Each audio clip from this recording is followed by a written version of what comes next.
Welcome to Restful Word. If this space brings you peace, we'd love to know where you're listening from.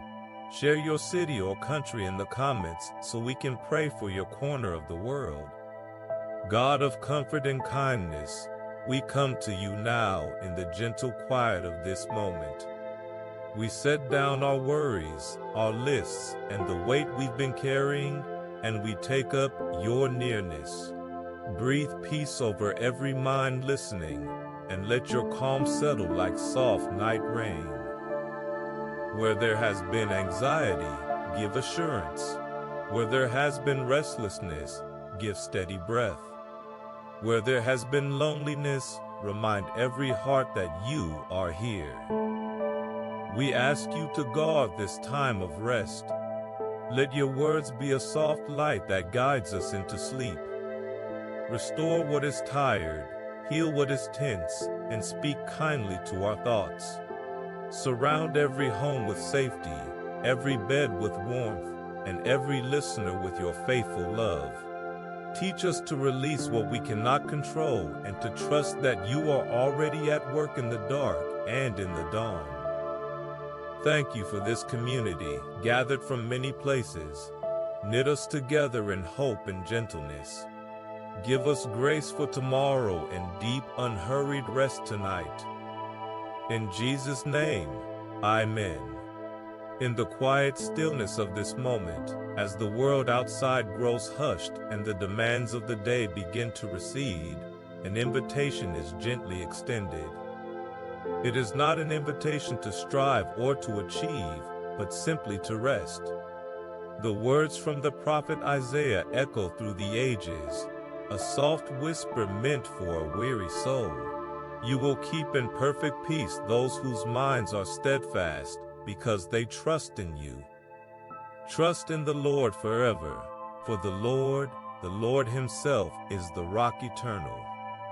These words do not demand immediate understanding, but rather they offer a profound promise, a peace that is not merely the absence of noise, but a deep, abiding wholeness that settles into the very marrow of one's being. It is a peace that stands firm, unshaken by the shifting sands of circumstance, anchored in the eternal, unchanging nature of God. As the body settles into the comfort of a bed, the mind often continues its frantic dance, replaying conversations, worrying over tomorrow's tasks, and carrying the heavy weight of responsibilities that can no longer be acted upon. These are the burdens that steal rest and fracture the stillness. Yet, the promise of perfect peace is not contingent on a life free from these pressures, but on a mind steadfastly fixed on a source greater than them all. It is a conscious, gentle turning away from the internal cacophony and toward the quiet certainty of a divine presence. One can almost feel the weight beginning to lift, not through any effort of one's own, but through the simple, profound act of releasing it. Each concern, each anxiety, each lingering thought about what was or what might be, can be visualized as a physical object, held tightly in a clenched fist. And now, with a slow, deliberate exhalation, the fingers begin to uncurl, letting each worry drop, one by one, into the capable, loving hands of God. This is the beginning of surrender, the first step into the perfect peace that is being offered.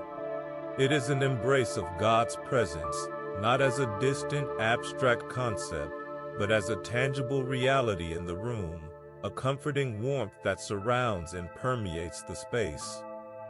There is no need to manufacture a feeling or force a spiritual experience. The peace is already here, waiting to be received, like a soft blanket being drawn over a tired body. The rhythm of breathing can become a prayer in itself, a slow, deep inhale drawing in this divine peace, a long, slow exhale releasing every last vestige of tension. With each cycle of breath, the body grows heavier, more deeply relaxed, sinking into the mattress as if being cradled. The mind, once a storm-tossed sea, begins to grow calm, its waves subsiding into gentle ripples that lap softly at the shores of consciousness. The steadfast trust described in the scripture is not a strenuous climb, but a gentle leaning, allowing oneself to be held by the rock that is eternal, a foundation that will not move tonight or ever. And in this sacred space of release and trust, sleep begins to feel not like an escape, but like a homecoming. From the deep, settled stillness of perfect peace, another voice now speaks, a voice that does not startle or command, but comforts. It is a voice that has spoken tenderly to generations of the weary, a gentle murmur meant to soothe the most fractured of hearts. Comfort, comfort my people, says your God. Speak tenderly to Jerusalem, and proclaim to her that her hard service has been completed, that her sin has been paid for, that she has received from the Lord's hand double for all her sins. These ancient words are not a historical artifact, but a living, breathing promise meant for this very moment, for this weary soul seeking rest. They speak of a completion, a finality to the struggle, a divine declaration that the time for striving is over, and the season for being comforted has begun. This comfort is not a mere sentiment, it is an active, enveloping presence. It is the feeling of being gathered up, as a small child is gathered into the strong, safe arms of a parent after a long and frightening day.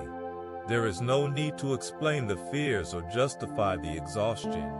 The comfort simply is, a palpable force that surrounds and holds, quieting the inner tremors with its profound assurance.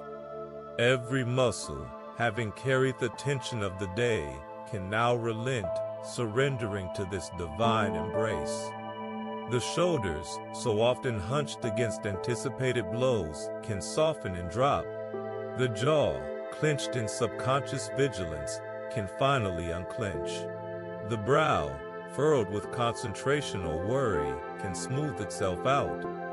The entire body is being invited to understand, on a cellular level, that it is safe, it is held, it is comforted. In this sacred space of being held, the breath becomes a bridge between the physical and the spiritual. A slow, deep inhalation draws in this very comfort, this tender speaking of God.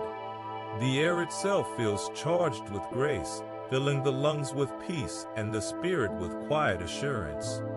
And then, the exhalation, a long, slow, releasing sigh, lets go of the fears that have taken up residence in the dark corners of the mind. Fear of failure, fear of the unknown, fear of not being enough, fear of what tomorrow may bring. With each breath out, these fears lose their substance, their sharp edges blunted by the overwhelming tenderness of God's voice. They are not fought or argued with, they are simply acknowledged and then released, like dark smoke dissipating into a vast, clear sky. The voice continues to speak tenderly, assuring that the hard service is completed. The labor of carrying burdens not meant to be borne alone is over. The debt of anxiety has been paid in full. There is nothing more to prove, nothing more to earn. In this moment, there is only the profound and simple reality of being God's beloved, held in an eternal comfort that asks for nothing in return but to be received. The body grows heavier, more deeply cradled, and the mind, comforted and quieted, begins to release its final grip on wakefulness, drifting on the soft, unwavering sound of a voice that promises peace. There is a sacred mending that happens in the quiet hours, a gentle repair of the soul's fractures that begins not with effort, but with a whispered promise. The words from the prophet Isaiah drift into the stillness, a balm for every broken place. The Spirit of the Sovereign Lord is on me, because the Lord has anointed me to proclaim good news to the poor. He has sent me to bind up the brokenhearted, to proclaim freedom for the captives and release from darkness for the prisoners, to proclaim the year of the Lord's favor and the day of vengeance of our God, to comfort all who mourn and provide for those who grieve in Zion, to bestow on them a crown of beauty instead of ashes, the oil of joy instead of mourning, and a garment of praise instead of a spirit of despair. This is not merely a recitation of ancient text, but a living declaration over every weary heart, a divine blueprint for restoration that is being enacted in the secret places of the Spirit, right here, right now. The brokenhearted are being bound up, their fractures tenderly held and sealed with a golden lacquer of grace. Every shattered dream, every disappointment that left a hairline crack in the spirit is being carefully attended to. The binding is a slow, deliberate process, a divine artistry that does not rush. It is a binding up, a gentle wrapping, a secure holding. Feel the gentle pressure of that holy bandage, a comfort that is both firm and soft, securing the broken pieces so that healing can begin from the inside out. The binding is for you, the mending is for you, the wholeness is for you. Captivity is a state of the soul as much as the body, a prison constructed from fear, regret, and the chains of past mistakes. But the proclamation echoes in the inner dungeon. Freedom is declared. The heavy iron-bound doors of that internal prison are swinging open on silent, well-oiled hinges. There is no need to force them. They yield to the divine command. A release from darkness is being granted, a slow seep of light into the long-shadowed corners of the mind. The light grows, gentle and persistent, pushing back the gloom until it retreats completely. You are stepping out from shadow into light, from confinement into spaciousness, from chains into liberty. The release is for you, the freedom is for you, the light is for you. In place of the ashes of burned-out hopes and dead-end journeys, a crown is being placed. It is not a crown of heavy, earthly royalty, but one woven from light and beauty, a diadem that speaks of inherent worth and beloved identity. It rests lightly upon the brow, a symbol of dignity restored. Where the heavy cloak of mourning once hung, a garment of praise is being draped, light as air, bright as dawn, woven with threads of gratitude and joy. It moves with you, this garment, a constant reminder that despair has been exchanged for a song. The oil of joy, rich and fragrant, is being poured over the head, anointing the spirit with a gladness that sinks deep, soothing the raw places left by grief. The beauty is for you, the joy is for you, the praise is for you. These promises are not distant or conditional. They are the present, active work of a restoring God, a divine exchange happening in the stillness of this night. The spirit, weary from its burdens, can feel the weight of ashes lifting. It can sense the stiff, dark fabric of despair being unpinned and falling away, replaced by the soft, luminous garment of praise. This is the year of the Lord's favor, and this moment is part of that year. This is the day of comfort, and this night is part of that day. Let the truth of it sink in, layer by layer, with each slow, restorative breath. The healing is here, the hope is here, the restoration is here, for you. The deepest fears often surface in the quietest hours, rising from the hidden depths of the mind like cold, dark water. They whisper of inadequacy, of looming threats, of a future too uncertain to face. But into this chilling dread, a voice speaks, clear and unwavering, cutting through the murk with the sharp, clean edge of a divine promise. So do not fear, for I am with you. Do not be dismayed, for I am your God. I will strengthen you and help you. I will uphold you with my righteous right hand. The words from Isaiah are not a gentle suggestion, but a firm command layered with profound comfort, a declaration that the presence of God is the ultimate antidote to every terror, real or imagined. This is not a promise that the frightening circumstances will vanish, but that within them, one will be held. The fear does not get to have the final word. The presence of God becomes a fortress, an immovable reality in the center of the swirling storm of anxiety. It is a presence that strengthens from the inside out, a divine infusion of courage that seeps into weary bones and a tired spirit. One can feel it, a subtle firmness entering the muscles, a quiet resolve steadying the heartbeat. It is not a strength summoned from personal reserves, which are so often depleted, but a strength given, poured in from an everlasting source. Do not fear. The command is a lifeline, thrown directly into the heart of the panic. Do not fear. The help that is promised is not a distant, future event, but an immediate, active support. It is the feeling of a strong, sure hand beneath an elbow, preventing a stumble. It is the sense of another bearing the weight of a burden too heavy to carry alone. The image of being upheld by a righteous right hand is one of supreme authority and tender care combined. This is no impersonal force, but the intimate, powerful grasp of a God who knows your name, who sees your struggle, and who has committed to being your support. Every tremor of anxiety, every cold knot of dread in the stomach, is met with the counter-pressure of that divine grip. You are not holding yourself up, you are being held.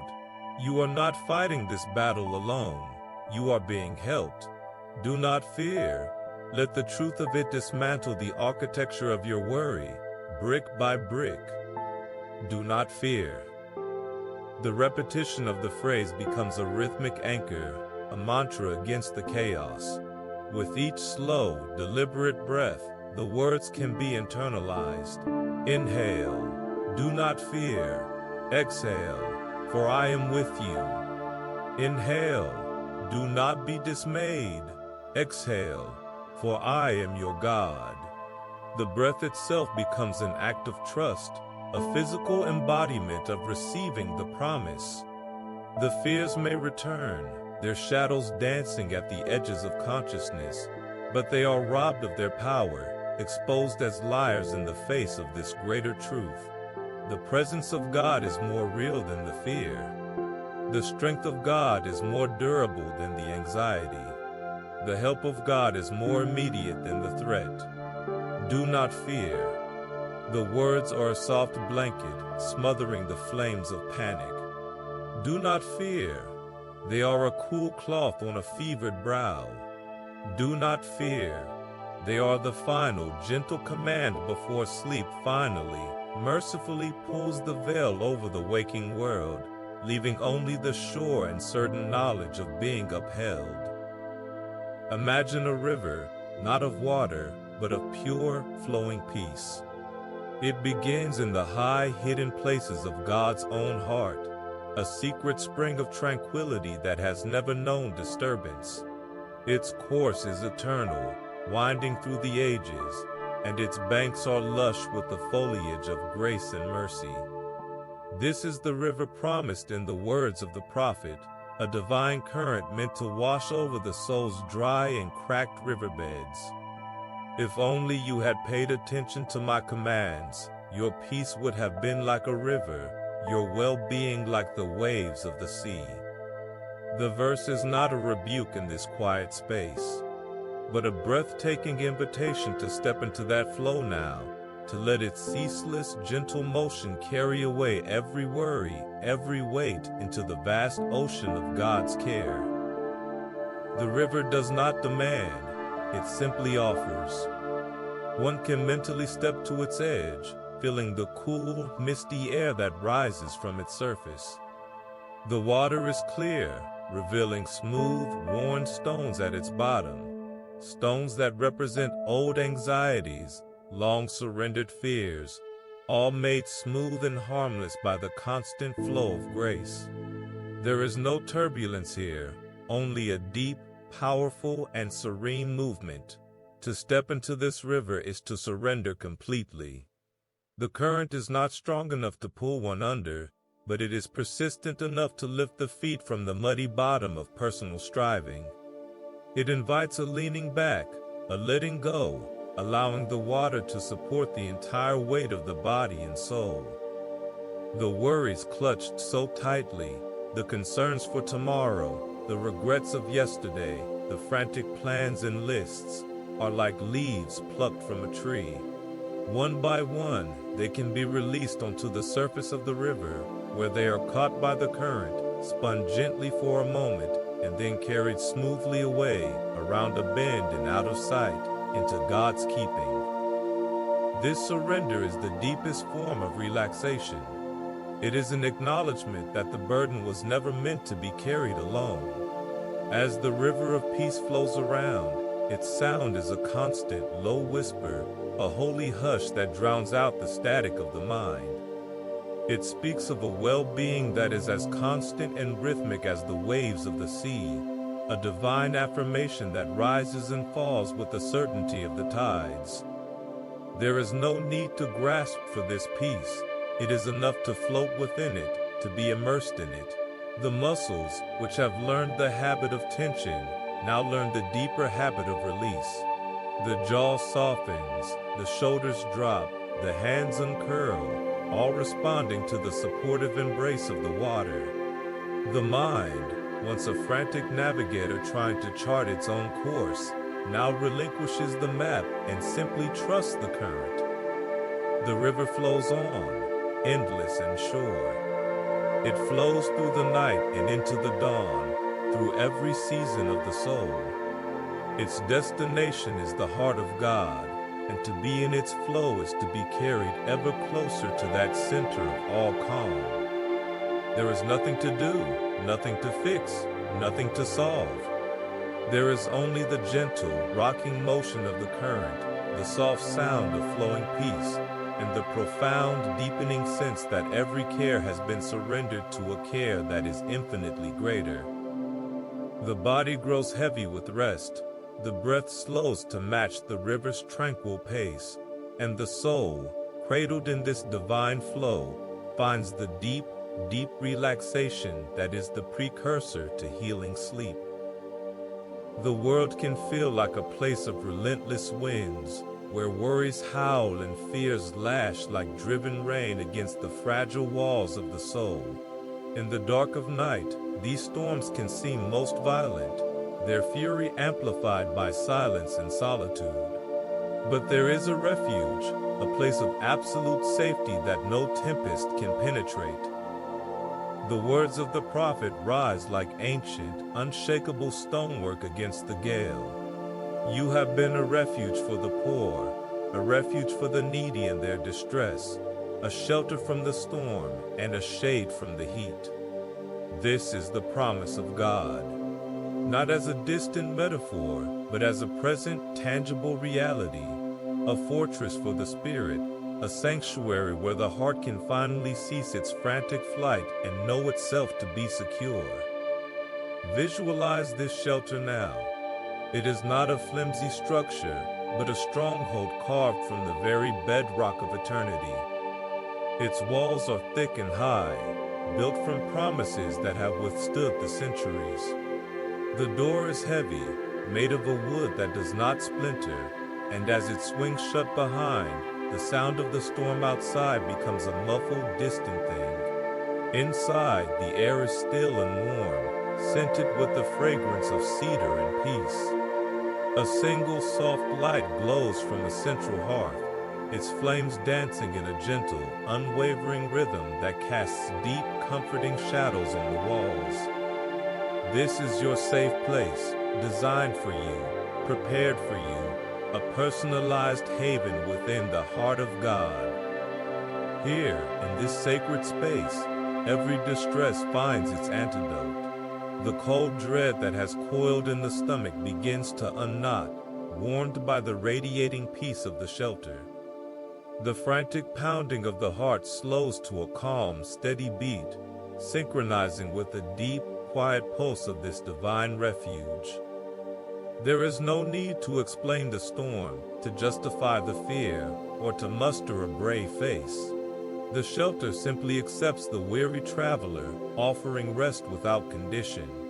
The ragged edges of the spirit are smoothed here. The tension that has been held in the neck and shoulders for days, for weeks, begins to dissolve, melting away into the profound safety of the environment. One can sit or lie down and feel the solid, reassuring firmness of the floor beneath, a foundation that cannot be shaken. The storm may continue to rage beyond the walls, but its power is broken at the threshold. The wind may scream, but it cannot touch you. The rain may fall in torrents, but not a single drop can dampen the peace within. The shelter does not remove the storm, but it renders it powerless to harm. It is a shade from the scorching heat of anxiety, a cool, deep shadow where the fever of worry breaks and is replaced by a soothing calm. In this refuge, the soul is invited to release its vigil. The eyes, tired from scanning for threats, can gently close. The ears, strained from listening for danger, can rest in the profound silence of being protected. The mind, exhausted from its role as sentry, can finally stand down, its duty handed over to a guardian who never sleeps. Breathe in the safety of this place. With each inhalation, draw in the quiet certainty of being sheltered. With each exhalation, release the last vestiges of the storm's chill, the lingering adrenaline of fear. The body grows heavy and still, fully surrendering to the security of the refuge. The spirit, no longer braced for impact, softens and expands into the spacious peace. This is more than a hiding place. It is a home for the heart. Here, in the shelter of the Most High, there is no storm that can ultimately prevail. There is only safety. There is only peace. There is only the deep, untroubled rest of one who is perfectly, eternally sheltered.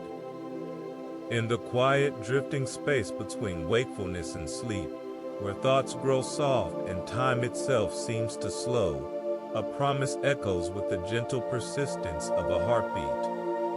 It is a promise carved not in stone, but in the very character of the divine, a covenant of kindness that predates the mountains and will outlast the stars.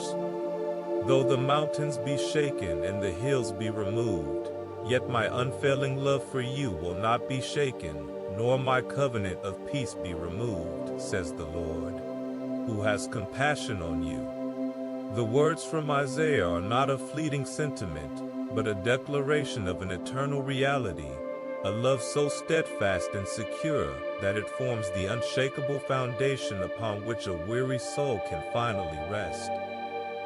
This is the everlasting kindness, a love that does not fluctuate with mood or circumstance, a constant in a universe of variables. This divine kindness is not an abstract concept, but a tangible presence that surrounds the resting form like a soft, weightless blanket. It is the warmth that seeps into cold bones, the gentle pressure that assures a frightened heart it is not alone. It is the answer to every unspoken question of worth, the balm for every hidden wound of rejection. This love does not need to be earned, maintained, or proven. It simply is, as fundamental to existence as the air in the lungs. It was present at the first breath and will be present at the last, an unchanging, unwavering constant. The world offers love that is conditional, fragile, and easily broken, but this is a different kind of love altogether. It is a love that saw every flaw and failure and yet chose compassion. It is a love that knows the deepest, darkest secrets and yet draws nearer, not farther away. This is the everlasting kindness, a love that will not be shaken. Let this assurance become the rhythm of the breath, Inhale the certainty of this unfailing love. Feel it filling the spaces once occupied by doubt, a pure, clean light dispelling the shadows of unworthiness. Exhale the lie of being unlovable, the fear of being abandoned, the ache of being forgotten. The kindness of God is a vast ocean, and every anxiety is but a single drop of bitterness lost within its boundless, sweet waters. There is no mistake that can drain this ocean, no failure that can pollute its purity. It remains clear and deep and endlessly available. You are held in this ocean of kindness. You are buoyed by it. You are loved by it, with an everlasting love that does not know how to end. This love is for you. It surrounds you. It holds you now. The promise repeats, a lullaby for the soul. My unfailing love for you will not be shaken. Let the words sink down, past the busy surface of the mind, into the quiet depths of the spirit where truth takes root. My covenant of peace will not be removed. There is nothing you can do to make this love stronger, and nothing you can do to make it weaker. It is a fixed point in a turning world, a north star for the wandering heart. The mountains of your life may feel like they are shaking. The familiar hills of security may seem to be crumbling away. But this love, this kindness, this covenant of peace, these remain. They are the unshakable core of your reality. You are safe in this love. You are secure in this kindness. You can rest in this peace. Allow the body to grow heavy with this truth. The eyelids, too heavy to hold open any longer, can gently close. The muscles, having received the final assurance that they are not responsible for holding the world together, can fully relinquish their tension. The mind, comforted by the repetitive, rhythmic assurance of an everlasting kindness, can release its final thoughts. There is no need to strive, no need to fear, no need to hold on. The everlasting kindness is holding you. It will be there in the deepest sleep, and it will be there in the morning light. It does not change. It does not fade. It does not end. Drift now, carried on the gentle, unwavering current of a love that will not be shaken, into the soft, welcoming embrace of sleep. The deepest wounds are not always visible to the eye. They are the fractures in the spirit, the scars on the soul, the lingering ache of a heart that has known too much sorrow. In the vulnerable quiet of the night, these hidden hurts can surface, throbbing with a pain that feels both ancient and immediate. But into this intimate space of suffering, a profound and healing truth is spoken, a verse that has mended millions of broken places across the centuries. But he was pierced for our transgressions, he was crushed for our iniquities. The punishment that brought us peace was on him, and by his wounds we are healed. The words from Isaiah are not a historical account alone, but a present tense transaction, a divine exchange where every ache of the soul is met with a remedy sourced in a love that willingly embraced suffering. This healing is not a superficial covering, but a deep, cellular restoration. Imagine the wounds of the spirit, the grief that feels like a hollow space, the rejection that left a cold stone in the chest, the shame that wraps around the heart like a constricting vine. Now, imagine a warm, golden light, thick like honey and alive with grace, slowly pouring into those hollow spaces. It fills them completely, leaving no room for the emptiness. It surrounds the cold stone of rejection, warming it until it dissolves into nothingness. It loosens the tight vines of shame, one strand at a time, until they fall away and the heart can beat freely again.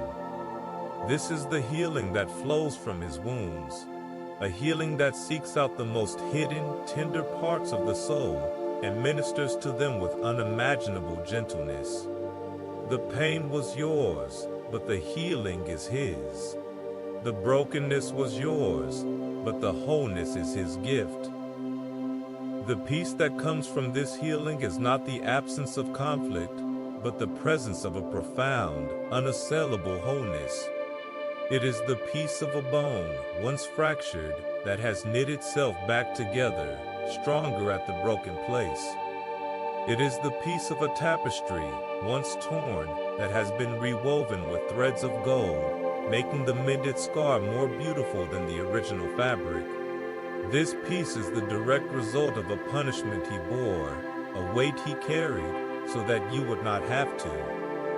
There is no transgression so dark, no iniquity so heavy, that it falls outside the scope of this healing work. The price was paid in full. The account was settled. The path to peace was paved with His sacrifice, and it is a path you are invited to walk upon now, tonight. Release the pain. Let it go. Visualize it as a dark, heavy liquid being drawn out of your spirit, siphoned away by the infinite compassion that took its punishment. You are not defined by your wounds, but by His healing. Embrace the peace that remains. It is a quiet, settling presence, a sense of integration where there was once fragmentation. The spirit, no longer at war with itself or its past, can finally relax into a state of grace. With each slow, deep breath, breathe in this wholeness. Feel it circulating through you, a restorative balm that soothes the raw edges of memory and softens the sharp corners of regret. Exhale the final remnants of the pain, the last vestiges of the old story of brokenness. You are not who you were. You are being made whole. By His wounds, you are stitched back together. By His stripes, you are made complete. This is not a future hope, but a present reality for the soul that receives it. The healing is here, now, in this room, in this quiet moment. The wholeness is yours to claim, to feel, to rest within. Let the body absorb this truth. The tension that has been held in the muscles, a physical echo of inner turmoil, can now fully release. The jaw unclenches, the shoulders drop, the hands lie open and soft. The mind, released from the exhausting work of guarding its wounds, can finally let down its defenses.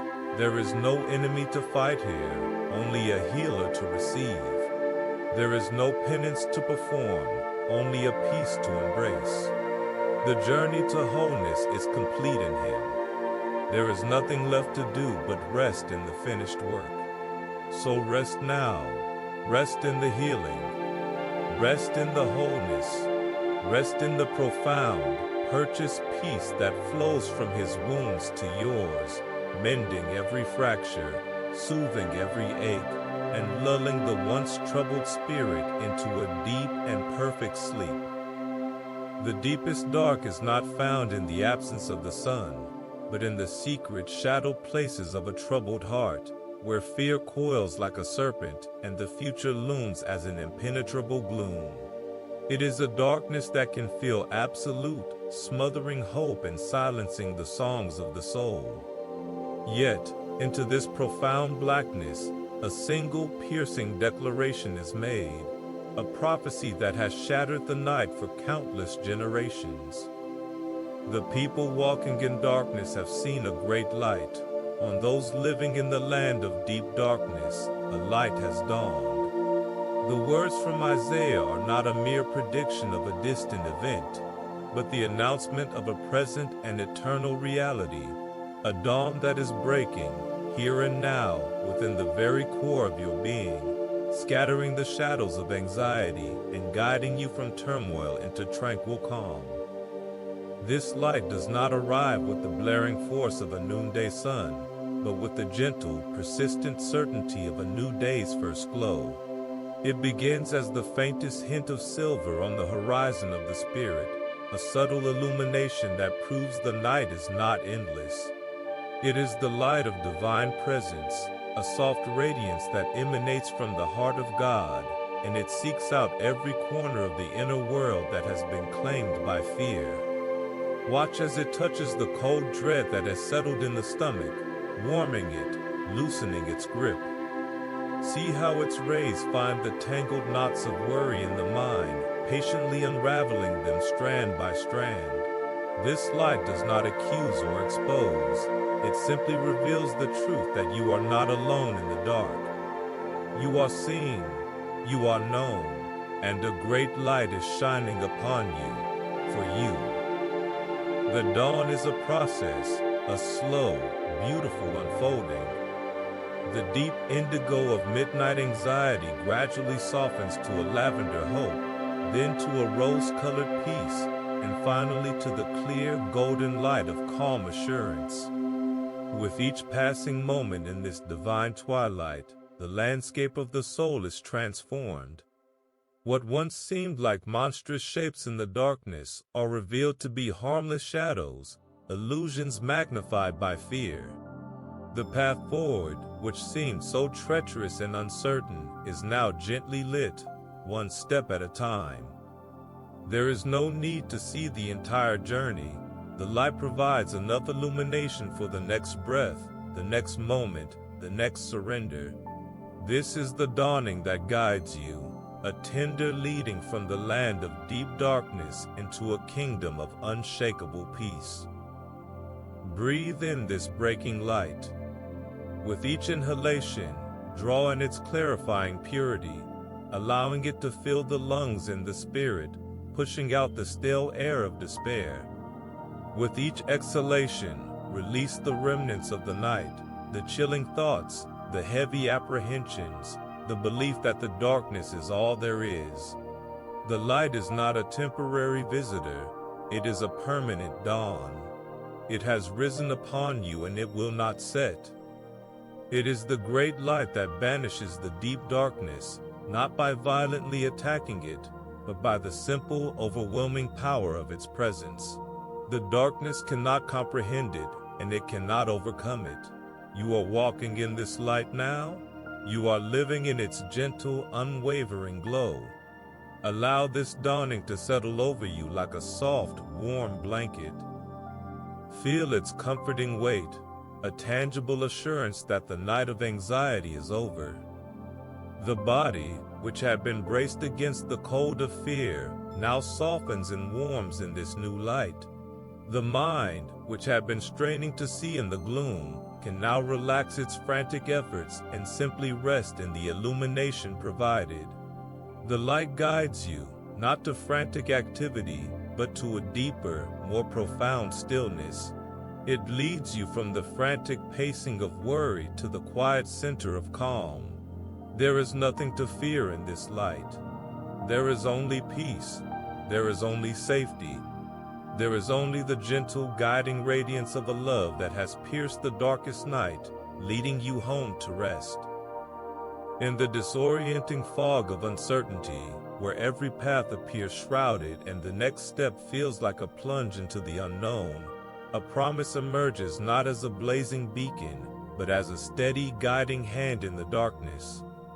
The words from the prophet Isaiah form a lifeline for the lost and a map for the bewildered soul.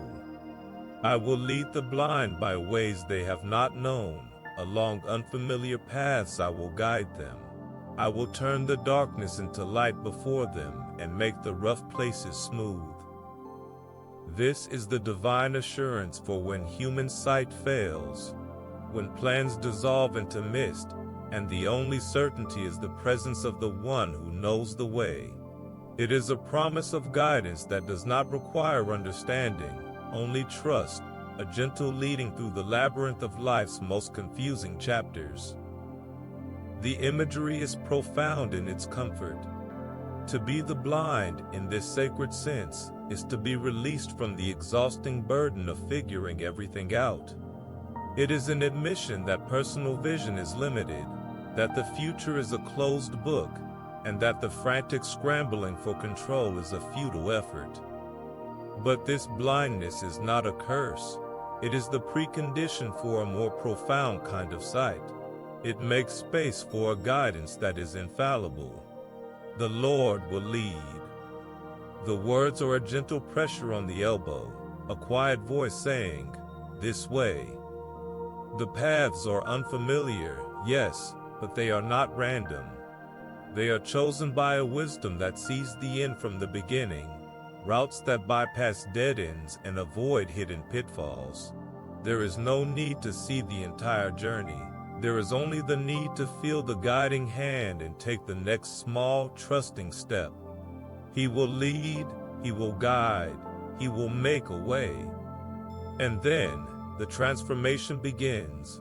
The darkness of confusion, the thick gloom of not knowing what to do, is turned into light. It is not the harsh, interrogating light of a spotlight, but the soft, dawning light of clarity that comes one moment at a time. It is the light that reveals just enough of the path to take the next step, and then the next. The rough places, the unexpected obstacles, the jagged edges of disappointment, the rocky terrain of hardship, are made smooth.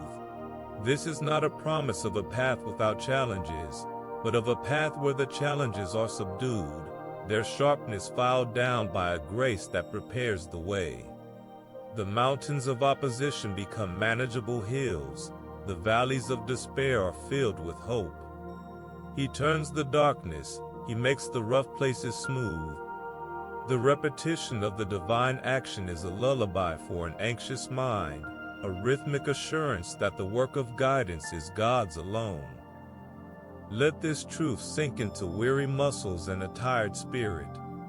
There is no need to strain forward, peering into the impenetrable fog. There is only the invitation to relax into the guidance being offered. With each slow, deep breath, release the need to know. Inhale the promise, "I will lead." Exhale the frantic need for a 5-year plan. Inhale the assurance, "I will guide." Exhale the fear of making a wrong turn. The hand that guides is the same hand that upholds, a hand of righteous strength and tender care. It will not let you stumble. It will not lead you astray. You are being led, you are being guided, you are being cared for along a path that has been prepared for you since the foundation of the world. The way is known to Him, and that is enough. The body, having carried the tension of uncertainty, can now grow heavy with surrender. The mind, exhausted from its futile attempts to chart its own course, can release the map and the compass. The guiding hand is upon you. The darkness is turning to light before you. The rough places are being made smooth beneath you. There is nothing more to do, nothing to solve, nothing to fear. The journey is in His hands. The destination is His heart. And in this perfect, passive trust, the soul finds a deep and drowsy peace, a rest that comes from knowing the one who holds the future also holds your hand, leading you gently, surely, into the quiet harbor of sleep. He will lead, He will guide, He will turn the darkness, He will make the rough places smooth. Let the rhythmic certainty of His promise be the last thought you consciously hold as you drift, guided and secure, into the arms of rest. A joy that cannot be stolen, a gladness that runs deeper than any sorrow, awaits at the end of every weary road. It is a destination not of this world, a homeland for the heart where every tear is finally and forever wiped away. The ancient promise rises on the air, a melody of pure, undiluted hope. And the ransomed of the Lord will return. They will enter Zion with singing. Everlasting joy will crown their heads. Gladness and joy will overtake them, and sorrow and sighing will flee away. The words of Isaiah paint a picture of a final glorious homecoming, a reality where the struggles of the journey are swallowed up in an eternal celebration, and the soul, at long last, arrives safe and sound. This is not a fleeting happiness dependent on circumstance, but an everlasting joy, a crown placed upon the head of every believer. It is a weightless diadem, woven from the threads of redemption, that speaks of a victory already won. Imagine that crown now, not of heavy gold, but of light itself, settling upon your brow with a gentle, affirming warmth. It is a symbol of an identity that cannot be marred by failure or grief. You are ransomed, you are returning, you are crowned with joy. This joy is not something to be manufactured or chased after. It is the inevitable outcome of a grace that has pursued and captured the heart. It is a joy that overtakes, that comes from behind and sweeps you up in its irresistible current. Gladness and joy will overtake you. The promise is active, certain, as sure as the dawn. And in its glorious arrival, the old companions of the weary soul are banished. Sorrow and sighing will flee away. They do not simply leave, they are put to flight, scattered by the overwhelming power of this divine joy.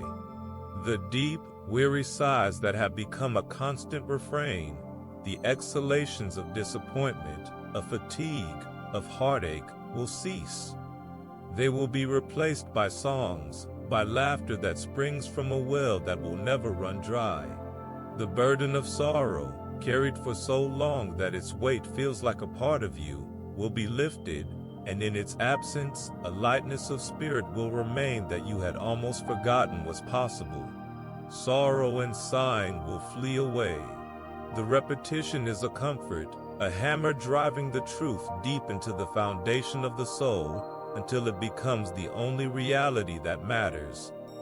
Let this future hope become a present comfort. Though the journey may still feel long, the destination is sure. The singing has already begun in the distance, a faint, beautiful harmony that grows clearer with each step of trust. You are not walking toward an unknown fate, but toward a known and beloved home. You are one of the ransomed, and you are returning. This truth can soften the hardest path and brighten the darkest night. Breathe in this promise of joy. With each inhalation, draw in the certainty of that crowning gladness. With each exhalation, release a little more of the sorrow, a little more of the sighing, trusting that they are fleeing, even now, before the advancing light of eternity. The joy is coming. The joy is for you. The joy is everlasting. Allow the body to relax into this assured future. The muscles, so often tensed against the blows of life, can unclench in the safety of this promised celebration. The spirit, which has known the ache of sighing, can expand into the spacious freedom of the joy that is to come. There is no need to hold on to the grief. It has no permanent place in your story. There is no need to clutch the sorrow. Its lease on your heart is rapidly expiring. You are crowned with joy. You are overtaken by gladness. You are destined for a world without sighs. Let this gentle, repetitive assurance be the blanket that tucks you in, the lullaby that sings you to sleep. The journey is real, but the homecoming is certain. And in that certainty, the heart finds a profound and peaceful rest, dreaming of the day when sorrow and sighing will flee away, and everlasting joy will be the only thing that remains. The body knows a weariness that the mind often refuses to acknowledge, a deep, soul-level exhaustion that no amount of sleep seems to cure. It is the fatigue of striving, of carrying invisible burdens, of a heart that has been beating too hard and too fast for too long. In this state of profound depletion, a single gentle command is spoken, a divine prescription for the soul's deepest need. This is the resting place, let the weary rest, and this is the place of repose. The words from Isaiah are not a suggestion, but a declaration of a sanctuary that has been prepared, a designated space in the heart of God where the frantic pace of life is replaced by the holy rhythm of repose. It is an invitation to cease, completely and finally, from all labor and to enter into a rest that is both a gift and a command. This resting place is not a physical location, but a state of being, a spiritual posture of utter surrender. It is the still point at the center of the storm, the eye of the hurricane where perfect calm prevails, regardless of the chaos swirling beyond. To enter this place is to lay down the armor of self-sufficiency, to unclench the fists that have been tightly holding on to control, and to admit, with a relief that is almost physical, that the strength to carry on has run out. This is the divinely appointed stopping point, the enough that puts an end to the never enough. Here, in this resting place, there is no performance, no expectation, no demand. There is only permission, a holy, whispered permission to be weary, to be weak, to be human, and to be held. Let the weary rest. The command is a key, unlocking a door to a room you were always meant to inhabit. The body, the faithful tired vessel of the soul, is the first to respond to this invitation. It begins with the breath, the most fundamental rhythm of life. A slow, deep inhalation, drawing in the very essence of this divine repose, filling the lungs with the air of grace. Then, a long, slow, complete exhalation, releasing the taut wire of tension that has been strung through every muscle. The shoulders, which have carried the weight of the world, can now slump in relief, their burden transferred to stronger shoulders. The jaw, perpetually set against the day's pressures, softens and drops. The hands, often curled into fists of determination or anxiety, unfurl, palms open and receptive. The legs grow heavy, releasing their readiness to run or flee. The stomach unknots. The brow smooths. Every part of the physical self is being taught the unfamiliar language of rest, syllable by syllable, breath by breath. This is the place of repose, a deep, settling stillness that sinks down through layers of fatigue, reaching the marrow of the bones. It is a quiet so profound it has its own sound, a soft hum of peace that drowns out the noisy static of worry. In this repose, the mind's frantic cycling begins to slow, its gears disengaging one by one. The to-do lists, the replayed conversations, the anxious projections, they all lose their urgency, their sharp edges blunted by the overwhelming peace of the moment. They are not solved or answered, they are simply enveloped in a tranquility that renders them temporarily powerless. The soul at last is allowed to be still. It ceases its striving and its searching, and simply abides. It rests in the fact of God's presence, in the certainty of His care, in the safety of His command to stop. This is the resting place. This is the place of repose. Let the body grow heavier still, sinking deeper into the mattress, as if the earth itself is rising up to meet and support it. Let the breath continue its slow, hypnotic dance, each cycle a gentle wave washing you further onto the shore of sleep. There is nothing to do, nothing to fix, nothing to become. The work is finished. The striving is over.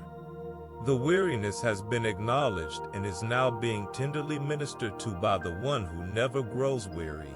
You have arrived at the resting place. You are in the place of repose.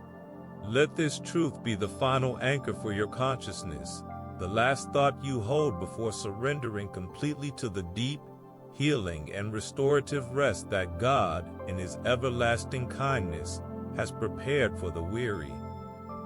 True peace is not a fleeting emotion or a temporary respite from the storm. but a deep and abiding reality built upon an unshakable foundation.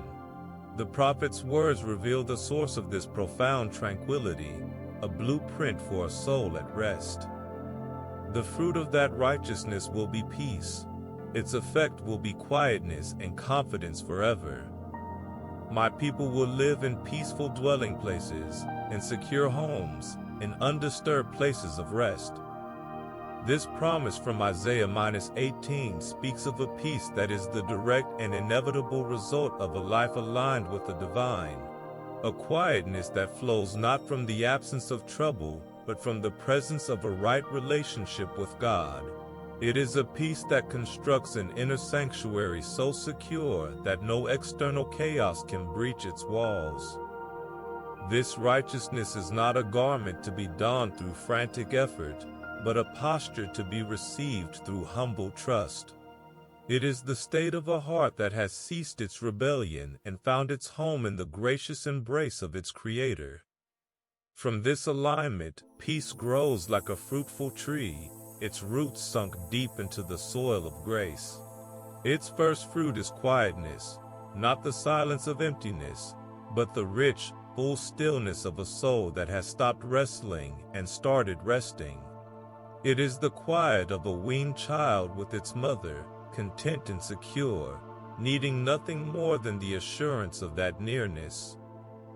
This quietness settles over the spirit like a gentle fog, muffling the noisy demands of the ego and the shrill alarms of fear. The internal chatter begins to slow, its frantic pace giving way to a single, steady rhythm of trust. The second fruit is confidence, not the brash certainty of self-reliance, but the quiet assurance that comes from being anchored to something eternal. It is the confidence of a building whose foundation has been tested by storms and found immovable. This confidence is forever. It is not a mood that comes and goes, but a state of being that endures through every season of the soul. From this quietness and confidence springs the final reality, a peaceful dwelling place within. The soul becomes a secure home, a place of undisturbed rest. No matter the turbulence of the outside world, the inner world remains a haven, a room whose door is locked from the inside, where the spirit can retreat and know itself to be safe, held, and entirely at peace. Building this inner tranquility is a process of surrender, of consciously returning to that foundation of righteousness which is a gift of grace. With each slow, deep breath, one can visualize this construction. Inhale and receive the quietness, allowing it to fill the spaces once occupied by mental noise. Exhale and release the need for control, the anxiety that masquerades as vigilance. Feel the confidence seeping into the bones, a divine assurance that you are held in a story much larger than your own, authored by a hand that never falters. Your spirit is that peaceful dwelling place, that secure home. The walls are made of promises, the roof of providence, the floor of faithfulness. There is no disturbance here, no threat that can penetrate this sacred space. Let the body absorb this profound truth. The muscles, so often tense to defend a fragile peace, can now fully relax, understanding that the true peace they seek is an internal fortress, already complete. The mind, weary from its attempts to create its own security, can release its guardianship and simply abide in the quietness and confidence that are its eternal inheritance. There is nothing to build, nothing to protect, nothing to fear. The foundation is laid, the fruit is ripening. The peaceful dwelling place is your home. Rest in it now. Sink into its undisturbed quiet, its unshakable confidence, and allow this divinely wrought peace to be the final, gentle tide that carries you into a deep and restorative sleep. There is a hollow ache that sorrow carves into the human spirit, a cavern of grief that echoes with the memory of what was lost, and the silence of what will never be again. It is a landscape of ashes, where joy seems a foreign country, and the heart feels permanently wintered over. But into this desolate terrain, a divine promise arrives like the first, gentle rain after a long drought, speaking not of forgetting, but of a miraculous transformation. The Lord will surely comfort Zion, and will look with compassion on all her ruins. He will make her deserts like Eden, her wastelands like the garden of the Lord. Joy and gladness will be found in her, thanksgiving and the sound of singing. The words of Isaiah are a covenant of renewal, a sacred vow that the most barren places of the soul are not beyond the reach of a comfort that can make deserts bloom. This divine comfort is an active, creative force. It does not merely sit with the sorrow, it begins to work upon it, as a gardener works upon a patch of hard, neglected ground. The compassion of the Lord looks upon the ruins, the shattered dreams, the relationships laid waste, the hopes that have crumbled to dust, and does not turn away. Instead, it begins the tender work of restoration. Imagine the hard, cracked earth of a desert spirit, baked dry by the heat of tears. Now, feel the first cool drops of this compassionate comfort, falling softly, slowly, soaking deep into the parched soil. The drops become a shower, a steady, gentle rain that loosens the hard-packed grief and makes it receptive to life once more. The comfort is here. It is falling upon you. It is softening the ground of your soul. And then, the miracle begins. What was a desert starts to resemble Eden. What was a wasteland is transfigured into the garden of the Lord. This is not a superficial makeover, but a fundamental change in the very nature of the landscape. Tiny green shoots of new life push through the ashes, fragile at first, but insistent. The scent of damp earth and blooming things replaces the stale odor of despair. The ruins are not erased, but they are enveloped and transformed, becoming part of a new, more beautiful whole, like ancient stones incorporated into a living wall. The joy that is found here is not the fleeting happiness of untroubled times, but a deeper, more resilient gladness that has been tested by fire and refined by tears.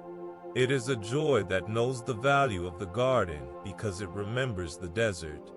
Joy and gladness will be found in her. The promise is a seed, planted in the heart, that is already beginning to stir. Let this process of transformation become the rhythm of the breath. Inhale the comfort, drawing it deep into the caverns of sorrow, allowing it to fill the hollow spaces. Exhale the ashes, the dust of the old ruin, the brittle remnants of the pain. With each cycle, feel the internal landscape shifting. The sound of sighing is gradually replaced by the sound of singing, a soft, hesitant melody at first, a tune of thanksgiving for the simple, profound fact of being comforted. The song grows stronger as the garden grows more lush, until the heart is filled with the sound of it, a harmony of joy and gladness that becomes its new, native tongue. The sorrow is not denied, but it is being surrounded, outnumbered, and ultimately overtaken by a beauty that is stronger than death. Joy is replacing mourning. Gladness is displacing grief. The garden is reclaiming the desert. Allow the body to yield to this profound comfort. The chest, which has been tight with unshed tears, can relax and expand, making room for the new song. The shoulders, which have carried the weight of lament, can drop their burden, for the gardener is now carrying it. The entire being can grow heavy and still, sinking into the soft, fertile ground of this divine promise. There is no need to cling to the sorrow. It is being composted into something rich and life-giving. There is no need to fear the future. It is being planted with Eden seeds. The comfort is here. The joy is coming. The singing has begun.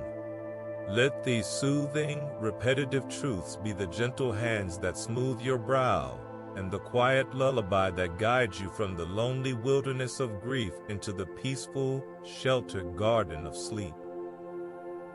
In the silent, trusting space between wakefulness and dreams, where the soul feels most vulnerable and the heart longs for something permanent to cling to, a promise echoes from the depths of eternity itself. It is a promise not written on parchment, but etched into the very character of God, a vow that stands unshaken by the rise and fall of empires or the changing tides of human emotion. I will make an everlasting covenant with you, my faithful love promised to David. The words from Isaiah are a deep, resonant chord struck in the spirit, a declaration of a bond that cannot be broken, a commitment of love that will not expire. This is not a temporary contract or a conditional agreement, but an everlasting covenant, forged in the fires of divine faithfulness and sealed with an oath that spans all of time. This covenant is the ultimate source of safety for the restless soul. It is the unbreakable guarantee that you are not adrift in a cold, indifferent universe, but are held in a relationship that is older than creation and more durable than the mountains. The love promised here is the same steadfast, faithful love that sustained kings and shepherds, prophets and paupers, a love that does not waver when you stumble, does not cool when you doubt, and does not retreat when you feel most alone. It is a love that has been tested across millennia and has never been found wanting. To be included in this everlasting covenant is to have your name written in a ledger of grace that will never be closed, to be brought into a story of redemption that has no final period, only an eternal, joyful continuation. You are safe in this covenant. You are secure in this love. The faithfulness of this promise becomes a shelter around the spirit, a fortress of certainty in a world of flux. All other assurances may fail, health may decline, relationships may fracture, securities may vanish, but this covenant remains. It is the one constant, the North Star by which the lost heart can always navigate home. Imagine this covenant as a vast, impregnable vault, and within it are stored all the promises of God, promises of peace, of presence, of purpose, of a future and a hope. The door to this vault is thrown open to you, not because of anything you have done, but because of the faithful love promised to David, a love that now flows, rich and unending, to you. Every anxious thought about tomorrow, every fear of being forsaken, is answered by the sheer, massive reality of this everlasting bond. The covenant stands, the love remains, the promise holds. Breathe in the profound safety of this truth. With each slow, deep inhalation, draw in the certainty of this faithful love, feeling it fill you with a warmth that chases out the last chills of insecurity.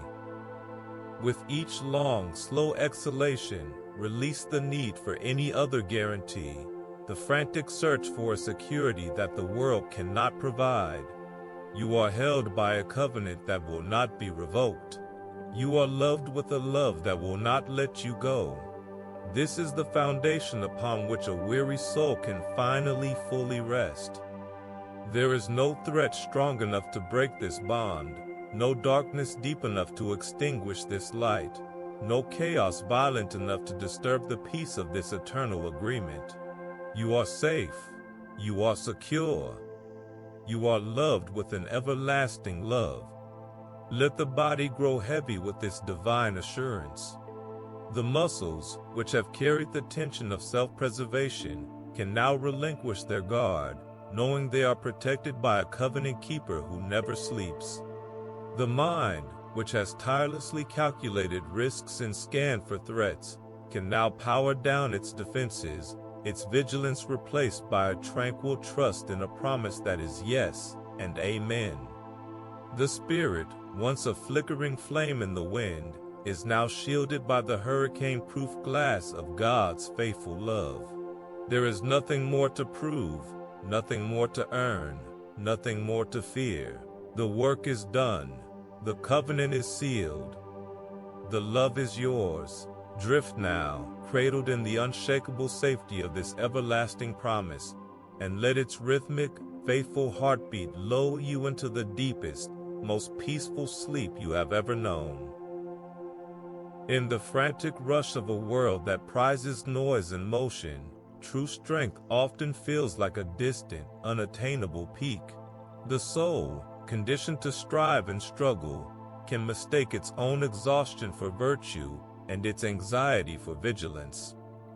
But in the hallowed stillness of this moment, a different truth is whispered, a counterintuitive promise that redefines power itself. In repentance and rest is your salvation. In quietness and trust is your strength. The words of Isaiah cut through the clamor not as a rebuke, but as a profound and liberating invitation. They reveal that the mightiest fortress of the Spirit is not built by frantic effort, but is found in the sacred act of ceasing, in the courageous choice to be still and know. Salvation is not a prize to be won by the weary, but a gift to be received by the resting. Strength is not forged in the fires of anxiety, but in the cool, deep waters of quiet trust. This quietness is not a void or an emptiness. It is a fertile ground, rich with potential and alive with the presence of God. It is the quiet of a deep forest, where the only sounds are the rustle of leaves and the distant call of a bird, sounds that do not disturb but deepen the sense of peace. To embrace this stillness is to step out of the raging river of your own thoughts and onto the solid, quiet bank of God's sovereignty. It is to allow the churning waters of worry and planning to flow past without jumping back in. The world tells you to be louder, to do more, to fight harder. God invites you to be quieter, to rest more, to trust deeper. In this quietness, you are not weak. You are aligning yourself with the most powerful force in the universe, the unstoppable, gentle, and relentless love of God that works best in the spaces we leave empty of our own striving. In quietness is your strength. Let the truth of it settle over you, a soft weight that anchors you to what is real. The trust that partners with this quietness is its active component. It is not a passive resignation, but a deliberate leaning. It is the trust of a child who, though they cannot see the entire path, places their hand confidently in the hand of their parent. This trust is your strength because it transfers the burden of outcome from your frail shoulders to the omnipotent shoulders of God. You are not strong enough to hold your world together, but you are wise enough to place it into hands that are. With each slow, deep breath, practice this trust. Inhale the quietness, drawing it into the core of your being. Exhale the need to control, the compulsion to fix, the illusion that your strength lies in your own understanding. The quietness is here, waiting to be filled with trust. The trust is here, waiting to be expressed through quietness. Together, they form an unassailable citadel for your soul. In quietness and trust is your strength. The repetition of the phrase is a gentle hammer, driving the truth past the defenses of a mind trained for war into the heart that longs for peace. Let the body learn this new, stronger way of being. The jaw, so often set in determination, can soften. The brow, so often furrowed in concentration, can smooth. The hands, so often clenched in readiness, can open, palms up in a posture of receptive trust. The entire physical self is being retrained, taught that its true rest and its true power are found in the same place, in the quiet surrender to a will that is infinitely good and a plan that is infinitely wise. There is no battle to fight here in the dark. There is only a promise to receive. Your salvation is in this rest. Your strength is in this quietness. You are safe to be still. You are powerful in your trust. Allow this divine equation to rewrite the rules of your exhaustion. The world's strength is a flickering candle, easily blown out. The strength found in God's quietness is the steady, unwavering light of a distant star, unaffected by the winds that howl below. It does not dim. It does not fail. It is yours, not because you grasped for it, but because you ceased your grasping and became quiet enough to receive it. So, be quiet now. Be still. Be at rest. Let the repetitive, soothing assurance that your strength is found here, in this holy hush, be the final thought your conscious mind holds. Your salvation is in rest. Your strength is in quietness. In quietness and trust, you are immovably, eternally strong. And in that strength, you can finally, fully, and peacefully sleep. Imagine a garden not of this earth, a place where the very soil is grace and the air is thick with the fragrance of peace. This is the garden of God, a sanctuary for the soul promised in the ancient words of the prophet. The Lord will guide you always. He will satisfy your needs in a sun-scorched land and will strengthen your frame. You will be like a well-watered garden, like a spring whose waters never fail. The verse from Isaiah is more than a beautiful metaphor. It is a vivid portrait of the spiritual nourishment and profound tranquility available to every weary heart, a divine irrigation system for the parched and weary places within. This garden exists in the secret, fertile ground of the spirit that has learned to receive. Its borders are not marked by stone walls, but by the promises of God, creating a space of absolute safety and abundance. Here, the scorching heat of anxiety cannot penetrate, for the garden is perpetually watered by a spring that originates in the very heart of God. The water is cool, clear, and life-giving, flowing in gentle, meandering streams that touch every root and every flower. This is the guidance and satisfaction promised, not a frantic search for sustenance, but a constant, gentle provision that meets the deepest needs of the soul before they can even fully form as a conscious want. You are being guided to this garden. You are being satisfied within it. You are being strengthened by its very atmosphere. To be like a well-watered garden is to be a place of vibrant life and serene order. The chaotic, thorny weeds of worry have been carefully uprooted. In their place, flowers of peace bloom in profusion, their petals soft and their colors soothing to the spirit. Trees of righteousness offer deep, cooling shade, their leaves whispering the truths of God's faithfulness with every breath of wind. There is no struggle for survival here, no desperate competition for light or water. Every plant, every aspect of your being is perfectly provided for, perfectly positioned to thrive. The strength that comes from this place is not a brittle, muscular force, but the resilient, supple strength of a willow tree, able to bend in the storm without breaking because its roots are sunk deep into an endless source of water. Your frame is being strengthened by this divine cultivation. You are becoming a well-watered garden. Breathe in the essence of this sacred space. With each slow, deep inhalation, draw in the moist, rich air, scented with blooming jasmine and damp earth. Feel this spiritual nourishment entering you, hydrating the dry, cracked riverbeds of your soul, reviving hopes that had wilted and dreams that had gone dormant.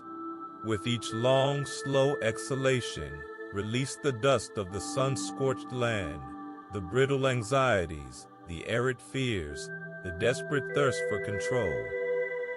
The spring whose waters never fail is here, within you and around you, its endless flow a constant, quiet reminder that you will never be left to wither. The garden is not a destination to reach, but a state of being to inhabit. It is the natural condition of a heart that is continually guided, satisfied, and strengthened by God. Allow the body to respond to this lush, peaceful imagery. The skin, which has felt the harshness of the day, now feels the gentle, misty spray from the garden spring. The muscles, which have carried the tension of striving, relax as if lying down in a soft bed of moss. The spirit, once a patch of dry ground, now feels the cool, penetrating nourishment of the water, sinking deep, reaching the roots of your identity. There is nothing to do here but grow, nothing to become but more fully alive. You are a well-watered garden. You are a spring that will not fail. The divine gardener tends to you with infinite care, and in his cultivation, you find a peace that is both deeply rooted and endlessly refreshing. Let this truth be the final, gentle rain that washes over you, lulling you into a sleep as deep and peaceful as the garden itself. In the silent, vulnerable hours when the world sleeps and the heart's hidden chambers swing open, fear often slips inside, a cold, unwelcome guest whispering of perils seen and unseen. It speaks of deep waters that threaten to overwhelm and rivers of difficulty that promise to scorch and consume. But into this gathering dread, a voice speaks with an authority that silences every shadow, a voice that calls you not by category or title, but by the name known to it before the foundations of the earth were laid. Do not fear, for I have redeemed you. I have summoned you by name. You are mine. When you pass through the waters, I will be with you, and when you pass through the rivers, they will not sweep over you. When you walk through the fire, you will not be burned. The flames will not set you ablaze. The words of Isaiah -2 are a divine proclamation of ownership and protection, a covenant of presence that transforms every potential terror into a conquered territory, a place where you are known, claimed, and kept. To be called by name is to be singled out from the faceless crowd, to be pulled from the anonymity of fear and into the intimate circle of God's personal care. It is the ultimate antidote to the loneliness that fear breeds, the profound assurance that you are not a random soul tossed into a chaotic universe, but a beloved individual whose identity is secured in the heart of the Creator. You are mine. The declaration is a shield, a spiritual armor forged in the fires of divine love. The fears that swarm, the fear of being forgotten, of being inadequate, of being ultimately alone, are dismantled by this one unshakable fact. You belong to the one who calls the stars by name, and in that belonging, you are safe. The redemption spoken of is not a future event, but a present reality. You have been bought back from the power of fear, your spirit ransomed from the tyranny of what-ifs and maybes. You are His, and therefore you are free from the need to fear. The promise does not deny the reality of deep waters or raging rivers. It does not offer a life bypassing the fires of adversity. Instead, it offers something far more powerful, a companion for the journey. When you pass through, I will be with you. The presence of God is the element that changes everything. The waters may be deep and cold, but they will not sweep over you because His presence is a buoyancy that keeps your head above the waves. The rivers may be swift and treacherous, but they will not consume you because His presence is an ark, a vessel of safety carrying you through the current. The fire may be intense and its heat unbearable, but you will not be burned because His presence is a refining shield, a holy insulation that allows you to walk through the flames and emerge not as a victim, but as a victor, purified and strengthened. The ordeal does not vanish, but its power to destroy is utterly neutralized by the one who walks with you through it. Let this truth become the rhythm of your release. With each slow, deep inhalation, breathe in the certainty of your name being called, drawing the reality of your belonging deep into your spirit.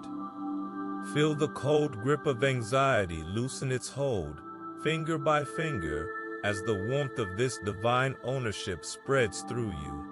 With each long, deliberate exhalation, release the anxieties one by one, the fear of failure, the dread of illness, the terror of loss. Visualize them as heavy stones you have been carrying in the pockets of your soul, and now, one by one, you drop them into the river of God's care, watching them sink out of sight, their weight gone forever. You are not carrying this alone. You are passing through, and He is with you. The waters will not overwhelm.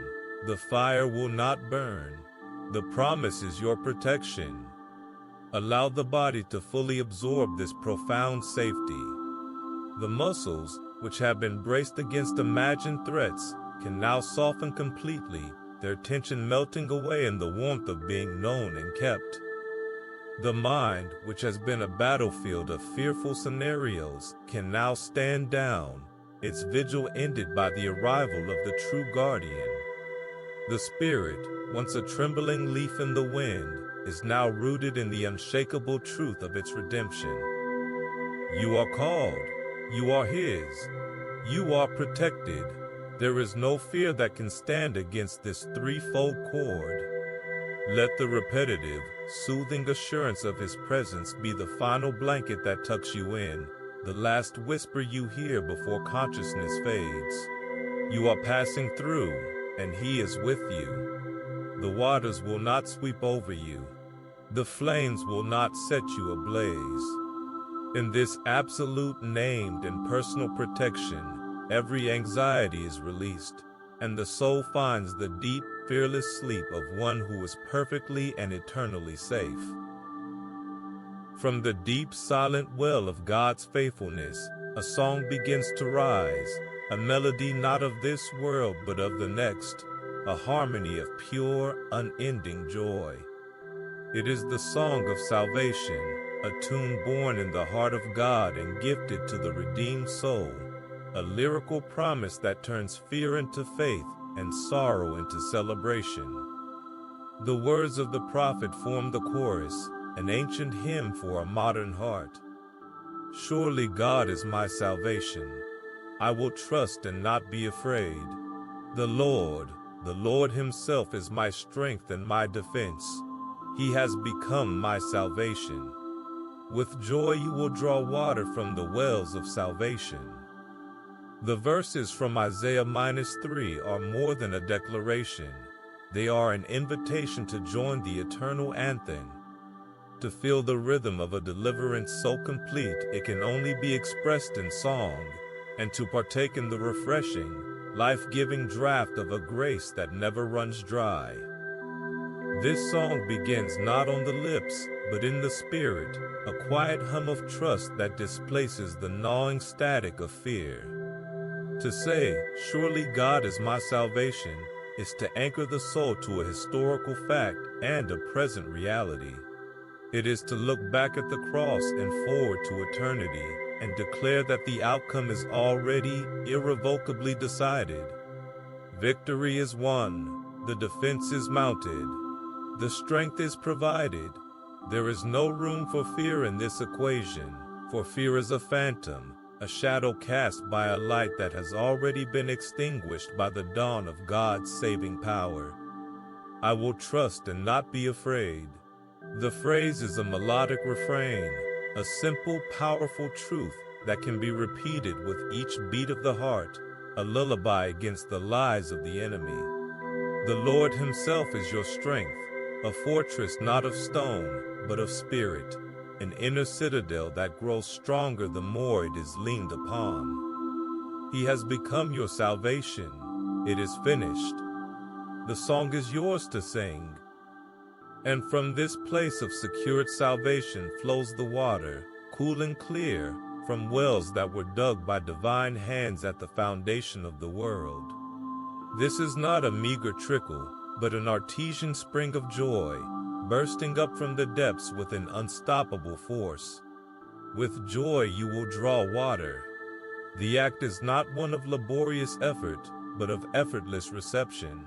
It is the lowering of a bucket into an infinite source and drawing it up, brimming with everything the soul could ever need: forgiveness, peace, purpose, hope. The water satisfies a thirst that the world cannot quench, washing away the dust of the journey and reviving the spirit with its pure, sweet taste. This is the joy of salvation, a gladness that is not dependent on circumstance, but that flows from the unshakable fact of being saved, held, and loved by the one who is himself the wellspring. With joy you draw, with joy you drink, with joy you are renewed. Let the melody of this salvation song weave through your being. With each slow, deep inhalation, draw in a phrase of the hymn, God is my salvation. Feel the truth of it, a clean, pure note resonating in the core of your spirit. With each long, slow exhalation, release a whisper of the old fears, the doubts that cannot survive in this new, musical atmosphere. I will trust and not be afraid. The repetition is the rhythm, the gentle, rocking motion that soothes the soul.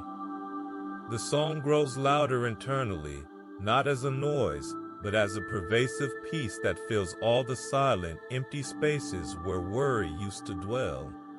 You are not just hearing the song, you are becoming part of it, your life another instrument in the great symphony of the redeemed.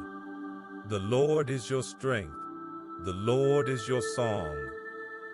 Allow the body to grow heavy and still, cradled by this divine lullaby.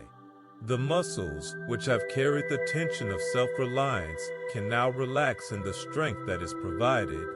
The mind, which has been a scribe of anxieties, can now set down its pen and simply listen to the melody.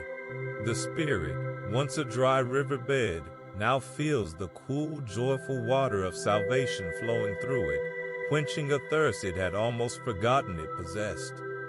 There is nothing to do but receive. There is nothing to sing but his praise. There is no fear that can stand against this song. So, let the final melodic phrases, my strength, my defense, my salvation, be the last conscious thoughts you hold. Drift into sleep on the gentle current of this joy, drawing deeply, effortlessly from the everlasting wells of God's saving grace, your heart still humming the tune of a salvation that will never, ever end. The most profound transformations often begin in the most barren places, in the cracked and desolate landscapes of the soul, where hope seems a cruel mirage and life a distant memory. It is in these spiritual deserts, where the heart feels scorched by disappointment and the spirit lies dormant under the weight of despair, that a divine promise whispers of an impossible renewal. The desert and the parched land will be glad, the wilderness will rejoice and blossom. Like the crocus, it will burst into bloom, it will rejoice greatly and shout for joy. The words of Isaiah -2 are a radical declaration of God's power to create beauty from ashes, to call forth life from the very dust of death, and to plant the seeds of a glorious future in the most infertile soil of the present. This is the hope that blooms in desolation, a trust not in the absence of hardship, but in the presence of a God who specializes in resurrection. This promised blossoming is not a slow, predictable process, but a sudden, miraculous eruption. The crocus does not ask permission to bloom. It simply pushes through the hard, cold ground, a defiant splash of color against a monochrome landscape. So it is with the work of God in a weary heart. When all human effort has failed and the internal world feels like a perpetual drought, His grace arrives as an unseasonal rain, softening the hardened ground of the spirit and awakening dormant seeds of joy that were planted long ago. The desert will be glad, the wilderness will rejoice. The transformation is not merely cosmetic, it is a fundamental change in the nature of the place itself. What was defined by its lack becomes defined by its abundance. What was known for its silence breaks forth in a shout of joy.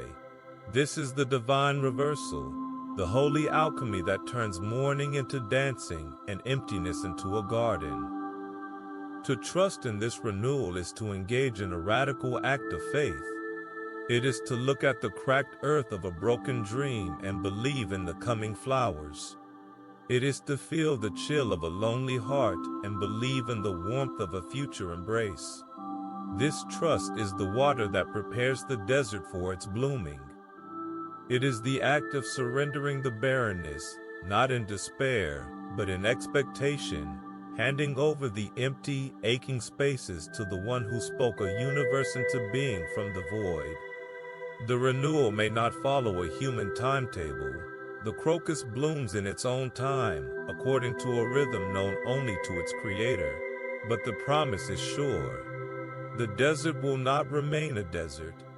The parched land will not stay dry. Your season of desolation is not your eternal story. It is merely the ground from which a more profound and beautiful testimony will spring. Breathe in this promise of renewal.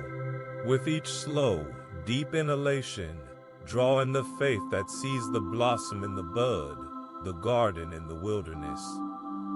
Imagine the scent of damp, fertile earth replacing the dry, dusty smell of despair.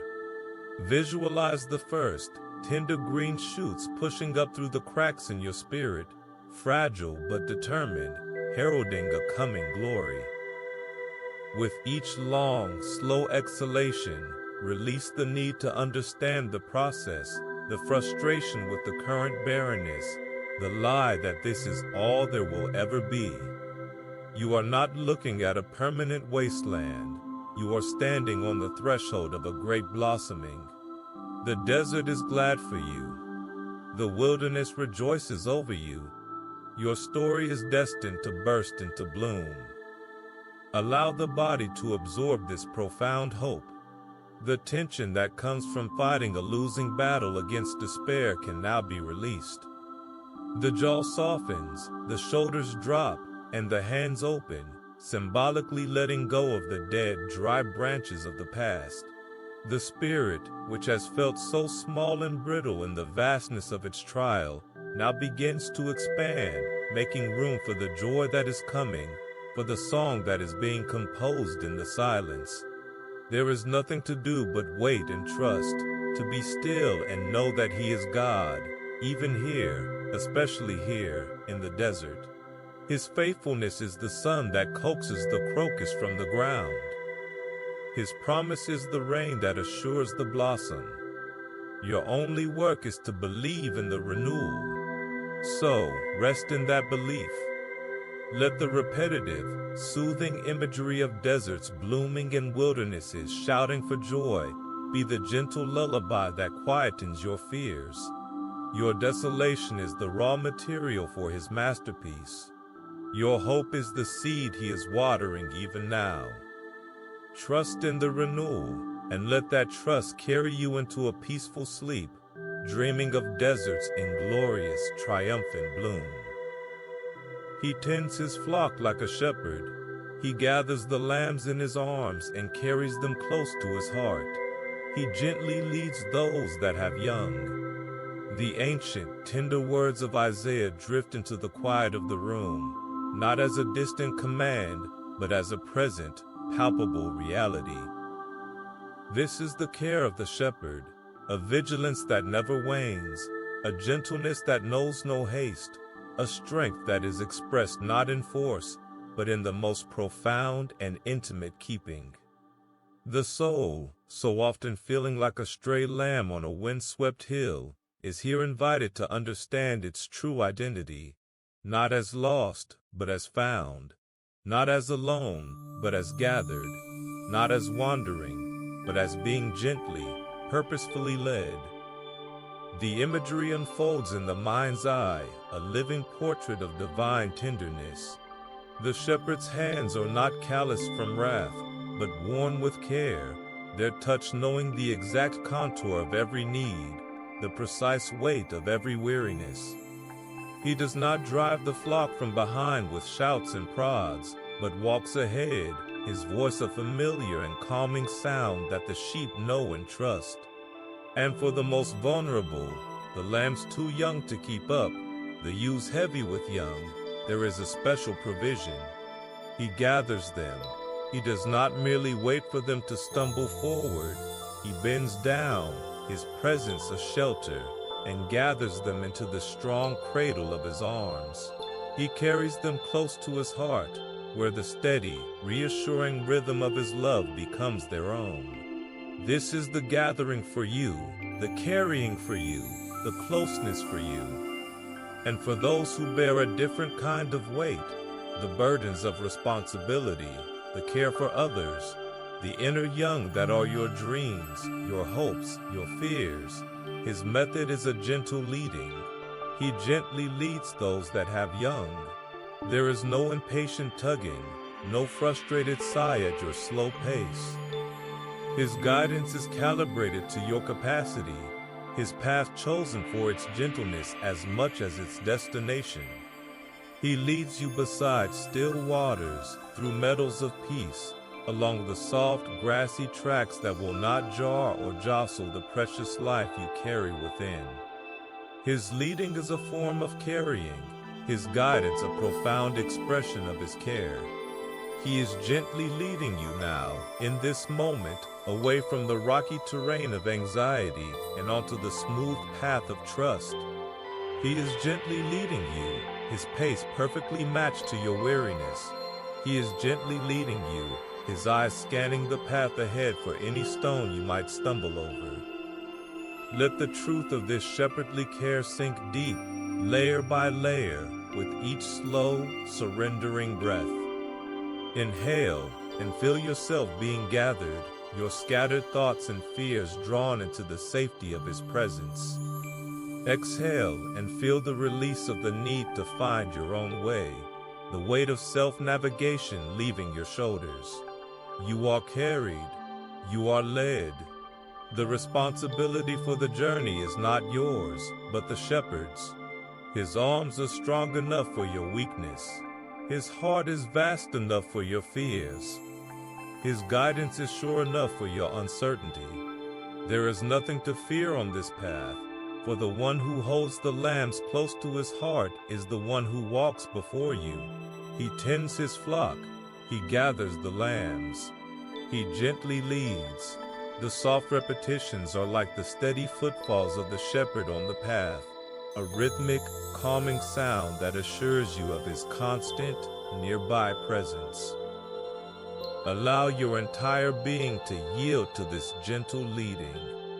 The body, which has carried itself for so long, can now grow heavy, surrendering its weight to the one who carries it. The mind, which has been the mapmaker and the scout, can now close its charts and simply follow the sound of a familiar voice. The spirit, once an anxious wanderer, can now settle into the peaceful certainty of being part of a cared-for flock. You are not lost. You are being led. You are not forgotten. You are being carried. You are not a burden. You are a beloved lamb, held close to the heart of the shepherd. Let this final, soothing knowledge be the gate through which you pass from wakefulness into sleep. He tends his flock. He gathers the lambs. He gently leads. Drift now, cradled and guided, into the deep, secure rest of the shepherd's fold. There is a peace that does not merely settle, but flows, a deep, continuous current of tranquility that moves with the gentle, unhurried certainty of a wide river carving its course through a sun-drenched valley. It is a peace that does not stagnate, but renews, carrying with it the freshness of grace and the promise of endless calm. The words of the prophet rise like the mist from such a river, a divine declaration meant to immerse the soul in its life-giving flow. For this is what the Lord says, I will extend peace to her like a river, and the wealth of nations like a flooding stream. The verse from Isaiah is an invitation to step into this divine current, to feel its cool, cleansing waters wash over every anxious thought and every clenched worry, guiding the spirit into a state of profound and overflowing calm. This river of peace originates in the high, hidden places of God's own heart, a source that has never known disturbance. Its waters are clear and deep, reflecting a sky of perfect faithfulness. To visualize this river is to engage in a holy act of surrender. One can imagine standing on its bank, feeling the soft, yielding earth beneath bare feet, a symbol of a heart made pliable and receptive to grace. The sound of the water is a constant, low murmur, a soothing hymn that drowns out the frantic noise of the mind's own making. There is no turbulence here, no white-capped waves of fear, only a powerful, serene movement that suggests an eternal, purposeful journey toward a vast ocean of rest. This is the peace that is being extended, not as a static pool to be dipped into, but as a dynamic, living stream to be carried upon. To enter this river is to release the need to anchor oneself to the shore of personal control. The current is strong enough to support, but gentle enough to assure.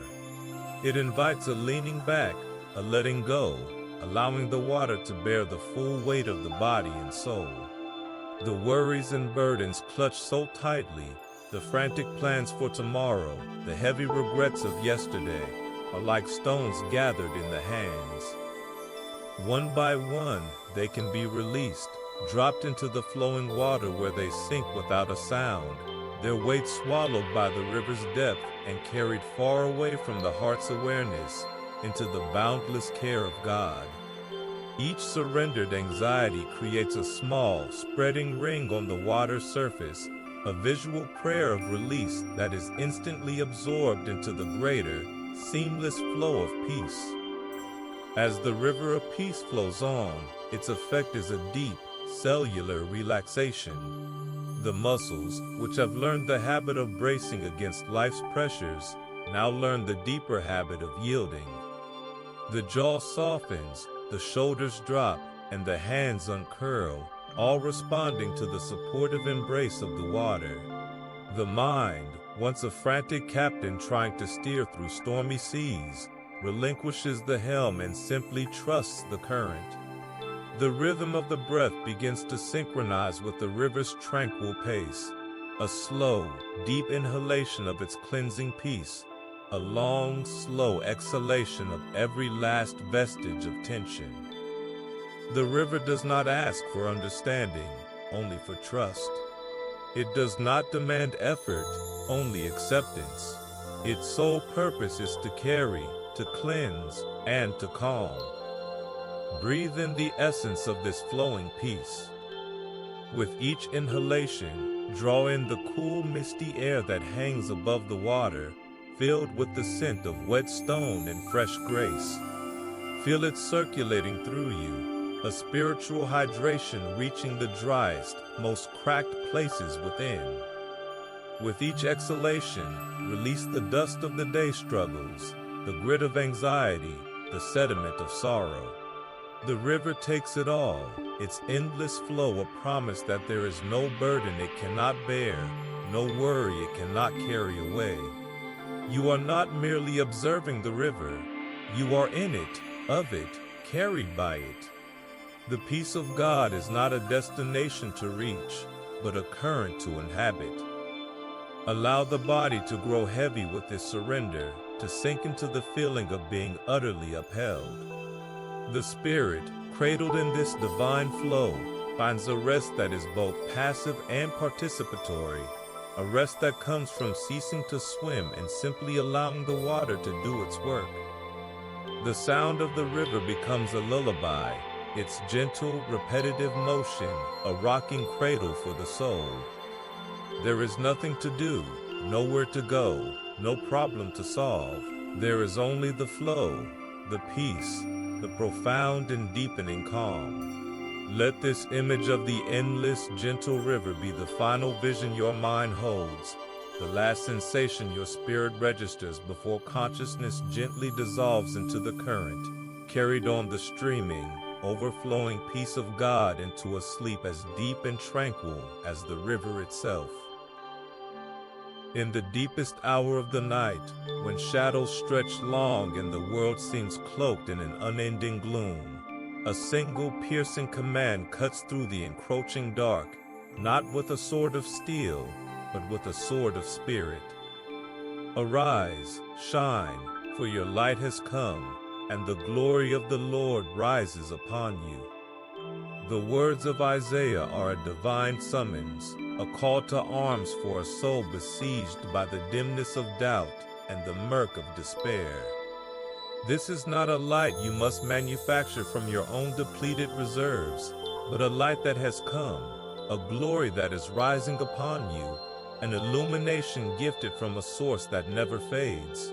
It is the armor of light, a celestial garment woven from the very essence of God's radiance, designed not to hide you from the darkness, but to make you a beacon within it, a living declaration that the night will not last forever. This light is not a gentle, ambient glow, but a powerful, penetrating force. It rises like the sun, inevitable and unstoppable, its first rays scattering the deepest shadows of fear and shame.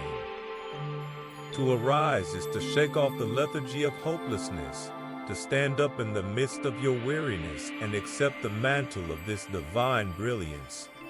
To shine is to allow that indwelling glory to refract through the cracks and fractures of your humanity, turning your very vulnerabilities into prisons of grace.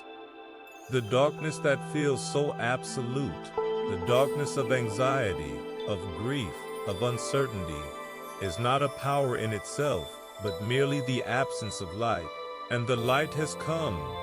It is here, now, rising upon you, wrapping around your spirit like a cloak of dawn, an armor that no shadow can pierce.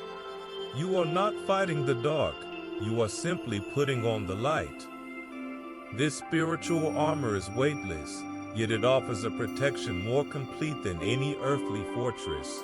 It is the assurance that you are not defined by the struggles you face in the shadows, but by the glory that is rising upon you. Every whispered lie of the enemy, every insidious thought that you are not enough, that you are forgotten, that you are defeated, is exposed as a fraud in the clarifying glare of this divine light.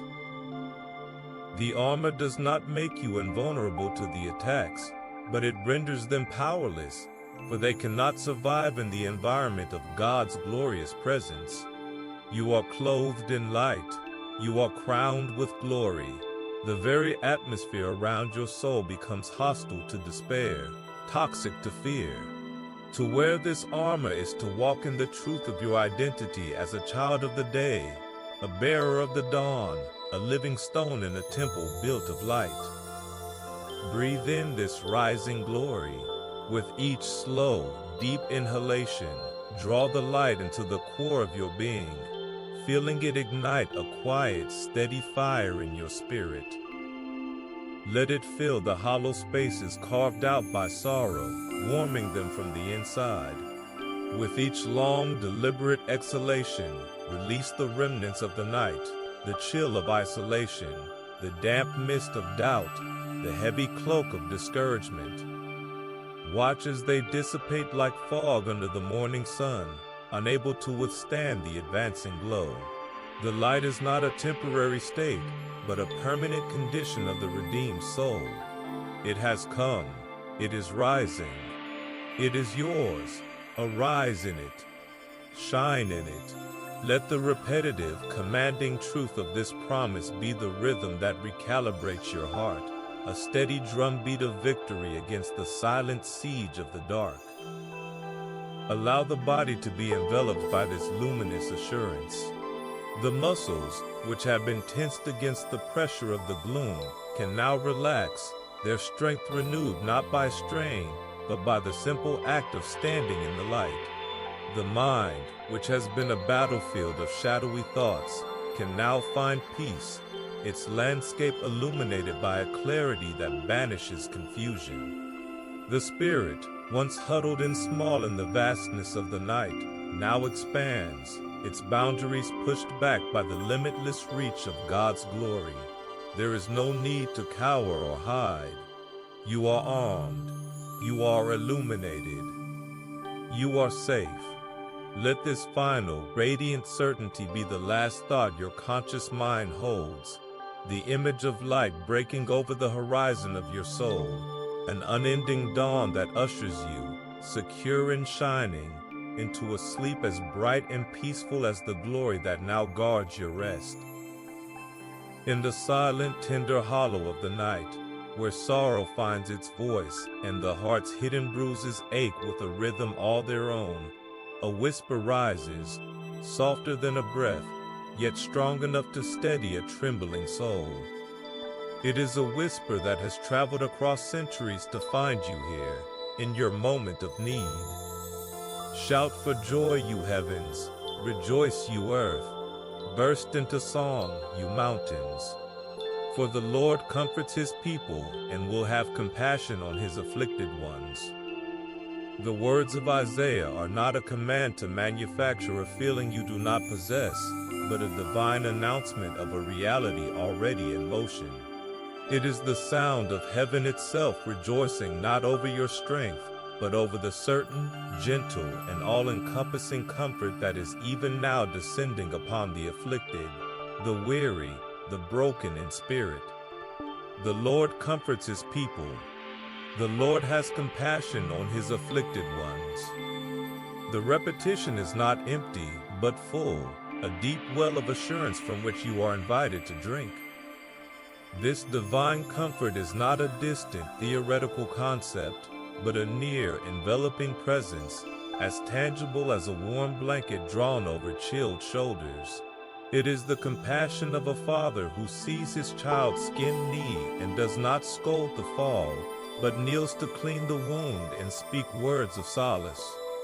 The Lord sees your affliction, the quiet griefs, the private disappointments, the aches that have no name, and his response is not judgment, but a profound, heart-moving compassion.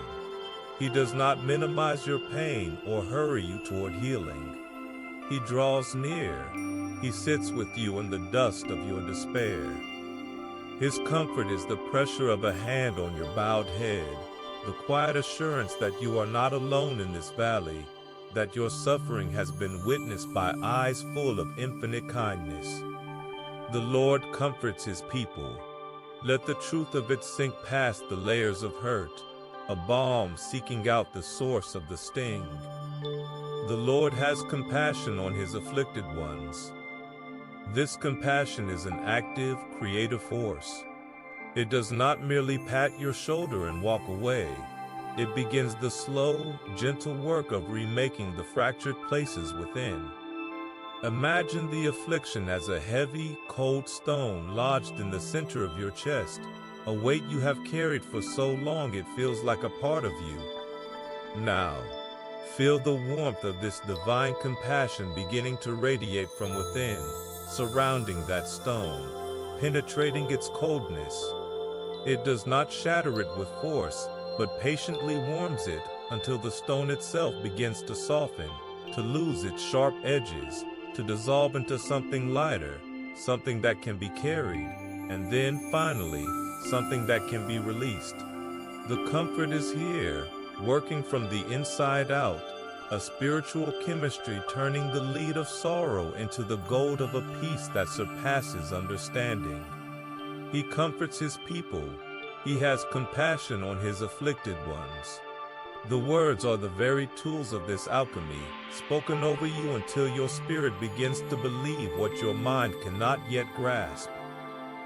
Breathe in this profound comfort. With each slow, deep inhalation, draw the compassion of God into the deepest, most tender parts of your being.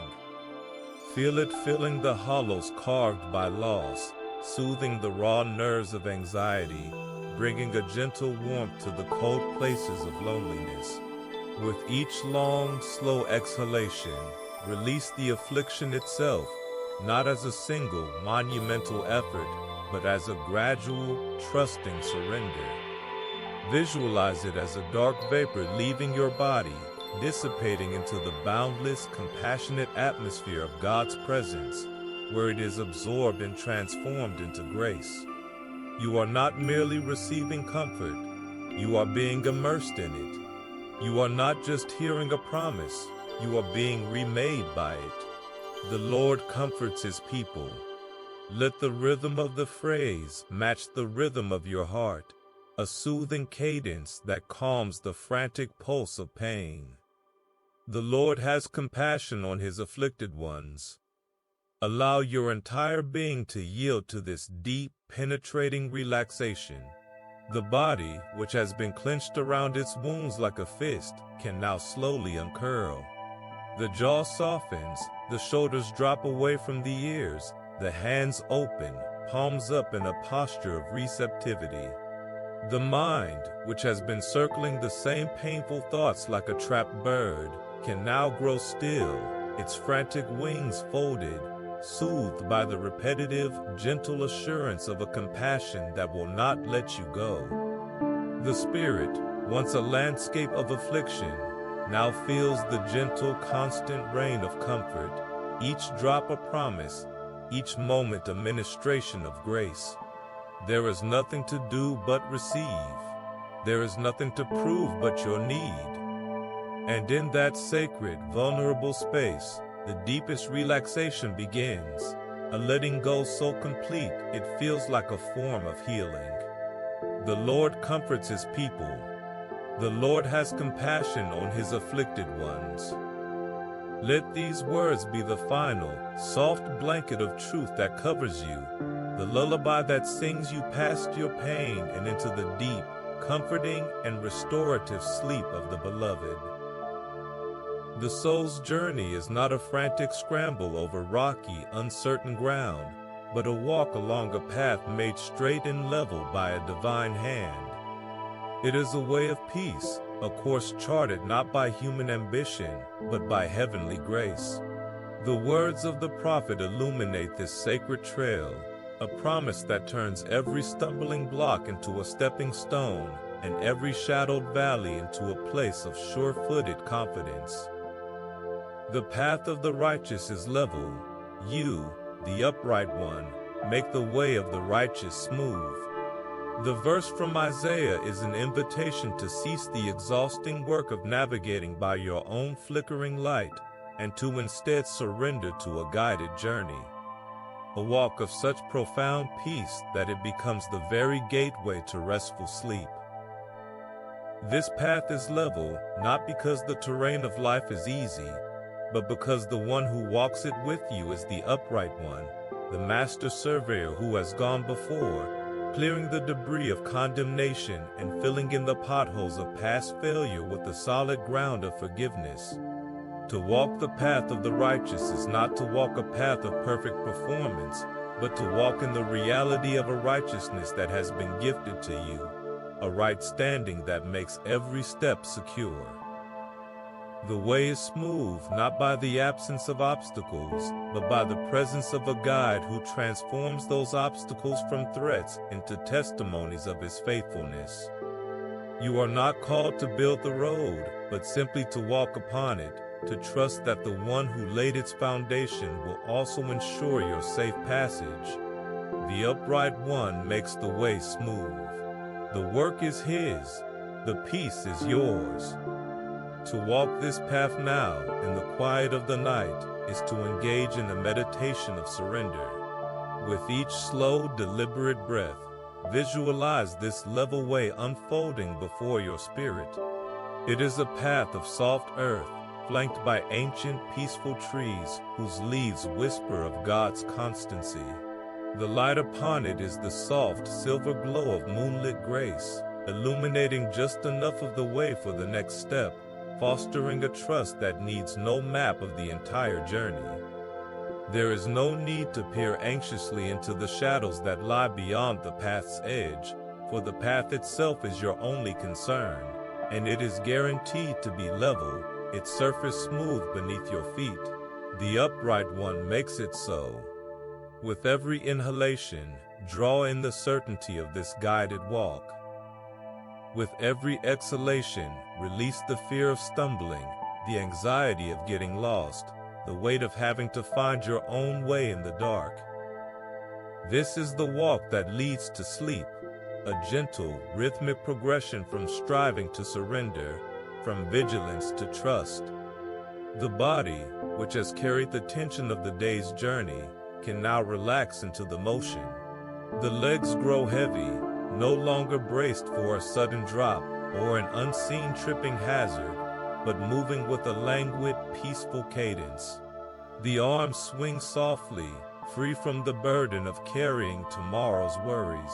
The entire being syncs with the gentle, unhurried pace of one who knows they are on a secure path, led by an infallible guide. The mind, so often a frantic scout running ahead to assess dangers, can now fall into step behind the shepherd, its duty relinquished, its fears quieted by the simple, repetitive truth. The path is level, the way is smooth, the upright one is here. Let this peaceful progression carry you now to the very threshold of sleep. The path does not end, it simply widens into a soft, open meadow of rest. The walking slows, the steps grow shorter, until you are standing still, then sitting, then lying down upon the lush grass of God's provision, the level path having delivered you perfectly to this place of repose. The upright one has made your way smooth, and now he invites you to stop walking altogether. The journey is in his hands. Your only task is to rest in the destination he has provided. Breathe out the final conscious effort. Release the last thought of the path itself. You have been led, you have been guided, you have been brought to this moment of perfect peace. The upright one has made your way smooth, and now he makes your rest deep. Surrender to the sleep that rises to meet you, a gift bestowed upon those who trust the path and the pathmaker completely. In the tender, quiet hollow where the heart feels most exposed, where the memory of human frailty and the sting of transient affections linger like a chill, a promise echoes with the force of an unbreakable vow. It is a love that does not flicker, does not waver, does not retreat with the changing seasons of the soul. In a surge of anger I hid my face from you for a moment, but with everlasting kindness I will have compassion on you, says the Lord your Redeemer. The words of Isaiah cut through the temporary shadows of divine discipline to reveal the eternal, blazing sun of a love that is fundamentally, unchangeably kind. This is God's unfailing love, a compassion that outlasts every moment of anger, a kindness that is the final, enduring word over your life, a steadfast assurance that you are held in a grip that will never, ever loosen. This everlasting kindness is the bedrock beneath the shifting sands of emotion and circumstance. It is not a reaction to your goodness, but a revelation of God's nature. His anger is a moment, a brief, righteous shadow cast by a holy love that cannot abide the sin which harms his beloved. But his kindness is everlasting, an ocean whose depths cannot be plumbed, a constant, gentle pressure upon the soul that assures it of its worth and its welcome. You are not loved in spite of your failures. You are loved with an everlasting kindness that saw every failure coming and chose compassion anyway. The Lord your Redeemer has spoken it. His compassion is not a fleeting feeling, but his eternal posture towards you. With everlasting kindness, I will have compassion on you. Let the truth of it, solid and immovable, settle into the foundation of your being. His kindness is everlasting. His compassion is sure. This steadfast love becomes a rhythmic, soothing balm for a heart accustomed to the world's conditional affections. It is a love that does not need to be re-earned each day, a kindness that does not cool with distance or time. It is as present in the silence of the night as it is in the clamor of the day, as near in your feeling of unworthiness as it is in your moments of faith. Imagine this kindness as a deep, resonant hum underlying all of creation, a fundamental frequency of the universe that is pure, unadulterated grace. Your worries, your fears, your anxieties are merely dissonant notes that cannot alter the core melody. The everlasting kindness is the song, and you are held within its harmony. With everlasting kindness, I will have compassion on you. The repetition is not redundant, but restorative, a gentle hammer driving the unassailable truth deeper with each strike, until it becomes the only reality your heart can accept. Breathe in this unwavering assurance.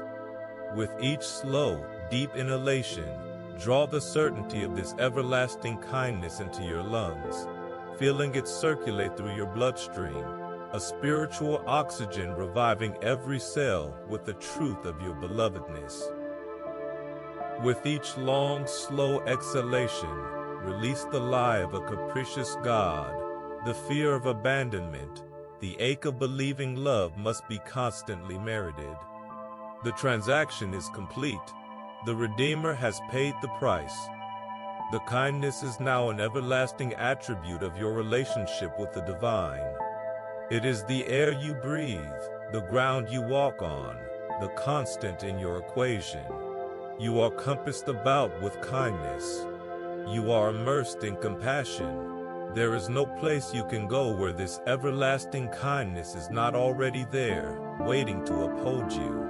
With everlasting kindness, I will have compassion on you. Let the phrase become the rhythm of your pulse, the metronome of your peace. Allow the body to fully succumb to this profound, steadfast love. The muscles, which have been tensed in a subconscious brace against rejection, can now soften completely, their vigilance rendered unnecessary by a love that will not fail.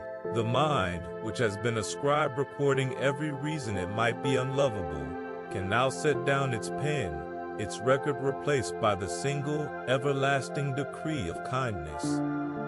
The spirit, once a trembling question mark, now becomes a steady, affirmed period, resting in the finality of God's compassionate vow. There is nothing to fear, nothing to prove, nothing to earn. The work of love is finished, and its nature is everlasting kindness. So rest in it, sink into it. Let the repetitive, soothing truth of an unfailing love be the final blanket that smothers every anxiety, and the gentle lullaby that sings you into a sleep cradled in the everlasting, compassionate arms of your Redeemer. In the quiet drift toward sleep, where the boundaries of the self grow soft and the spirit feels most porous, a profound and ancient promise settles over the soul like a gentle, weightless mantle. It is the promise of an inheritance, not of land or gold, but of a spiritual legacy so rich and enduring it transcends the fleeting treasures of this world. The words from the prophet Isaiah form the title deed to this eternal bequest, a whisper from the divine testator that names you among the heirs. I will bring forth descendants from Jacob, and from Judah, those who will possess my mountains. My chosen people will inherit them, and there will my servants live. The verse from Isaiah is not a historical record alone, but a living, breathing covenant, a declaration that you are included in a chosen lineage, destined to possess the sacred heights of God's own peace and to dwell in the permanent homeland of His presence. This inheritance is not something to be earned through striving, but something to be received through the simple, trusting posture of a child. It is the birthright of those who have been grafted into the family of God through grace. The mountains to be possessed are not of rock and soil, but the towering, unshakable promises of God, peaks of faithfulness, ranges of mercy, summits of everlasting love. To inherit them is to have them become the permanent landscape of your inner world, the immovable foundation upon which your identity rests. You are a descendant of promise. You are among the chosen people. You are a servant who will dwell in the house of the Lord forever. The inheritance is not a future hope alone, but a present tense reality, the deeds of which are being signed in the quiet of this night with the ink of the Spirit. The spiritual blessings of this inheritance are as manifold as the stars, each one a luminous point of grace in the dark canopy of the soul. There is the blessing of a name, known, spoken, and cherished by the Creator. There is the blessing of a place, a prepared room in the Father's house, a permanent dwelling of peace within the Spirit. There is the blessing of a purpose, to be a servant in the courts of the King, a role not of drudgery, but of holy privilege and profound fulfillment.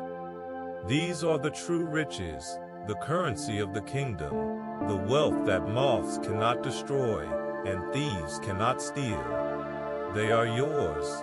They have been willed to you from before the foundation of the world, held in trust by the Spirit, and now distributed to your hungry heart. To meditate on this inheritance is to feel a deep, settling contentment, a satisfaction that the world cannot give and circumstances cannot take away. You are an heir of God, a co-heir with Christ. The mountains of His promise are yours to possess. The thought itself is a balm, a spiritual unguent that soothes the raw edges of a day spent in the lowlands of worry.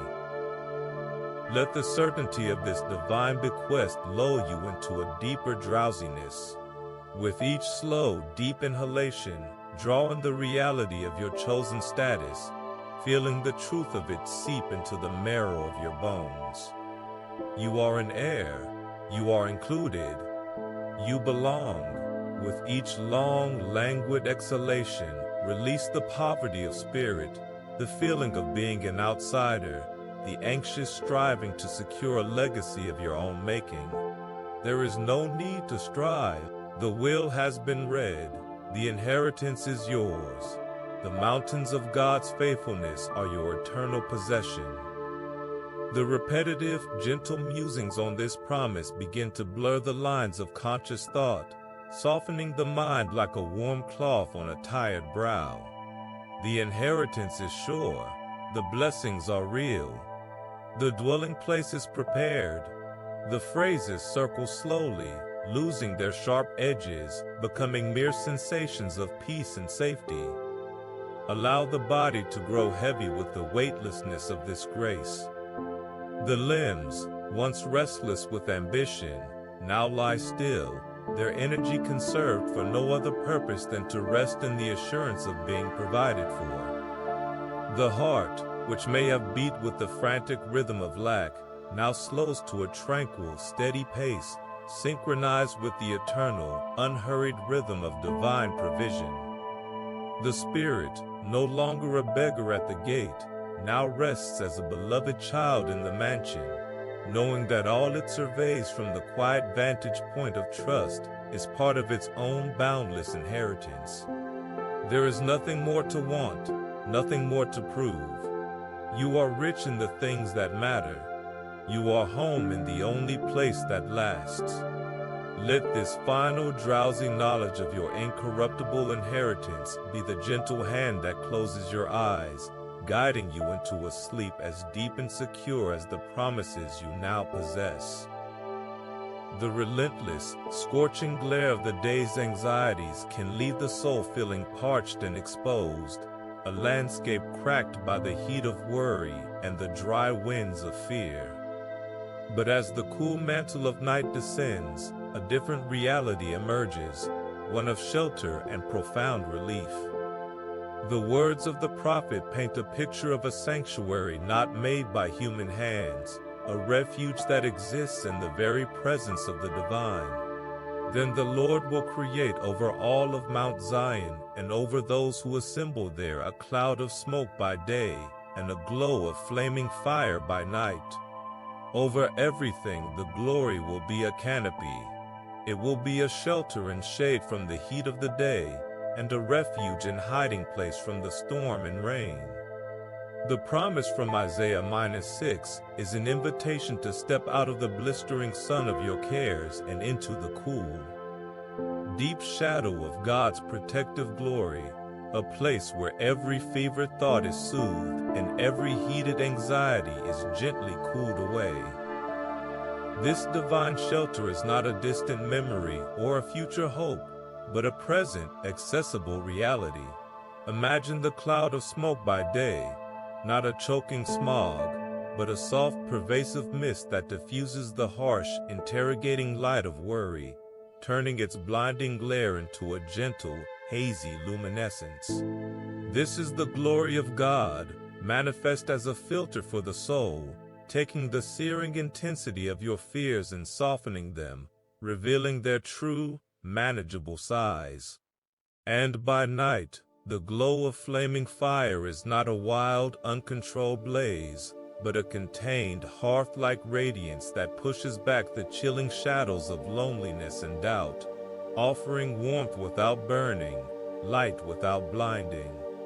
Over everything, this glory forms a canopy, a vast, celestial covering that stretches from horizon to horizon of your consciousness, a permanent fixture of grace. It is a shelter and shade from the heat. The words themselves feel like a cool cloth on a fevered brow, a promise of respite from the internal desert. To enter this shelter is to experience a cooling that goes deeper than the skin, a chill that reaches the overheated engines of the mind and the sun-scorched plains of the spirit. The frantic, racing thoughts that thrive in the heat of panic begin to slow their frantic pace, their energy dissipating in the cool, quiet atmosphere of this refuge. The tightness in the chest, born of stifling anxiety, begins to loosen, allowing the breath to flow deep and cool into the lungs. Every worry, every what-if, every frantic plan is like a stone that has been baking in the sun, too hot to touch. But here, in the shade of the canopy, they are cooled. Their burning edges are blunted. They become manageable, touchable, able to be handed over. One by one, you can pick them up and place them in the pool of God's care that lies at the center of this shelter, hearing the gentle hiss as their heat is extinguished, watching them sink into the cool, dark depths of His faithfulness. Breathe in the coolness of this sacred shade. With each slow, deep inhalation, draw in the misty, refreshing air of God's presence, feeling it circulate through you, lowering the internal temperature of your soul. Feel it reaching the places that feel burned out, the hopes that feel withered, the emotions that feel raw from overexposure to the heat of circumstance. With each long, slow exhalation, release the heat itself, the fever of impatience, the flush of frustration, the dry, crackling energy of stress. Visualize it leaving your body as a shimmering wave of heat, dissipating harmlessly into the vast, cool expanse under the canopy. You are not just escaping the heat, you are being recalibrated by the coolness. Your inner climate is being restored to its intended state of peaceful equilibrium. The shelter is here, the shade is for you, the refuge is now. Allow your entire being to relax into this profound, cooling peace. The body, which has been tensed against the day's pressures, now softens, its sweat-dampened vigilance replaced by a dry, cool stillness. The mind, which felt like an overheating machine, now powers down, its fans whirring to a gentle halt in the soothing environment. The spirit, once a lizard desperately seeking a rock shadow, now rests in the deep, eternal shade of the Almighty, its panting quieted, its thirst quenched. There is nothing to run from here, nothing to hide from. The heat has been neutralized, the storm has been sheltered. All that remains is the quiet, the cool, the deep, restorative calm. Let the repetitive, soothing imagery of cloud and canopy, of shelter and shade, be the final gentle breeze that crosses your skin, lulling you into a sleep as cool, deep, and refreshing as the refuge you have found in the shadow of his wings. A song begins where words end, a melody rising from the very ruins of the spirit, a spontaneous hymn of joy born not from the absence of pain, but from the overwhelming presence of a divine promise kept. The ancient call echoes through the stillness, a command to the heart to find its voice in the aftermath of desolation. Burst into songs of joy together, you ruins of Jerusalem, for the Lord has comforted his people, he has redeemed Jerusalem. The words of Isaiah are not a suggestion, but a divine ignition, a spark thrown into the dry tinder of a weary soul, setting ablaze a praise that is both a response to comfort and the very embodiment of the peace it proclaims. This is the voice of comfort, transforming silence into symphony and sorrow into song, a holy invitation to let joy be the final, triumphant sound before sleep.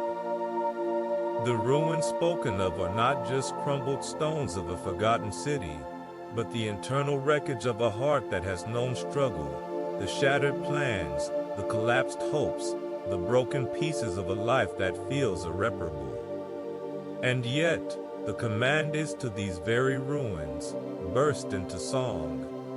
It is a paradox that only divine logic can resolve. The song does not come from a place of wholeness, but from the profound realization that the Lord has comforted. The healing has begun. The redemption is underway. The song is the sound of the comfort itself taking root, a spiritual force that begins to reassemble the rubble into a new and more beautiful structure, one with acoustics designed for praise. The Lord has comforted his people. The fact is stated with the finality of a completed work, a foundation upon which the soul can now stand and sing. This breaking into song is not a frantic, forced celebration, but a natural, overflowing response, like a spring of fresh water bursting from a long, dry rock. It is the joy of a prisoner who hears the key turn in the lock, the relief of a lost child who sees the familiar light of home. It starts as a hum deep in the spirit, a vibration of grace that resonates through the fractures and the hollow places. Then it grows, gathering strength, until it becomes a melody that cannot be contained. It is a song of joy for the peace that comes not from a truce with the world, but from a treaty signed in heaven, a peace that flows from the certainty of being comforted, held, and redeemed. To sing this song is to actively participate in your own healing, to align your spirit with the reality of God's intervention. It is to let joy have the last word over every anxiety, every fear, every lingering ache.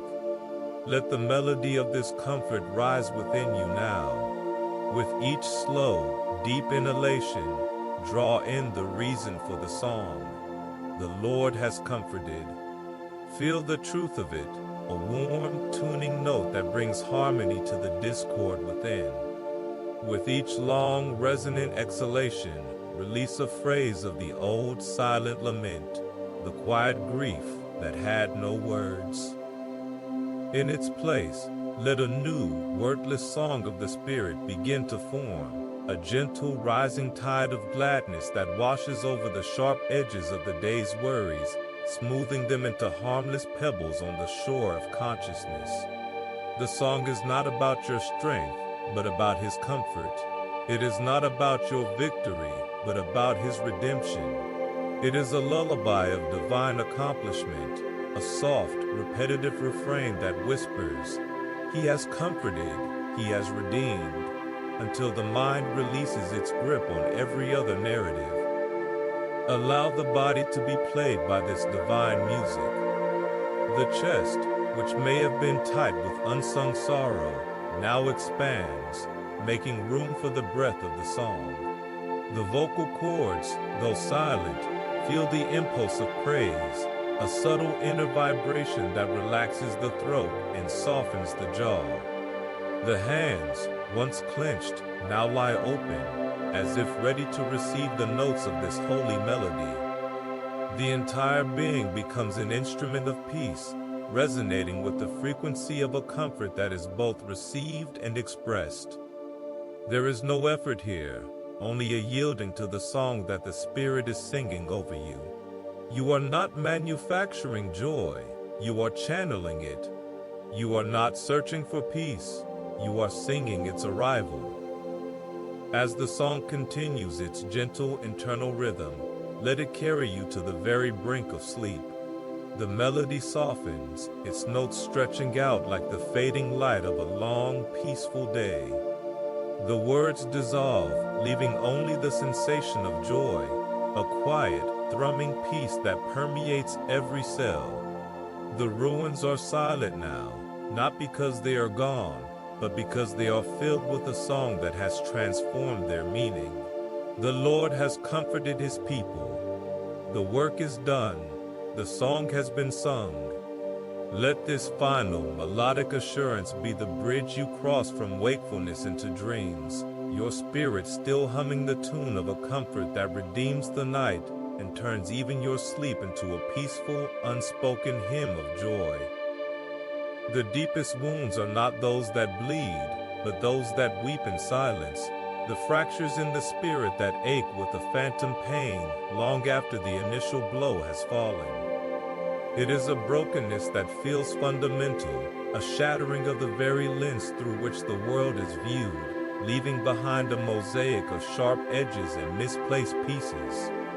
But into this sacred, wounded space, a declaration is made, a mission statement from the heart of God Himself, spoken through the prophet and now whispered into the core of your being. The Spirit of the Sovereign Lord is on me, because the Lord has anointed me to proclaim good news to the poor. He has sent me to bind up the brokenhearted. The focus of Isaiah narrows to this divine purpose, this holy vocation of mending, a promise that the most shattered parts of you are the specific, intended recipients of a grace that specializes in impossible repair.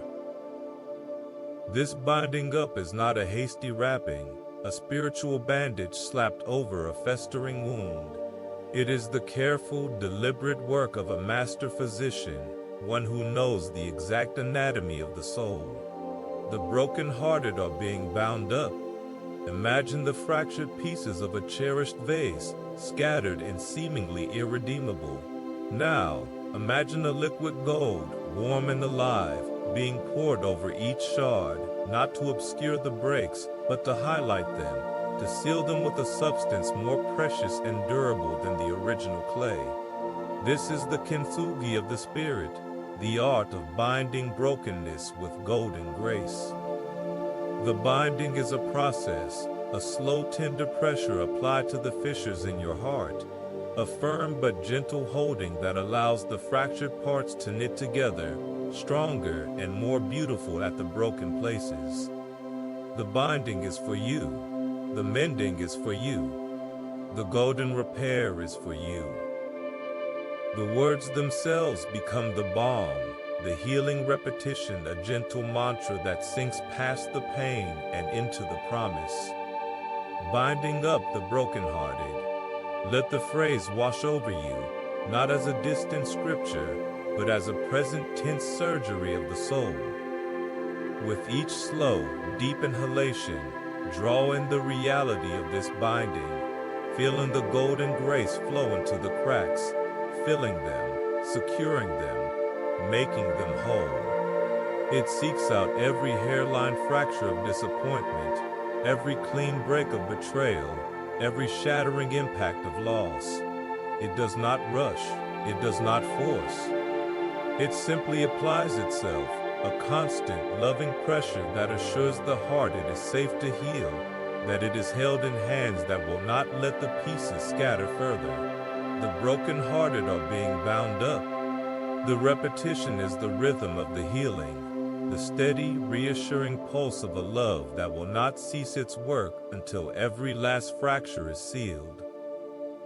Breathe out the resistance to this mending. Exhale the belief that you are too broken, the fear that the wounds are too old, the shame that you should have healed by now.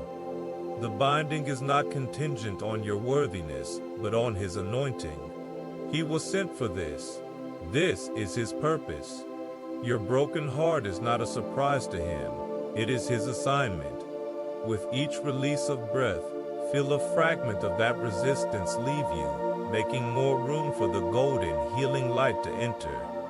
The binding up continues, layer upon layer, a divine lamination of grace that makes the heart not just whole again, but resilient, capable of holding even more love, more joy, more light than before it was broken.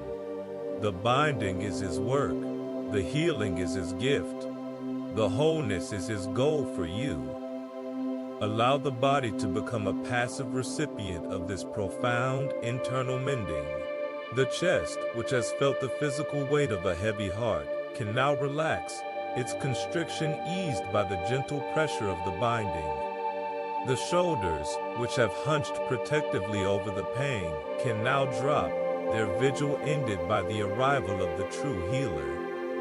The spirit, once a collection of sharp, disconnected pieces, now feels the unifying warmth of the golden lacquer, drawing it all back together into a cohesive, functional, and breathtakingly beautiful whole. There is nothing for you to do but receive, to lie still and let the healing words and the healing presence do their perfect work. The broken-hearted are being bound up. Let this final, soothing truth be the last conscious thought, the final stitch in the divine surgery. You are not your brokenness.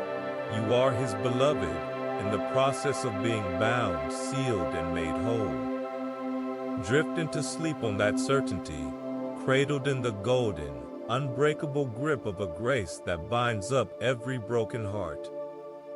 In the most desolate and barren seasons of the soul, when the landscape of the spirit appears as a cracked, sun-bleached wasteland, and hope feels like a forgotten language, a promise whispers of a miracle. It is a promise that defies the logic of the desert, a declaration that life can spring forth from the most unlikely and inhospitable ground. See, I am doing a new thing. Now it springs up. Do you not perceive it? I am making a way in the wilderness and streams in the wasteland. The words of Isaiah are not a gentle suggestion, but a divine announcement of a creative act already in motion. A holy irrigation of the soul's driest places, an invitation to let go of the cracked earth of the past and embrace the lush, flowing beginnings of a future authored by grace. This new thing is not a minor adjustment or a superficial change, but a fundamental recreation, a genesis in the midst of desolation. It springs up with the sudden, surprising force of a wildflower pushing through concrete, a testament to a life that is stronger than circumstance. The way in the wilderness is not a faint animal trail, but a highway carved by the divine hand, a clear and purposeful path through the confusing, trackless expanse of uncertainty. And the streams in the wasteland are not a mirage, but real flowing water, cool and clear, bubbling up from a source deep beneath the surface of your pain. A source that has been there all along, waiting for the command to break forth. I am making a way. I am creating streams. The divine action is stated in the present, active tense, a work that is happening now, in this quiet moment, as you release the day and prepare for rest. Do you not perceive it? The question is an invitation to shift your focus from the barrenness to the budding, from the drought to the deluge of grace that is even now beginning to fall. To perceive this new thing requires a letting go, a conscious unclenching of the fists that have been gripping the dust of the past. The past, with its failures, its disappointments, its roads that led nowhere, is a desert in its own right, a place of ghosts and echoes that can no longer sustain life. But the streams are in the wasteland, not in the fertile valley of yesterday's successes. They are found in the surrender of what was, in the courageous release of the narrative you have been telling yourself about your own limitations. Let the past be the past. Let its dry riverbeds remain empty. The new thing is springing up in the present, in the wilderness of this moment, and it requires empty hands to receive it. With each slow, deep breath, release a memory, a regret, a label, a story of brokenness. Watch them fall like grains of sand through your open fingers, returning to the desert from which they came. They are not your identity. They are not your future. The new thing is your present and your promise. Breathe in the moisture of the coming streams. Even before you see them, you can sense the shift in the air, the cool, damp promise that precedes the spring. With each inhalation, draw in the faith that believes in the water before it appears, the trust that accepts the new path before its entire route is visible. This is the perception of faith, the spiritual sense that tunes into the frequency of God's creative power. He is doing a new thing. He is making a way. He is carving streams. Your only work is to believe it, to anticipate it, to make room for it in your heart by clearing out the rubble of the old. The streams are coming to water the seeds of new beginnings, seeds of peace, of purpose, of a joy that is not dependent on the weather of your circumstances. They are coming to revive dreams you thought had long since withered and died. Allow your entire being to relax into this promise of renewal. The body, which has carried the fatigue of wandering in the same old circles, can now grow heavy with the relief of a new direction. The mind, which has been a map of dead ends, can now release its cartography and simply follow the sound of running water.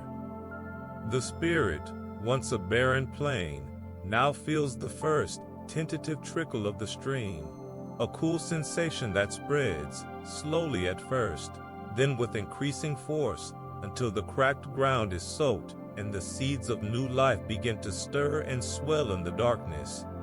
There is nothing to fear in this new beginning. It is the work of the one who spoke light into darkness and order into chaos. It is his nature to create, to restore, to make all things new. So, let go of the old. Let go of the dry. Let go of the wasteland. The streams are here. The way is being made. The new thing is springing up for you. Let this gentle, flowing assurance be the final current that carries you away from the deserts of the past and into the deep, restorative sleep of one who is being led beside new, quiet waters in a land that is being made lush and green by the grace of a God who specializes in beginnings. There is a divine alchemy at work in the deepest chambers of the soul, a sacred exchange where the heavy, gray ashes of mourning are traded for the gleaming, weightless gold of praise. It is a transformation so profound it redefines the very landscape of the heart, turning a barren field of sorrow into a garden of radiant calm. The ancient promise rises, a gentle decree spoken over every weary spirit, to bestow on them a crown of beauty instead of ashes, the oil of joy instead of mourning, and a garment of praise instead of a spirit of despair.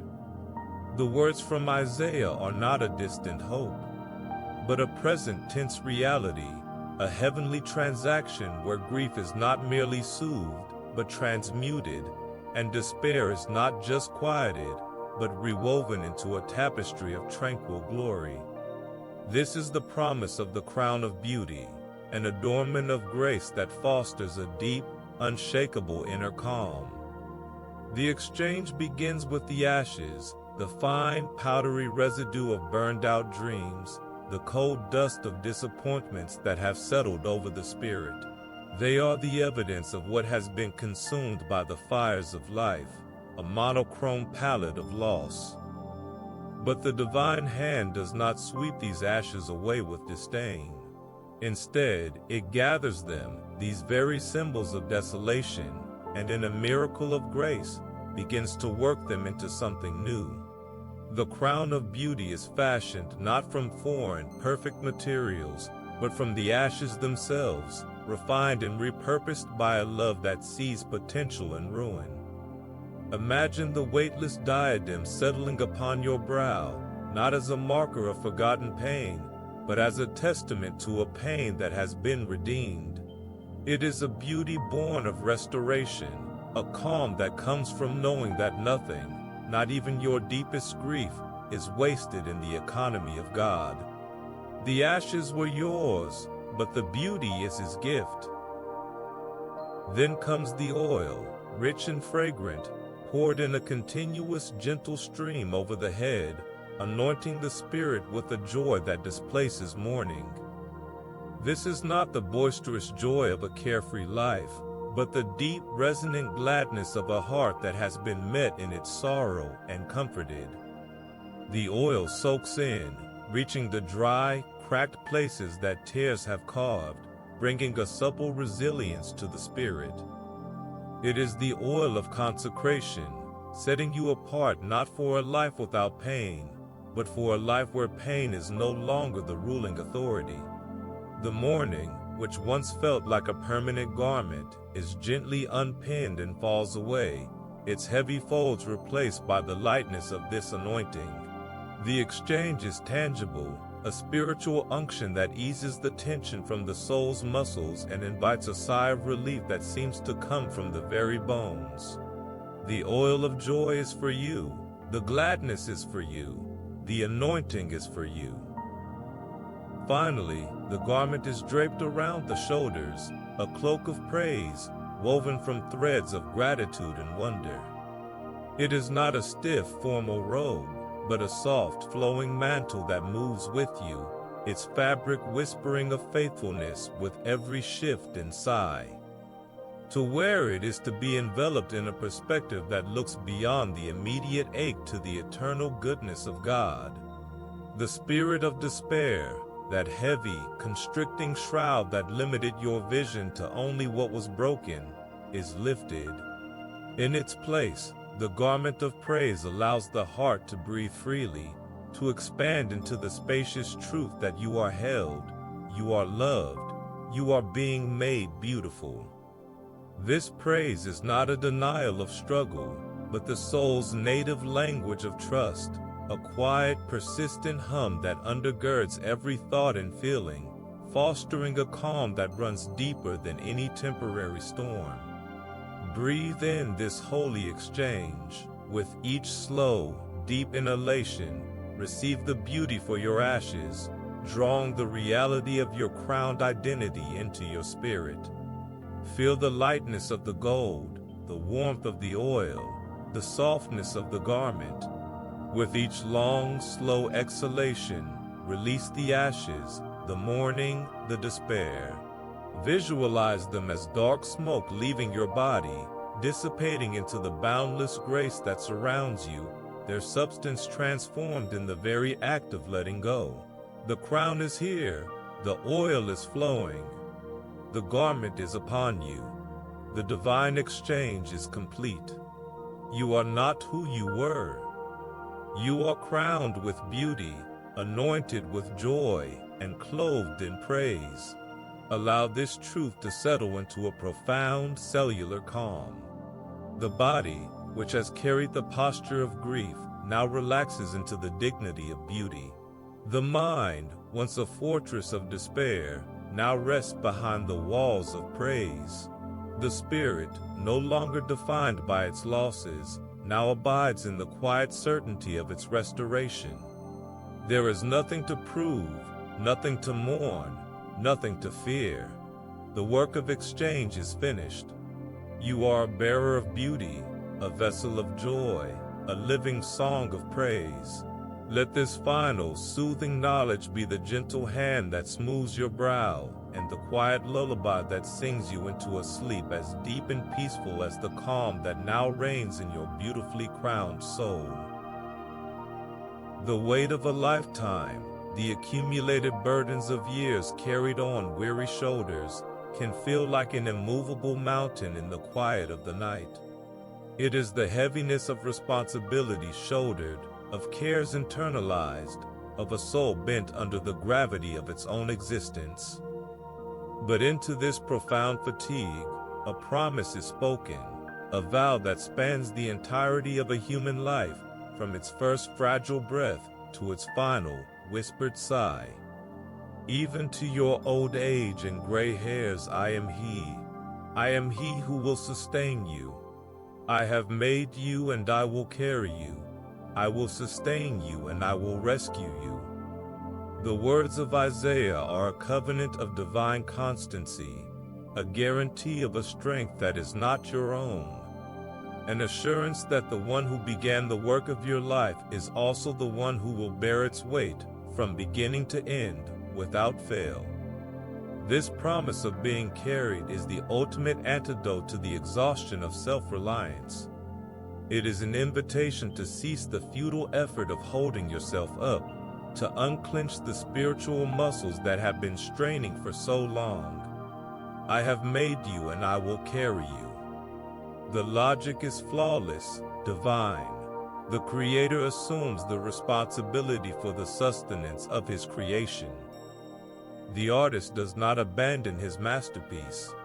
You are not an accident left to fend for itself in a cold universe, but a beloved work of divine artistry, and the hands that formed you are the same hands that now promise to uphold you. This carrying is not a reluctant duty, but a joyful commitment, a fundamental aspect of God's nature. He will sustain you. He will rescue you.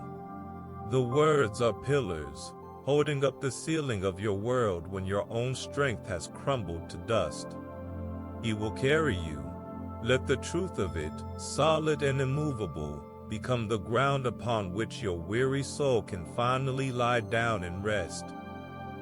The promise stretches across time, a bridge over the chasm of every fear about the future. Even to your old age and gray hairs I am He. The God of your youth is the God of your aging. The strength that lifted you in childhood is the same strength that will cradle you in frailty. There is no season of life outside the scope of this faithful promise, no chapter where the narrative of His carrying ceases. The worries about tomorrow, the anxieties about declining strength, the fears of becoming a burden, they are all answered by this single eternal declaration: I am He. His identity is your security. His constancy is your comfort. He does not change, and therefore His commitment to carry you does not waver. From this moment, in the prime of your weariness, to the last moment of your earthly journey, He is He. He will sustain. He will carry. The repetition is a gentle hammer, driving the promise deep into the foundation of your soul, until it becomes the only reality that matters, the only truth you need for rest. Breathe in this profound assurance. With each slow, deep inhalation, draw in the certainty of being carried. Feel the sensation of a divine strength rising up beneath you, like a cushion of air, lifting the weight from your shoulders, from your mind, from your spirit. The burdens you have named and the ones too deep for words, the financial pressures, the relational strains, the internal battles, can now be visualized as heavy packs you have been carrying. One by one, you can feel their straps being loosened, their weight being lifted from your back by unseen, capable hands. They are not gone, but they are no longer yours to carry alone. He has taken the load. He will sustain you. With each long, slow exhalation, release the very idea that you are the one who must bear it all. Exhale the pride of self-sufficiency. Exhale the fear of dropping the load. Exhale the exhaustion that comes from the constant grinding effort. You are being carried. You are being sustained. You are being rescued even now from the tyranny of your own strength. Allow your entire being to yield to this divine support. The body, which has been a column of tension holding up the world, can now collapse into the embrace that promises to hold it. The spine can soften, the legs can grow heavy, the arms can fall limp, all surrendering to the reality that they are not the primary support system anymore. The mind, a frantic manager trying to allocate dwindling resources, can now power down, its calculations rendered obsolete by the infinite provision of the carrier. The spirit, once a weary traveler on a long, dusty road, now feels itself being lifted, cradled, and rocked in the arms of the one who made it. There is nothing to do. There is nothing to hold. There is nothing to fear. The faithful promise stands. He will carry you. He will sustain you. He will rescue you. Let this rhythmic, unwavering truth be the final thought, the last sensation before consciousness dissolves. You are not falling into an abyss, but into arms that have promised to hold you since before you were born and will not let go until the very end. Drift into that certainty, carried on the faithful promises of God into a sleep as deep and secure as His eternal vow. In the profound stillness that follows the release of every burden, a deeper truth emerges, one that requires no fanfare, no struggle, and no sound. It is a truth that thrives in silence, a strength that grows in the fertile ground of surrender. The ancient words return, not as a command to strive, but as an invitation to a different kind of power. In repentance and rest is your salvation. In quietness and trust is your strength. The verse from Isaiah, revisited now, reveals its most intimate layer. The quiet confidence that comes not from what you do, but from who you are in the stillness of God's presence. This is the confidence of a soul that has ceased its wrestling and discovered that its true might lies in the gentle, unwavering act of trusting in the silence. This quietness is not an empty void, but a space filled with a palpable, divine assurance. It is the quiet of a deep, underground river, flowing with a power that cannot be seen but can be felt in the cool, steady sustenance it provides to everything above. To trust in this silence is to believe that God is at work in the places beyond your perception, that His plans are unfolding in the unseen realms of providence, and that your most powerful contribution to the work is often to simply be still and know. The frantic need to understand, to control, to orchestrate is replaced by a deep, settling calm, a confidence that the one who holds the universe also holds this moment, and His grip is sure. In quietness and trust is your strength. The phrase is not a paradox, but a divine equation, where the subtraction of your noise results in the addition of His power. This quiet confidence allows for a deep relaxation that permeates the entire being. The mind, so often a cacophony of plans and protests, grows still. Its constant commentary fades, its frantic questions lose their urgency, and it enters a state of receptive peace, like a lake's surface becoming so smooth it perfectly reflects the sky. The soul, no longer straining to hear its own answers, rests in the simple, profound fact of God's nearness. There is no need to shout or plead. The communication is wordless, a communion of presence that speaks more deeply than any language. In this sacred hush, the spirit learns its most valuable lesson, that it is loved not for its activity, but for its being, not for its noise, but for its need. The quiet confidence is the soul's agreement with this truth, a serene acceptance that fosters a relaxation more profound than any induced by effort. Breathe into this quiet trust. With each slow, deep inhalation, draw in the silence itself, allowing it to fill the spaces once occupied by mental chatter. Feel it cooling the fever of anxiety, stilling the tremors of fear. This is the breath of salvation, the rest that saves you from the tyranny of your own striving.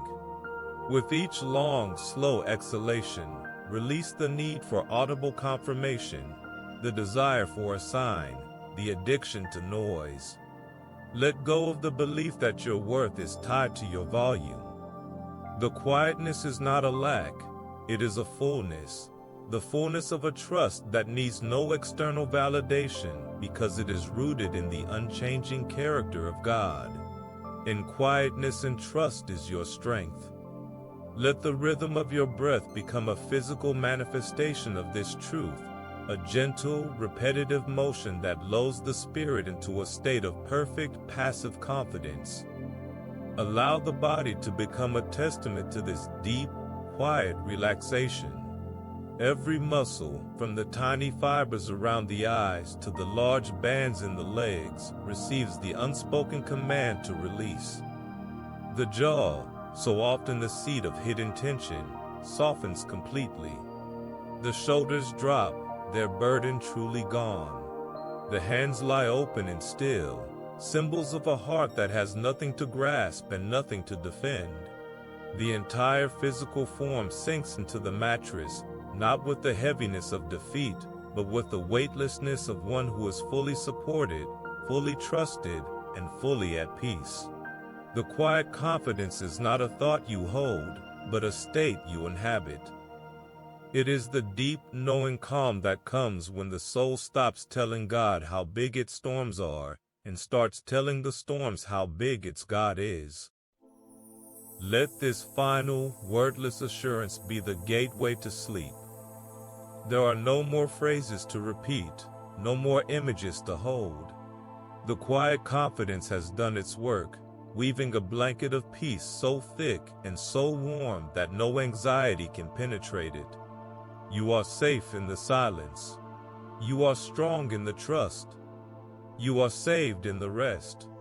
Drift now, carried on the soundless current of this divine quiet, into a sleep that is not an escape from the world, but a deeper immersion into the confident, unshakable peace of God. In the quietness, you are strong. In the trust, you are secure. In the rest, you are home. In the deepest hour of the soul's night, when shadows cling like cobwebs and the path ahead seems swallowed by an impenetrable gloom, a single, unwavering command cuts through the darkness, not as a demand, but as a gentle, life-giving invitation. Come, house of Jacob, let us walk in the light of the Lord. The words of Isaiah are a beckoning, a call to step out of the dim corridors of fear and into the radiant, clarifying presence of the divine. This is the light of life, a luminous path that does not merely illuminate the way, but transforms the walker, infusing every step with peace, every breath with clarity, and every moment with the quiet assurance of being guided by a love that knows no shadow of turning. This light is not the harsh, interrogating glare of a spotlight, but the soft, golden glow of a perpetual dawn. It is the light of the Lord, a radiance that emanates from the very heart of God, a pure, untarnished illumination that reveals truth without accusation and exposes danger without fear. To walk in this light is to move through the world with a different kind of sight, a spiritual vision that perceives the underlying goodness of God's sovereignty, even when the immediate circumstances are shrouded in mist. It is to exchange the flickering, unreliable candle of human understanding for the steady, eternal sun of divine wisdom. The light is here now, spilling into the room, into the heart, offering its guidance. Let us walk in the light. The invitation is personal, intimate, a whispered secret between the Creator and the created, a promise that you do not have to navigate the darkness alone. Walking in this light becomes a meditative rhythm, a slow, deliberate progression from confusion to clarity, from anxiety to calm. With each slow, deliberate breath, visualize this luminous path unfolding before your spirit. It is a way of soft, pearlescent radiance, where every stone is smooth and every turn is gentle. The light does not reveal the entire journey at once, but only the next step, and then the next, fostering a trust that is built moment by moment, breath by breath. There is no need to strain your eyes to see the distant horizon. The light at your feet is sufficient. It is the light of His presence, a lamp that does not flicker, a guide that does not fail. Walking in the light. The repetition is a soothing cadence, a mantra that syncs the heartbeat with the heartbeat of heaven, a gentle reminder that the journey itself is a form of rest when undertaken in this holy glow. Breathe in this luminous peace. With each slow, deep inhalation, draw the light into the core of your being, feeling its clarifying purity fill your lungs and your spirit. Imagine it reaching the shadowed corners of your mind, the places where worries hide and fears fester, and watch as they lose their power in the face of this gentle radiance. The light disinfects doubt. It warms the cold pockets of loneliness. It reveals the hidden blessings you were too anxious to see. This is the light of life, and it is meant to be internalized, to become the very atmosphere of your soul. With each long, slow exhalation, release the shadows, the gloomy forecasts, the pessimistic assumptions, the heavy thoughts that thrive in the dark. Watch them dissipate like smoke in a sunbeam, unable to withstand the persistent, loving glow. You are walking in the light. You are breathing in the light. You are becoming a creature of the light. As this holy luminescence permeates your being, a deep, settling relaxation follows. The body, no longer braced for unseen threats in the dark, softens and yields. The muscles unclench, their tension melting under the warmth of this divine assurance. The mind, relieved of its frantic role as a scout in the gloom, quiets its chatter and simply follows the illuminated path, one peaceful step at a time. The spirit, once contracted with the effort of self-preservation, now expands, its boundaries pushed back by the limitless reach of God's loving light. There is nothing to fear here. There is nothing to solve. There is only the walk, the light, the profound and deepening calm that comes from knowing you are on the right path, guided by the right guide. Let the final, soothing repetitions of this truth be the last conscious thoughts you hold. Walking in the light of the Lord, the light of life. The phrases lose their individual words, blending into a single, luminous sensation of peace and safety. The path beneath you feels sure, the glow around you feels warm, and the presence before you feels near. You are not walking toward the light, you are walking within it, and it within you. Surrender now to this radiant peace. Let it be the final, gentle tide that carries you from the shores of wakefulness into the deep, luminous ocean of sleep, where even your dreams are bathed in the soft, unwavering light of the Lord. The soul, having walked in light and been cradled in quiet confidence, now finds itself at the water's edge of a different kind of promise, a current not just of peace, but of pure, unadulterated delight. The words of the prophet rise like the scent of blooming orchards from the riverbank, a divine invitation to a feast for the senses of the spirit. If only you had paid attention to my commands, your peace would have been like a river, your well-being like the waves of the sea. The verse from Isaiah is not a lament in this hallowed space. but a breathtaking portrait of what is being offered now. A peace so abundant and a well-being so ceaseless that it can only be compared to the most powerful, generous forces of nature. A river that carries not just water, but the very essence of joy. This river of delights flows from the throne of grace itself, its waters clear as crystal and sweet as honey, each droplet infused with the goodness of God. It is wider than any anxiety, deeper than any sorrow, and its current is the steady, unhurried pulse of divine favor. To step into its flow is to be immersed in a peace that is actively delightful, a tranquility that sparkles with the presence of a God who takes pleasure in the well-being of his children. The well-being promised is not a fragile state, but as constant and rhythmic as the waves of the sea, a perpetual, soothing crash of grace upon the shores of the soul. Each wave washing away a little more of the grit of worry, each retreat pulling back the debris of fear, leaving behind only smooth, clean sand and the polished treasures of his faithfulness. Your peace is like a river. Your well-being is like the waves of the sea. The repetition is not a rebuke, but a rhythmic calling, a beckoning to wade in, to float, to be carried by a current of pure, divine pleasure.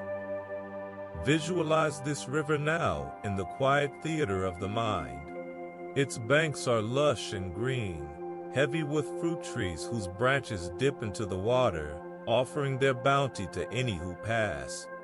The air is thick with the fragrance of jasmine and ripe figs, a perfume of contentment. The sound of the water is a low, melodic hum, a lullaby composed of countless streams of mercy merging into one great flowing song. There is no struggle here, no need to swim against the current. The river itself does the work, its gentle but insistent flow guiding you away from the rocky banks of striving and into the deep central channel of rest. To surrender to it is to understand that this delight, this well-being, is not something to be achieved, but something to be received. It is a gift, flowing freely from the heart of God to yours. You have only to stop paddling, to lean back, and to let the water hold you. Breathe in the atmosphere of this sacred flow. With each slow, deep inhalation, draw in the humid, fragrant air, feeling the essence of this delightful peace enter your lungs and circulate through your bloodstream, a spiritual sweetness that calms the nerves and soothes the spirit. This is the breath of well-being, the air of the kingdom. With each long, slow exhalation, release the tension that comes from resisting such a gift, the stubborn self-reliance, the disbelief that such rest could be for you, the frantic need to earn what is already being poured out in such abundance. Watch your worries, like dead leaves, float onto the surface of the river, where they are caught by the current, spun gently once, and then carried smoothly away, around a bend and out of sight, into the vast, capable hands of God. The river takes it all. The waves cleanse it all. Your only task is to remain in the flow. As the river carries you, a profound and luxurious relaxation descends. The body, no longer fighting to stay afloat, becomes weightless, buoyed by the dense, loving medium of grace. The muscles release their historic grip, from the deep muscles of the back to the tiny fibers of the face, until the entire physical form is as limp and trusting as a sleeping child's. The mind, entranced by the rhythmic sound of the water and the waves, releases its final fleeting thoughts. They are not batted away, but simply acknowledged and then allowed to drift past, like clouds reflected on the river's surface, having no power to alter the deep, steady current below. The spirit, cradled in this ceaseless, delightful motion, enters a state of perfect repose. This is the rest that was promised, a rest that is not empty, but full, not silent, but humming with the melody of well-being. not static, but moving with the joyful, purposeful flow of God's eternal kindness. Let this final, immersive sensation be the last you consciously know. The river flows on, endless and sure. The waves continue their gentle, rhythmic crash, a sound that is now the very pulse of your own peace. You are not just near the river of delights, you are in it, of it, carried by it. Your peace is like this river. Your well-being is like these waves. There is nothing more to do, nowhere else to be. Surrender completely to the flow, to the delight, to the deep rocking cadence of a love that washes over you in wave after wave of perfect peace. Drift now, carried on this current of divine pleasure, into a sleep as deep and refreshing and endlessly delightful as the river itself. The ache of loneliness is a hollow space that echoes with the memory of voices now silent and the absence of a hand that once fit perfectly in yours. It is a quiet room within the soul, where the only sounds are the whispers of isolation and the slow, heavy tick of a clock measuring out solitude. In this profound and personal emptiness, where the heart feels like the last inhabitant of a vast, deserted island, a promise is spoken, not to a crowd, but directly into the hollow, a divine response to the most intimate of human needs. The poor and needy search for water, but there is none. Their tongues are parched with thirst. But I, the Lord, will answer them.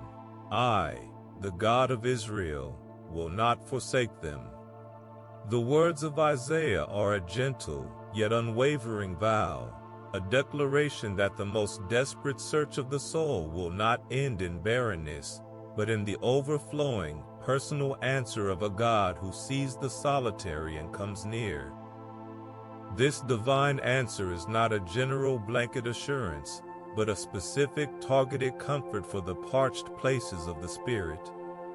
The search for water is the search for connection, for understanding, for a presence that fills the silence without demanding a performance. The lonely heart roams the internal wilderness, its tongue parched not for lack of liquid, but for lack of a shared word, a glance of recognition, the simple, affirming reality of being known. And into this thirst, the Lord speaks his answer. I will answer them. It is not a promise of a sudden crowd of companions, but of a companionship so profound it quenches the deepest thirst. It is the assurance that the emptiness itself becomes a vessel, a hollowed-out space now perfectly shaped to be filled by a presence that is both intimate and infinite. The God of Israel, the covenant-keeping God, will not forsake. The promise is rooted in a character of faithfulness that transcends every human abandonment. He will not leave you alone in the room of your own heart. He will answer the unspoken plea of your isolation. The answer comes not with a shout, but with a softness, a series of gentle assurances that begin to permeate the silence. It is the feeling of a warmth spreading through the chest, a spiritual ember glowing in the dark, a quiet knowing that you are, in fact, not alone. The divine presence does not barge in, but settles, like a mist that gradually fills a valley, softening the harsh outlines of the landscape and bringing a moisture to the air that the parched spirit can drink in with every breath. This is the comfort for the lonely, the slow, steady realization that the search is over. The water has been found. It is here, in the quiet, in the very center of the emptiness, a spring that has begun to bubble up from a source that cannot be drained. I, the Lord, will answer them. The repetition of the divine commitment is a gentle rain on the dry ground of the soul, each syllable a drop that soaks in, promising life, promising presence, promising an end to the forsaken feeling. Breathe in this answering presence. With each slow, deep inhalation, draw in the certainty that you are being answered. Feel the parched, cracked riverbeds of your spirit begin to soften, to grow damp with the dew of this divine attention. Your loneliness is not a verdict on your worth, but an altar upon which God is meeting you. He is answering the need you can barely form into words. With each long, slow exhalation, release the ache of the search itself, the wearying scan of the horizon for another soul, the defensive posture of the one who expects to be overlooked, the bitter taste of thirst.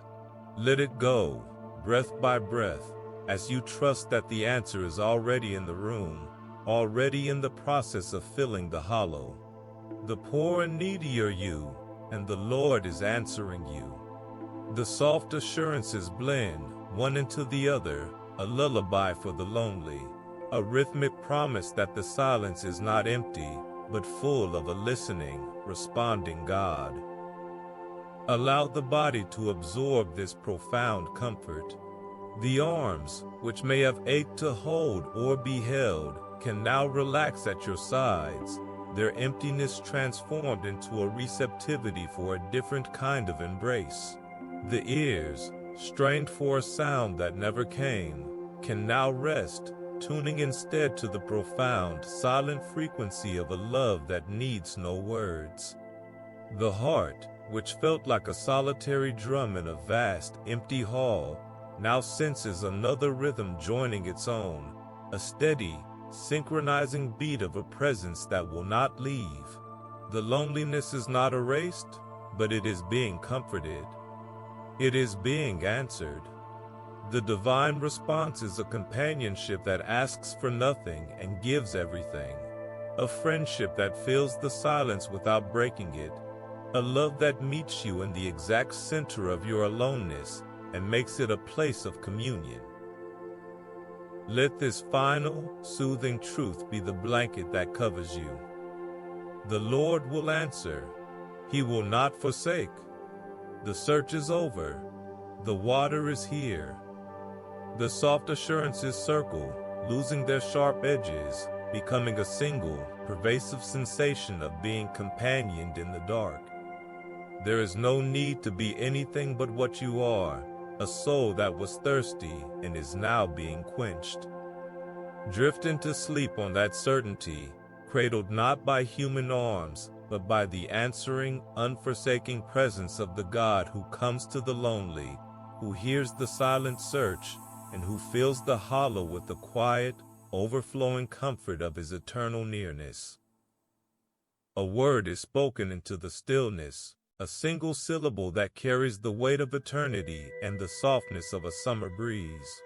It is a word that has calmed wars and soothed fevered brows, a word that bridges chasms and mends fractures in the soul. Peace, peace to those far and near, says the Lord, and I will heal them. The promise from Isaiah is a double portion of tranquility, a divine echo that reverberates through the spirit, reaching back to the most distant hurts and drawing near to the present anxieties, wrapping them all in a single, seamless blanket of calm. This is the promise of peace, not as a temporary ceasefire, but as a permanent, pervasive reality, a healing balm that flows to the far-off memories and the near-at-hand fears, making them whole.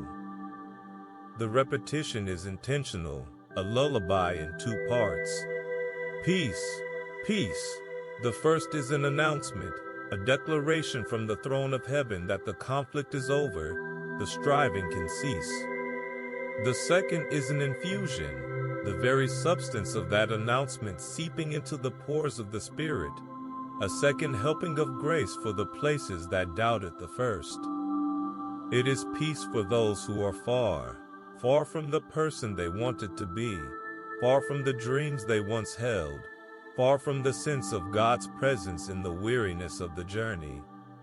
And it is peace for those who are near, near to breaking, near to exhaustion, near to the sharp edge of a worry that feels like it could slice through the last vestiges of hope.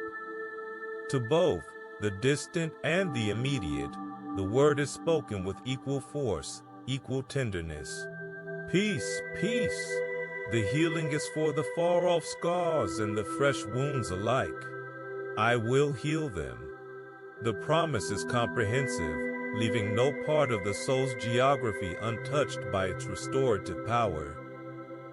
This peace begins to work like a gentle tide, its first waves washing over the anxieties of the day just past, the tightness in the shoulders from carrying today's burden, the frantic thoughts about tomorrow that buzz like gnats at the edge of the mind. Peace, peace. The word settles on them, a soft weight that presses them down, stilling their frantic motion. The buzz fades to a hum, then to silence. The tension in the shoulders is met with a warmth that loosens its grip, finger by finger. The worries about tomorrow are enveloped in a fog of divine forgetfulness, their sharp outlines blurring until they are no longer recognizable as threats. The healing is here, for what is near, turning the clamor of the immediate into a quiet, manageable whisper. Then, the tide of peace flows further, reaching for the far, the old disappointments that live in the basement of the heart, the childhood hurts that still echo in certain silences, the regrets that have taken up permanent residence in a shadowed corner. These distant lands of the spirit, often untouched by daily devotions or momentary comforts, are now sought out by this persistent, double-portioned peace. Peace, peace. The word travels back through time, down the long corridors of memory, and speaks to the younger you, the wounded you, the you that still feels the sting of a word or the ache of a loss. It does not rewrite the past, but it heals the present relationship to it. The memory remains, but its power to inflict fresh pain is neutralized, its thorny branches pruned back by a grace that was there all along, waiting to be applied. I will heal them. The distant and the near are brought into the same, present moment of healing, united under the gentle, repetitive decree of a peace that knows no boundaries of time or space. Breathe in this double portion. With each slow, deep inhalation, draw in the peace for what is near, feeling it soothe the surface of your spirit, calming the ripples of the day. Then, with the same breath, draw it deeper, sending it to the far countries within, the ancient hurts and the long-standing griefs. Peace, peace. Let the rhythm of the word match the rhythm of your heart, a gentle, repetitive drumbeat that drives out all other rhythms, the frantic pace of fear, the erratic stutter of anxiety. With each long, slow exhalation, release the need to hold on to either the near or the far. Release the grip on today's trouble and the anchor to yesterday's pain. They are both being healed by the same word, the same promise, the same God who declares peace over every inch of your territory, from the most recent border to the most distant shore. Allow the body to become a living testament to this all-encompassing peace. The muscles, from the newest tension to the oldest, habitual guard, surrender as one. The mind, its recent worries and its ancient scripts, grows quiet, its chatter replaced by the single soothing word. Peace, the spirit, which has been a map of both fresh and old battlefields, now feels the entire landscape being smoothed, leveled, and sown with the seeds of a tranquility that will bloom for eternity. There is no part of you that is beyond the reach of this promise. The healing is for the far and the near. The peace is for the whole you. Let the final, gentle repetitions of this divine lullaby be the only thing you hear. Peace, peace. The word softens, stretches, loses its edges, and becomes a feeling, atmosphere, a deep and drowsy certainty that you are entirely, completely, and forever at peace. Drift into that certainty, carried on the echo of the promise into a sleep where every part of you, near and far, is finally, fully and peacefully healed.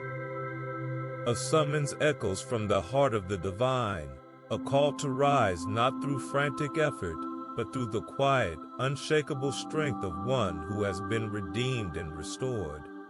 The words drift into the stillness, a command layered with profound promise, a declaration over the soul's most sacred citadel. Awake, awake, Zion, clothe yourself with strength. Put on your garments of splendor, Jerusalem, the holy city. Shake off your dust, rise up, sit enthroned, Jerusalem. Free yourself from the chains on your neck, daughter Zion, now a captive. The ancient call from Isaiah -2 is not a demand for self-generated power, but an invitation to step into a strength that has been provided, a splendor that has been bestowed, a freedom that has been purchased. It is the promise of Zion's restoration, a divine enablement to rise from the dust of defeat and assume a throne of safety and peace. This awakening is not from physical sleep, but from the spiritual slumber of despair, from the lethargy that settles when the soul forgets its true, royal identity. To clothe yourself with strength is to accept the mantle of a power that is not your own, to wrap yourself in the very might of God as if it were a royal robe. It is a garment woven from threads of faithfulness, lined with the unbreakable promises of the Almighty. The garments of splendor are not for a future celebration in a distant heaven, but for this present moment, for the holy city that is your spirit, the dwelling place of God. The command is to recognize the splendor that has been placed upon you, the inherent dignity of a heart that has been called and cleansed. The dust that clings, the fine powder of past failures, the grime of regret, the ashes of disappointment, is not part of your true attire. It is to be shaken off, not through laborious scrubbing, but through the simple, decisive act of rising, a movement of the spirit that dislodges the past and lets it fall away like a forgotten cloak. Rise up, sit enthroned. The progression is both gentle and majestic. The rising is the acceptance of the call, the vertical movement from a posture of defeat to one of readiness. The sitting is the posture of rest, the assumption of a place of authority that is not seized, but received. It is the throne of a soul that knows it is safe because it is seated in the heavenlies, far above the fray of earthly anxieties. This is the heart of the promise, a fostered safety that comes from being established in a position of grace. The chains on the neck, those invisible bonds of fear, shame, and condemnation, are not to be struggled against in your own power. The command is to free yourself, not because you hold the key, but because the key has been placed in your hand. The lock has been turned, the chains are already open, they need only to be cast aside. Daughter Zion, you are no longer a captive. The declaration is a fact, a legal reality in the spiritual realm that now waits to be made manifest in the quiet trust of your heart. You are free to rise, to sit, to be safe. Breathe in this divine summons. With each slow, deep inhalation, draw in the strength you are to clothe yourself with, feeling its firm, supportive texture wrapping around your spirit, a spiritual armor that is both light and impenetrable. With each long, deliberate exhalation, shake off the dust. Visualize it as a gray film leaving your being, particles of yesterday's worries and old pains falling from your shoulders and dissipating into the nothingness from which they came. Rise up in your spirit, a gentle, internal lifting from the mat of despair to the chair of acceptance. Sit enthroned in the quiet certainty that you are held in a place of honor and security, a daughter of the King, a citizen of a holy city that cannot be shaken. The chains are off. The throne is yours. The safety is your inheritance. Allow the body to embody this royal restoration. The spine, which may have curved under the weight of care, now straightens subtly, aligning with the truth of its seated position in Christ. The shoulders, once slumped, now rest back in a posture of quiet authority, the garments of strength bearing the weight that they were never meant to carry alone. The head, which has been bowed in weariness or shame, now lifts, the crown of splendor, though unseen, felt as a light, affirming pressure on the brow. Every muscle relaxes into this new, royal reality. There is no need to fight for a position, it has been given. There is no need to strive for safety, it is your dwelling place. The restoration is not a future event, but a present tense reality for the soul that believes the summons and acts upon it. Let the final gentle repetitions of this truth be the lullaby that sings you into rest. Awake, awake, clothe yourself with strength, sit enthroned, free yourself. The words soften, their imperative tone melting into a soothing assurance. You are awake, you are clothed, you are seated, you are free. The restoration of your inner Zion is complete. The walls are rebuilt, the gates are secure, and the peace within is as deep and still as a fortress courtyard in the moonlight. Drift into sleep on that certainty, rising no more in striving, but resting now on the throne of a grace that has restored you, strengthened you, and made you forever safe. In the final yielding moments before consciousness surrenders completely, when the body feels heavy as stone and the mind is a ship drifting from its moorings, a profound and ultimate truth rises to meet the soul. It is the promise of being held, not just for a night or a season, but by a strength that predates time itself, a support system woven into the fabric of the universe. The ancient, unwavering words of the prophet form a final pillow for the weary head, a declaration that the one who set the stars in their courses also cups the trembling human spirit in his hands. Do you not know? Have you not heard? The Lord is the everlasting God, the creator of the ends of the earth. He will not grow tired or weary, and his understanding no one can fathom. He gives strength to the weary and increases the power of the weak. The focus of Isaiah -29 narrows to this divine paradox, that the everlasting God, who needs no rest, actively gives his own inexhaustible strength to those who have reached their end, upholding them with arms that will never, ever tire.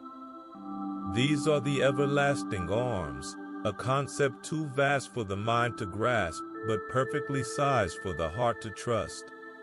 They are not arms of flesh and blood, subject to fatigue or failure, but arms of spirit and promise, as enduring as the mountains and as constant as the dawn.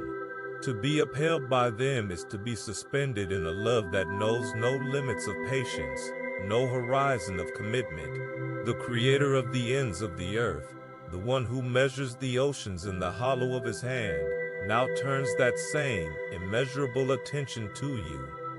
He gives strength to the weary. The transaction is one of divine generosity.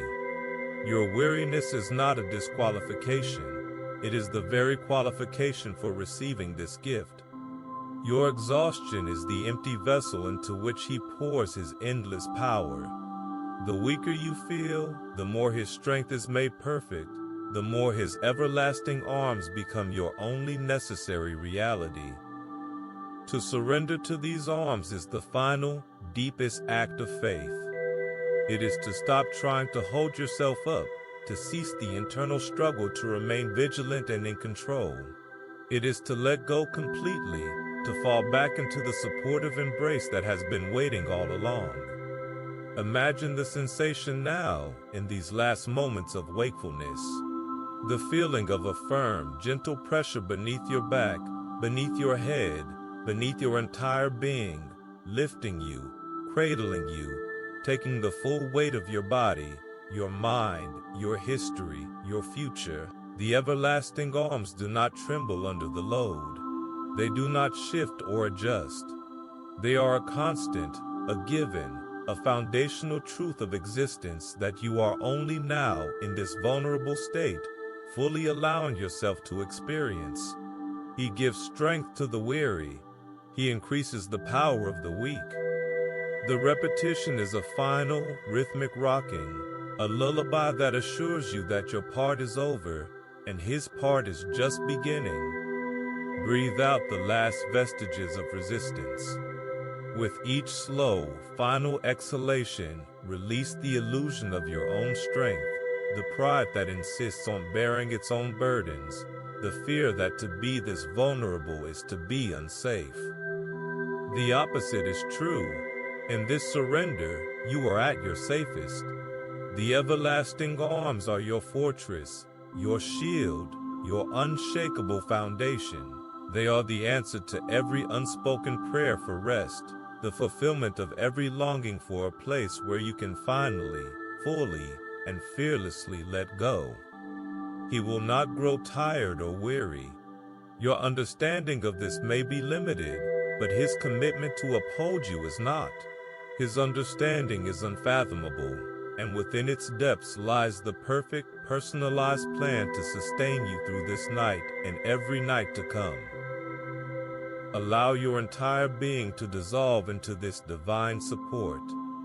The body, having fought gravity all day, now yields to it completely, trusting the arms beneath to bear its weight.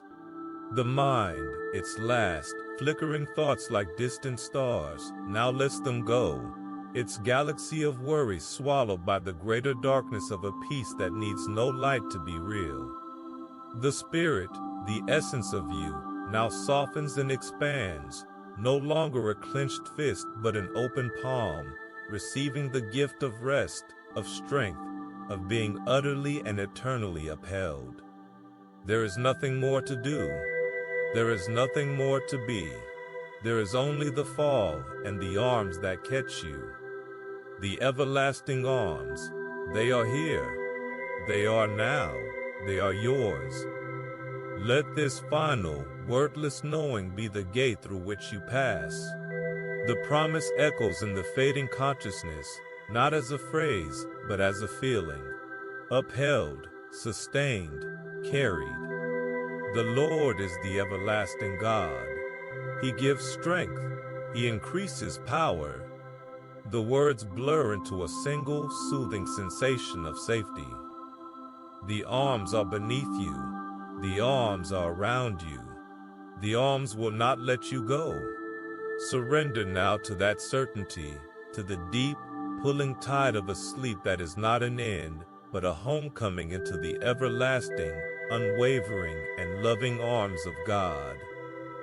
And the ransomed of the Lord shall return, and come to Zion with songs and everlasting joy upon their heads. They shall obtain joy and gladness, and sorrow and sighing shall flee away.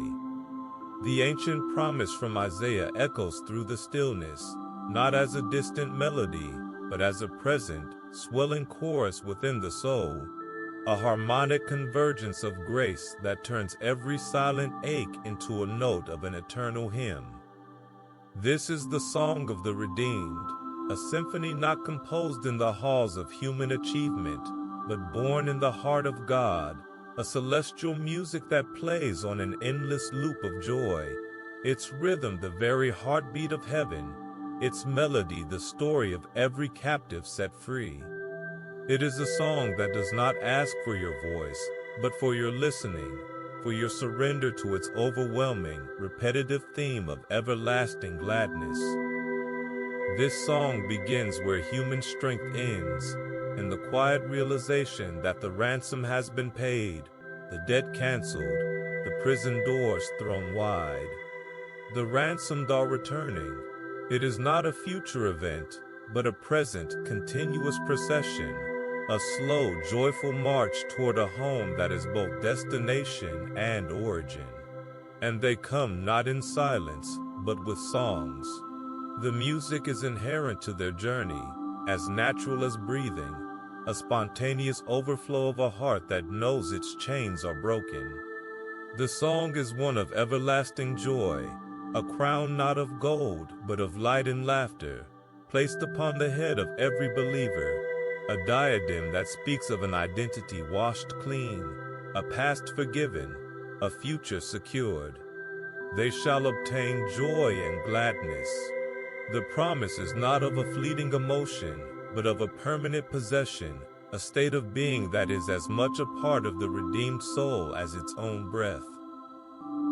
Joy and gladness are not sought, they are obtained, received as the rightful inheritance of those bought back from the brink of despair. The song's most powerful refrain is its finality. Sorrow and sighing shall flee away. They do not simply lessen or retreat, they are put to flight, banished by the sheer, overwhelming force of this divine joy. The deep, weary sighs that have been the soul's native language, the exhalations of disappointment, the breath of heartache, the silent gasps of a spirit under pressure, will cease. They will be replaced by the full, resonant notes of a song that has no room for discord.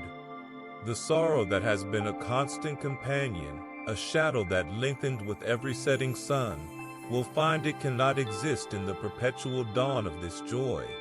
It shall flee away, a coward before the advancing light, a phantom dissolved by the substance of grace. The repetitive melody of this promise, joy, gladness, sorrow fleeing, sighing banished, becomes a lullaby of liberation, a gentle, rhythmic assurance that the night of the soul is over, and a new, eternal day has begun with a song. Breathe in the music of this redemption. With each slow, deep inhalation, draw in a phrase of the hymn, everlasting joy. Feel it, a clean, pure note resonating in the core of your spirit, a vibration of grace that loosens the old, rusty chains of sadness. With each long, slow exhalation, release a whisper of the old sorrow, a fragment of the familiar sigh. Let them go, not with a struggle, but with the ease of a leaf carried on a stream, trusting the current of the song to take them far from the shores of your heart. The song grows louder internally, not as a noise, but as a pervasive peace that fills all the silent, empty spaces where grief used to dwell. You are not just hearing the song, you are becoming part of it, your life another instrument in the great symphony of the ransomed. The joy is here, the gladness is yours. The sorrow is fleeing. Let the repetitive, melodic truth of it sink into your bones, a spiritual frequency that recalibrates your entire being from mourning to music, from sighing to song. Allow the body to be played by this divine symphony. The chest, which may have been tight with unsung lament, now expands, its cavity becoming a soundboard for the music of joy. The vocal cords, though silent, feel the impulse of praise, a subtle inner vibration that relaxes the throat and softens the jaw. The hands, once clenched in the effort of self-preservation, now lie open, as if ready to receive the notes of this holy melody. The entire being becomes an instrument of peace, resonating with the frequency of a redemption that is both received and celebrated. There is no effort here, only a yielding to the song that the Spirit is singing over you.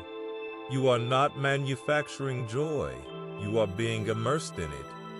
You are not searching for peace, you are listening to its anthem. As the song continues its gentle internal rhythm, let it carry you to the very brink of sleep. The melody softens, its notes stretching out like the fading light of a long, peaceful day. The words dissolve, leaving only the sensation of joy, a quiet, thrumming peace that permeates every cell. The ransomed are returning, and you are among them, crowned with everlasting joy, your sighing giving way to the silent, internal music of grace. The work is done. The song has been sung over you. Let this final, melodic assurance be the bridge you cross from wakefulness into dreams, your spirit still humming the tune of a redemption that turns even your sleep into a peaceful, unspoken hymn of everlasting joy, where sorrow and sighing have fled away, and only the song remains. From the deepest, driest places of the soul, where thirst is a constant, aching companion, and the dust of weariness coats every hope, a promise bubbles up, not as a trickle, but as a fountain. It is a source not dug by human hands, but sprung from the heart of God Himself, an artesian well of grace that cannot be contained. With joy you will draw water from the wells of salvation. The words from Isaiah complete the divine picture, a final, life-giving invitation to the parched spirit. This is not merely water to sustain life, but the water of salvation itself, cool, clear, and endlessly effervescent, with a joy that is both the means of drawing and the result of drinking. It is the fountain of salvation, and to approach it is to engage in the deepest possible relaxation, a letting go so complete it feels like the soul itself is being unclenched, finger by finger, and dipped into a pool of eternal peace. The well is not a distant landmark on a far-off map, but a presence within the very core of the redeemed spirit. Its location is the center of God's promise, its depth unfathomable, its supply inexhaustible. To draw from it is not a laborious task, but an act of joyful reception. The bucket is not heavy, it is your own open, trusting heart. The rope is not coarse, it is the smooth, strong cord of faith.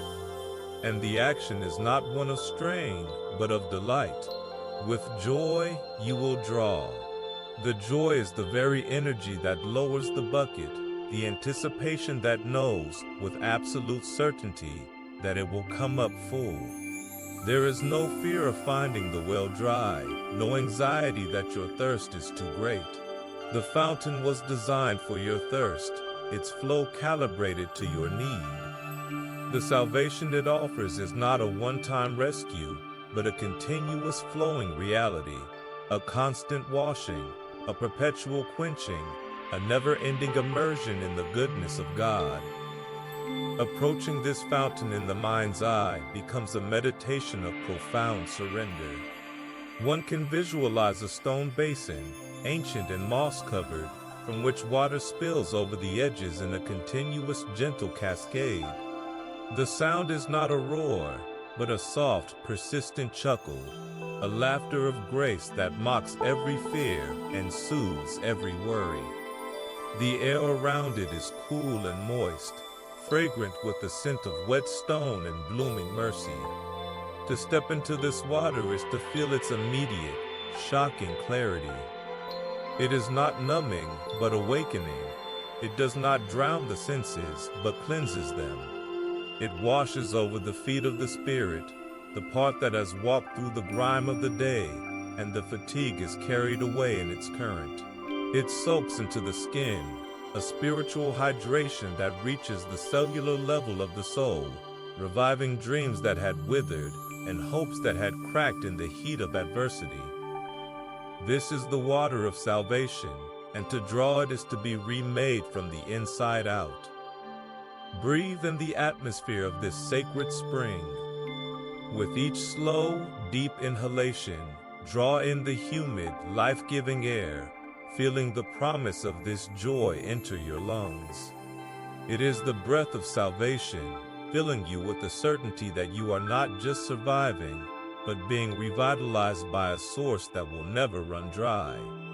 With each long, slow exhalation, release the dust of the journey, the grit of anxiety, the sand of sorrow, the fine, powdery residue of self-reliance.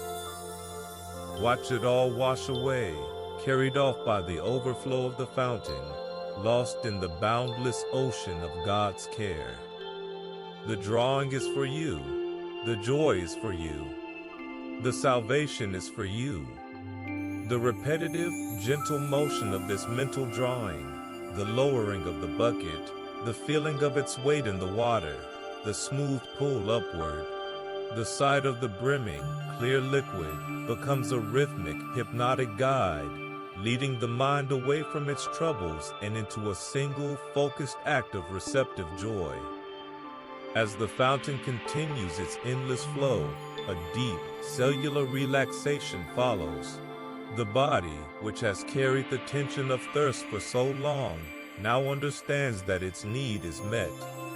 The muscles release their historic clench from the deep core to the outermost limbs until the entire physical form is as fluid and relaxed as the water itself. The mind, entranced by the sound and the sensation of the fountain, releases its final, clinging thoughts. They are not fought, but simply acknowledged and then allowed to float away on the current, like leaves on the surface, having no power to affect the deep, clean water below. The spirit, immersed in this joyful, saving flow, enters a state of perfect repose. This is the deep relaxation that was promised, a rest that is not passive, but actively joyful, a surrender that is not a defeat, but a victory, a sleep that is not an escape, but a homecoming to the fountainhead of all peace. Let this final, immersive sensation be the last you consciously know. The fountain flows on, its song a perpetual lullaby of grace. You are not just near the water, you are in it, of it, refreshed by it. With joy you have drawn, with joy you are saved. With joy you are at rest. There is nothing more to do, nowhere else to go. The work of drawing is complete. The gift of the water is yours. Surrender completely to the flow, to the joy, to the deep, soothing certainty that you are cleansed, you are quenched, you are saved.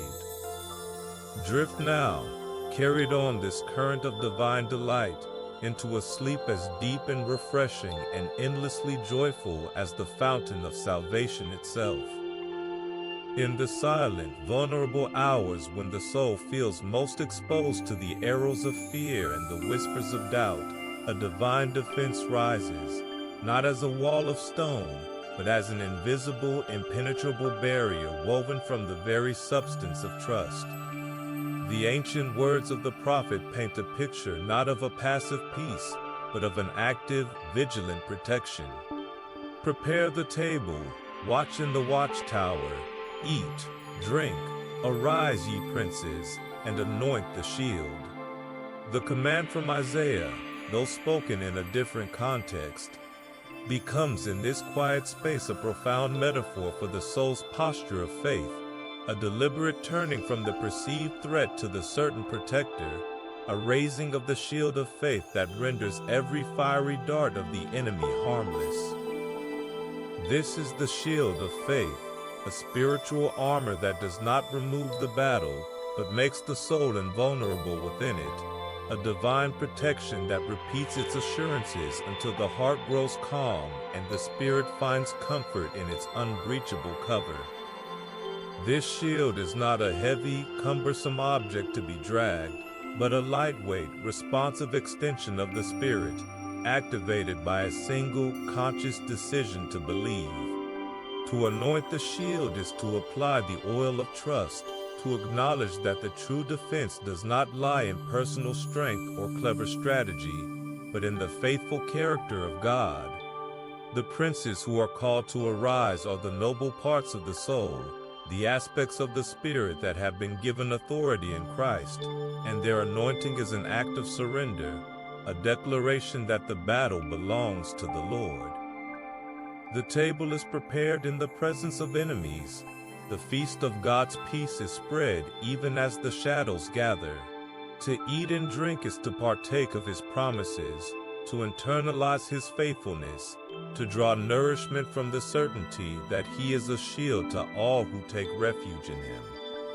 The watchtower is the heart fixed on God, the elevated perspective that looks over the tumult of fear and sees the advancing dawn of his deliverance. The shield is anointed, the defense is raised, the soul is safe. The assurances of this divine protection come not as a single, booming declaration, but as a series of gentle, repetitive whispers that layer over the heart like spiritual chainmail. He is your shield. The words are a soft, constant pressure against the chest, a tangible reminder that a love that would die for you is more than capable of defending you. He is your fortress.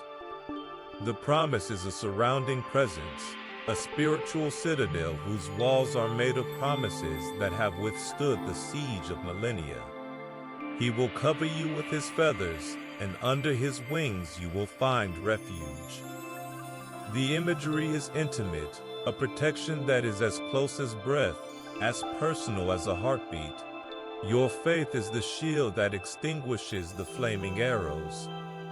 The repetition is not empty, but full, each echo driving the truth deeper, past the intellect and into the instinct, until the spirit knows, on a level beyond reason, that it is perfectly, eternally safe. He is your shield. He is your refuge. He is your protector. Let the rhythm of these assurances become the drumbeat of your peace, a steady, calming sound that drowns out the erratic panic of fear. Breathe in this profound safety. With each slow, deep inhalation, draw in the reality of the raised shield, feeling its spiritual substance form an invisible barrier around you, a dome of grace that nothing can pierce. The anxieties that assail the mind are like arrows that strike this shield and fall away, their points blunted, their fire quenched. They cannot reach the core of you. The fears that clutch at the heart meet the firm, gentle resistance of a faith that says, I am protected. With each long, slow exhalation, release the tension of self-defense, the exhausting posture of bracing for impact, the frantic scanning of the horizon for threats. You are not responsible for your own security. The shield is held by a hand that never trembles, by an arm that never grows weary. The anointing is complete. The watch is his. The table is spread. You have only to rest within the safety he provides. Allow the body to fully absorb this truth. The muscles, which have been coiled like springs, ready for flight or fight, can now unspool completely. The jaw, set against anticipated blows, softens. The shoulders, hunched in a protective curl, drop and relax. The hands, which may have been clenched into fists, open, their palms turning upward in a gesture of receptive trust. The entire physical being yields to the certainty that it is shielded, that it can afford to be vulnerable because it is perfectly defended. The mind, a sentry on a high wall, can now step down from its post. Its frantic calculations of risk and its projections of disaster are rendered irrelevant by the simple, overwhelming fact of the shield. There is no breach in this defense. There is no flaw in this armor. The spirit, once a trembling creature in an open field, now rests in the center of a fortified keep, its walls unassailable, its gates secured by a promise that cannot be broken. Let the final, soothing repetitions of this divine protection be the lullaby that sings you into sleep. He is your shield. The words soften, their edges blurring, becoming less a statement and more a sensation, a feeling of being encompassed, of being guarded, of being safe. The shield is here, the refuge is now, the comfort is deep, there is nothing to fear. There is nothing to defeat. There is only the quiet, certain knowledge that you are hidden in the shadow of the Almighty, shielded by a faith that is His gift to you. Drift now into that safety, into the deep, untroubled rest of one who is perfectly protected, cradled not by the absence of battle, but by the presence of an anointed, everlasting shield. The way of peace they do not know. There is no justice in their paths. They have turned them into crooked roads. No one who walks along them will know peace. The stark, sobering words of Isaiah hang in the quiet air, not as a condemnation, but as a diagnosis of the soul's deepest ailment, the internal detours and self-constructed dead ends that lead away from tranquility and into the barren wilderness of strife. This is the path humanity has too often chosen, a winding trail of worry, resentment, and fear that circles back upon itself, offering no rest, no resolution, only the exhausting labor of navigating its own twists and turns. But the diagnosis is given so that the cure may be applied, and in the stillness of this night, the divine cartographer offers a new map, a straight and level way that leads directly to the heart of God's own peace. This is the true path to peace, a way not of self-justification, but of surrender, not of frantic navigation, but of gentle, trusting following. The first step on this path is a conscious turning, a deliberate pivot of the spirit away from the crooked roads of internal conflict. These crooked roads are the well-worn ruts of old grievances, the familiar shortcuts of blame, the scenic overlooks of self-pity that offer a dramatic view of one's own injuries, but no way forward. To turn from them is not to deny their existence, but to refuse to walk them any longer. It is to stop at a crossroads in the soul and choose a different direction, the direction of release. With each slow, deep breath, visualize this turning. Inhale and gather the courage to let go of the familiar strife. Exhale and release the need to be right, the desire for vindication, the clenched fist posture of a heart at war with itself, with others, or with God. The turning is a gentle unclenching, a softening of the spirit that makes it pliable, ready to be guided onto a new way. They have turned them into crooked roads. But you, in this moment, are turning back. The new path is one of justice and peace, not as abstract concepts, but as internal realities. The justice is the right ordering of the soul, the understanding that peace is not a prize to be won from the world, but a fruit that grows from a heart rightly related to its Creator.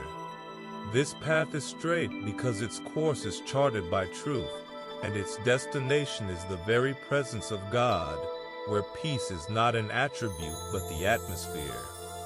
To walk it is to practice a different kind of step, a step of trust instead of control, a step of acceptance instead of resistance, a step of quiet confidence instead of frantic striving.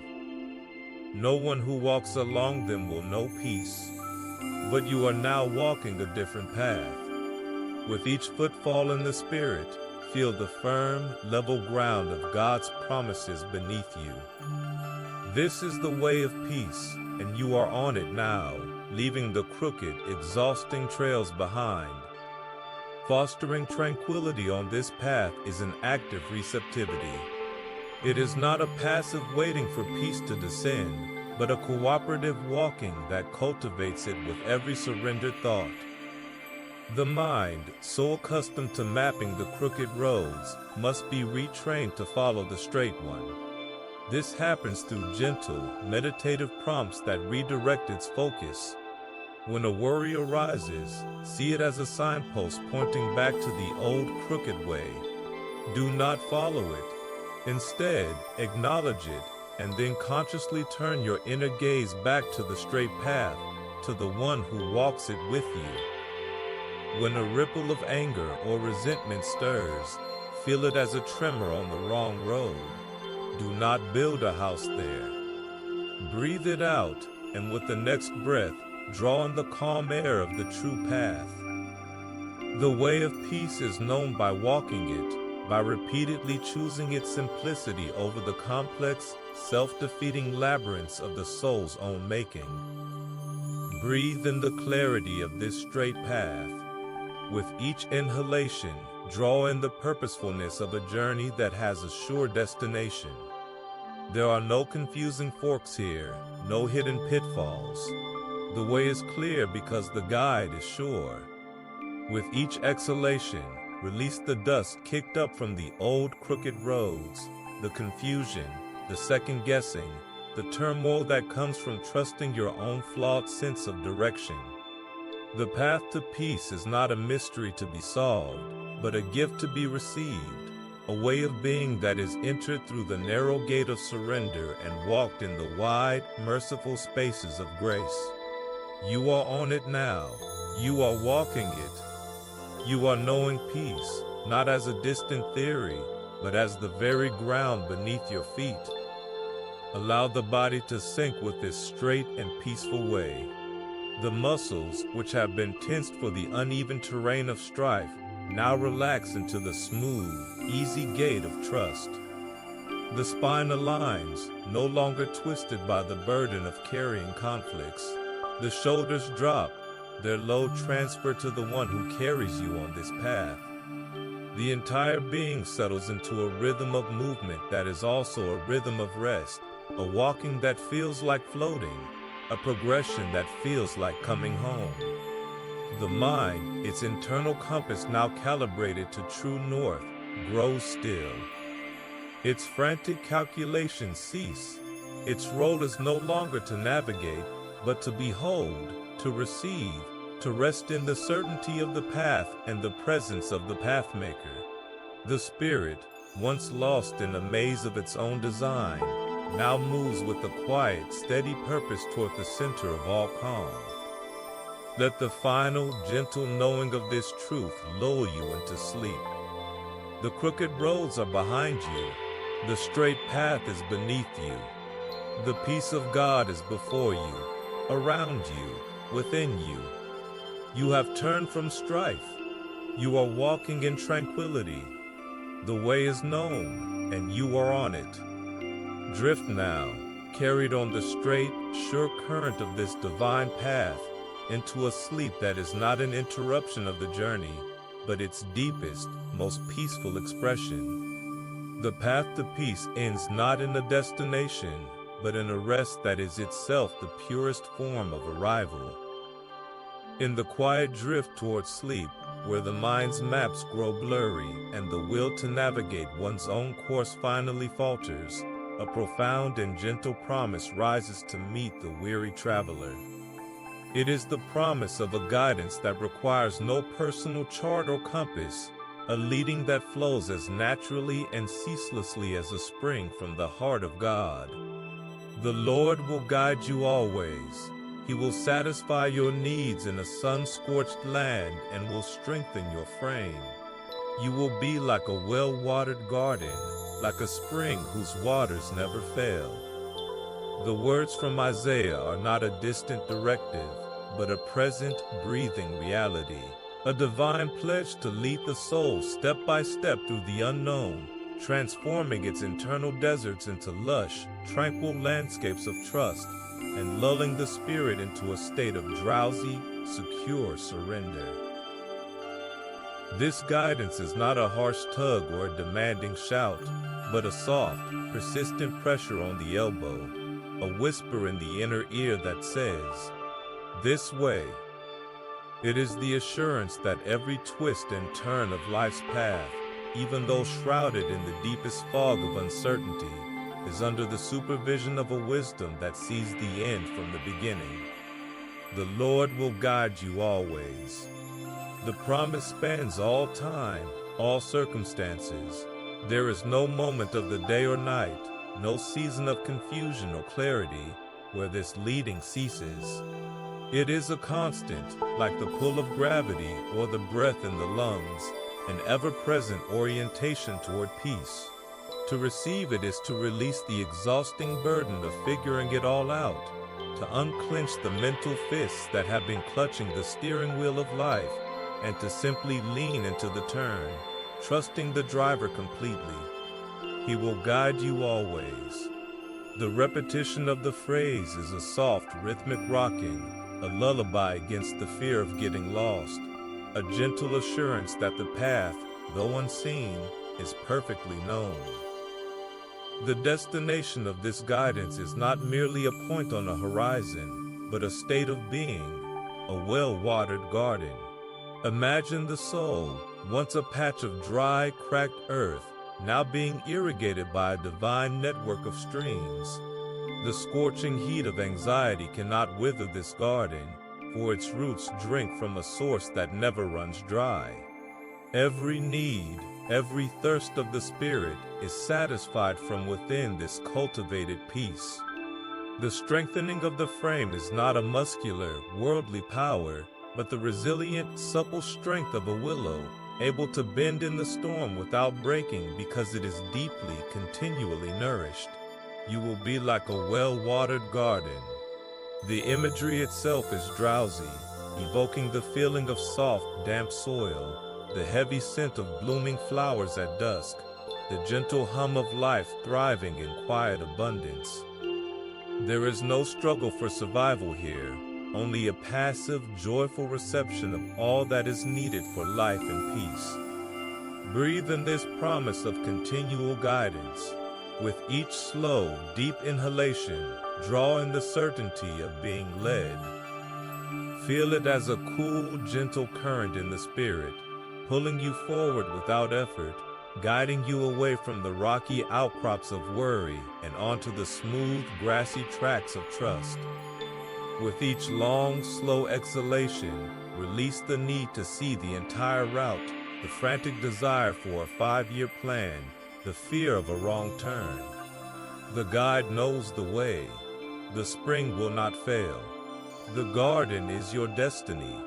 The repetitive, soothing thoughts of being led, satisfied, and strengthened begin to blur the sharp edges of conscious thought, softening the mind like a warm cloth on a tired brow. He will guide always. The garden is well watered. The spring never fails. The phrases circle slowly, losing their individual words, becoming mere sensations of safety and provision. As this assurance deepens, a profound drowsiness descends.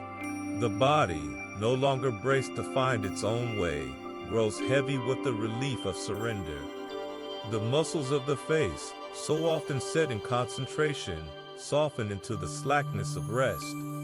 The limbs feel weightless, as if being carried by the current of the promise itself. The mind, its role as navigator now completely relinquished, drifts like a leaf on a slow-moving stream, carried by a current it does not need to understand. The spirit, cradled in the certainty of this unending guidance, lets go of its final anchor to wakefulness. There is nothing to decide, nothing to plan, nothing to fear. The guide is here. The path is sure. The journey is his. Let this final, wordless trust be the gate through which you pass. The promise echoes in the fading consciousness, not as a command, but as a feeling. Led, satisfied, upheld. The Lord will guide you always. The words dissolve into a single, pervasive sensation of being perfectly, perpetually cared for. The guidance is now. The garden is within. The spring is flowing. Surrender completely to that deep, pulling tide of sleep, carried not by your own understanding, but by the gentle, unwavering, and drowsy-making promise of a God who guides you always, into rest and forever. The mountains and the hills will burst into song before you, and all the trees of the field will clap their hands. The ancient, vibrant words of Isaiah resonate not as a command, but as a description of the world's true, rejoicing nature, a harmony that has been playing since the first dawn and continues now, in the deep hush of the night, as a lullaby for the listening soul. This is the comfort of creation, a symphony of praise that rises from the very soil and the stars, a testament to a world held in the palm of a loving God, a reflection of a fundamental, unshakable harmony that invites the weary human spirit to lay down its dissonant anxieties and join the eternal, peaceful rest of the hills and the trees. This rejoicing is not a frantic celebration, but a deep, resonant gladness woven into the fabric of existence. The song of the mountains is a low, humming bass note of stability, a reminder of foundations that cannot be moved. The clapping of the trees is the soft, rhythmic rustle of leaves in a night breeze, a gentle percussion of contentment. The entire natural world exists in a state of effortless praise, each element fulfilling its purpose, each creature resting in its designated place within the grand, beautiful order. The fox in its den, the owl on its branch, the distant, turning planets, all move in a divinely choreographed dance of peace. To listen for this harmony is to tune the soul's ear away from the static of personal worry and toward the clear, clean frequency of a universe at rest in its creator. The comfort is in the knowing that this peace is the default setting of reality, and the soul's own turmoil is the temporary, passing storm. Visualize this rejoicing landscape now in the quiet theater of the mind. See the great sleeping mountains, their silhouettes dark against the star-flecked sky, humming a song of ancient strength, their very presence a promise of permanence. Feel the gentle wind, carrying the scent of pine and damp earth as it moves through the forest, causing a million leaves to tremble in a soft, collective applause. There is no strife here, no competition, only a mutual participation in the glory of being. The stream chuckles over smooth stones, a liquid melody of continuous grace. The stars pulse with a silent, steady light, a celestial choir holding a single, unwavering note of peace. This is the world as God intended it, a place of harmony, a sanctuary of rest.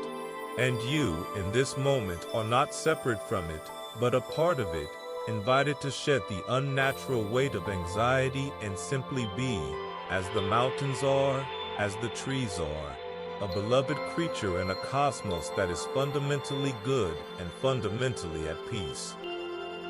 Breathe in this harmonious atmosphere. With each slow, deep inhalation, draw in the stability of the mountains, the joyful rustle of the trees, the cool clarity of the night air. Feel the creation's rest seeping into your own spirit, its deep, abiding calm displacing the frantic energy of the day. You are breathing the same air that the trees are breathing. You are under the same sky that covers the hills. You are part of this great, rejoicing whole. With each long, slow exhalation, release the dissonant notes you have been carrying, the jarring fear, the clanging worry, the sharp, percussive stress.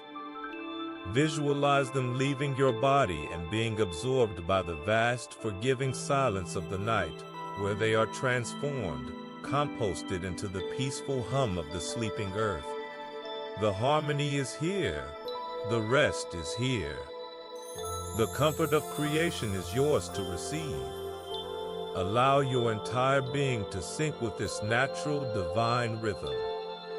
The body, a microcosm of the earth itself, begins to slow its own frantic pace. The heartbeat steadies, matching the slow, patient pulse of the planet. The breath deepens, becoming as regular and unhurried as the tides. The muscles, so often tensed against an artificial world, now soften, yielding to the same gravitational pull that holds the moon in its orbit and the leaves on their branches. There is no need to hold yourself together. You are held, as all creation is held, in a web of grace and purpose. The mind, letting go of its isolating narratives, begins to feel its connection to the greater story, the story of a God who sings over his creation and calls it very good. In this connection, a deep, organic relaxation takes root. a rest that feels less like a cessation of activity and more like a homecoming to a state of being that was always meant to be yours. Let the final, soothing sensations of this creation comfort be the last you consciously know. The song of the mountains is a vibration in your bones. The clapping of the trees is a whisper against your skin. The harmony of the spheres is the lullaby humming in your blood.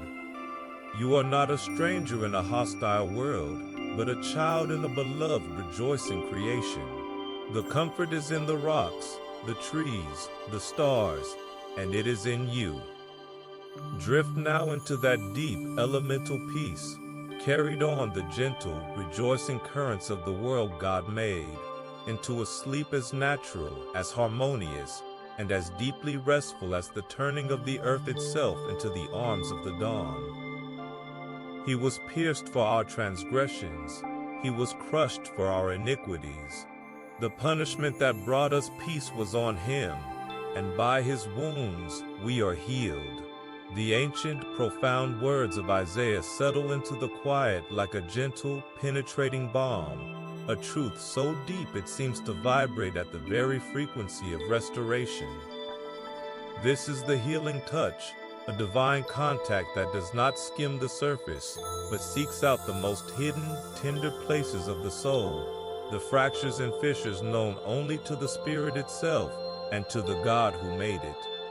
It is a touch that speaks not of a distant, historical event, but of a present, active mending, a slow, deliberate infusion of wholeness into every broken part, using soft, repetitive assurances to soothe the mind into a state of receptive, drowsy peace. The wounds are being healed. Imagine the internal landscape of the soul, a terrain marked by the scars of old battles and the fresh, raw places of recent sorrows. Now, imagine a warmth, not the heat of fever or inflammation, but the steady, golden warmth of a love that willingly embraced suffering, beginning to radiate from within. It starts as a subtle glow in the core of the being, a soft light that pushes back the cold shadows of shame and regret. This warmth is the healing touch itself, the tangible presence of the grace that flows from his wounds to yours. It moves slowly, patiently, seeking out each hurt. The grief that feels like a hollow space is gently filled. The rejection that left a cold stone in the chest is gradually warmed until it dissolves. The sharp, stinging memory of a cruel word is soothed, its edges soften until it becomes a smooth, harmless part of the past. The wounds are being healed. The repetition is the rhythm of the restoration, a soft, persistent pulse that assures the spirit the process is underway, that it is safe to release its grip on the pain. By his wounds we are healed. The truth is not a transaction to be understood, but a reality to be received in the stillness. It is an exchange of profound intimacy, your brokenness for his wholeness, your sickness for his health, your chaos for his peace. The peace that was bought with such a price is not a fragile, circumstantial calm, but a deep, structural integrity restored to the soul. It is the peace of a bone, once fractured, that has knit itself back together, stronger at the broken place. It is the peace of a heart, once shattered, whose pieces have been gathered and sealed with a golden lacquer of grace, making it not just whole, but more beautiful for having been mended. By his wounds we are healed. Let the phrase wash over you, a gentle wave of truth that erodes the hard, defensive walls around the heart, layer by layer, with each slow, surrendering breath. The healing is his work. The wholeness is his gift. Breathe in this mending presence. With each slow, deep inhalation, draw the healing touch into the deepest, most tender parts of your being. Feel its warmth spreading, a liquid light that seeks out every ache, every twinge of old sorrow, every hidden bruise. It does not rush or force. It simply applies itself, a constant loving pressure that encourages the soul to let go of its wounds, to stop identifying with its brokenness. With each long, slow exhalation, release the pain itself. Visualize it as a dark, heavy substance being drawn out of your spirit, leaving your body with the breath, dissipating into the boundless compassion of God, where it is absorbed and transformed. You are not merely being patched up, you are being remade from the inside out. The wounds are being healed. The repetition is a lullaby, a soft, hypnotic refrain that sings the spirit into a state of trust, where it can finally believe that the mending is real, that it is for you, that it is now. Allow the body to become a passive recipient of this profound internal restoration. The chest, which may have felt tight with the effort of containing the hurt, can now relax and expand, making room for the new, whole feeling. The shoulders, which have hunched protectively over the heart, can now drop, their vigil ended by the arrival of the true healer. The hands, often curled into fists against the world, can now unclench, lying open and soft, symbols of a heart that has nothing left to defend. The entire being grows heavy with the relief of being tended to, of being cared for, of being healed. The mind, exhausted from its role as the curator of pain, can finally stand down. Its frantic cataloging of injuries is replaced by the single, soothing truth that circulates with the blood. By his wounds, by his wounds, by his wounds, we are healed. Let this final, gentle certainty be the last conscious thought you hold. The healing touch is upon you. The wounds are being sealed. The wholeness is settling in. The soft, repetitive musings on this divine exchange blur the lines between thought and sensation, between prayer and peace.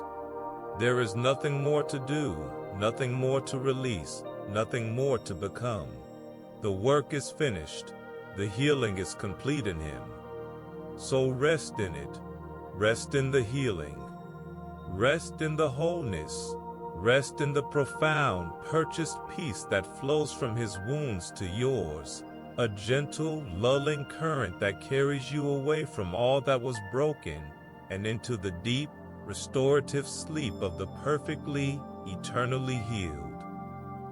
In the quiet, drifting space where the body's exhaustion meets the spirit's longing, a profound weariness can settle deep within the bones, a fatigue that feels ancient, as if the very soul has been running a marathon for a lifetime. It is a tiredness that sleep alone cannot cure, a depletion that seeps into the will, making the next step, the next breath, feel like an impossible ascent. But into this profound depletion, a promise rises like a clear, strong note against a gray sky, a divine antidote to the soul's deepest fatigue. But those who hope in the Lord will renew their strength. They will soar on wings like eagles. They will run and not grow weary. They will walk and not be faint.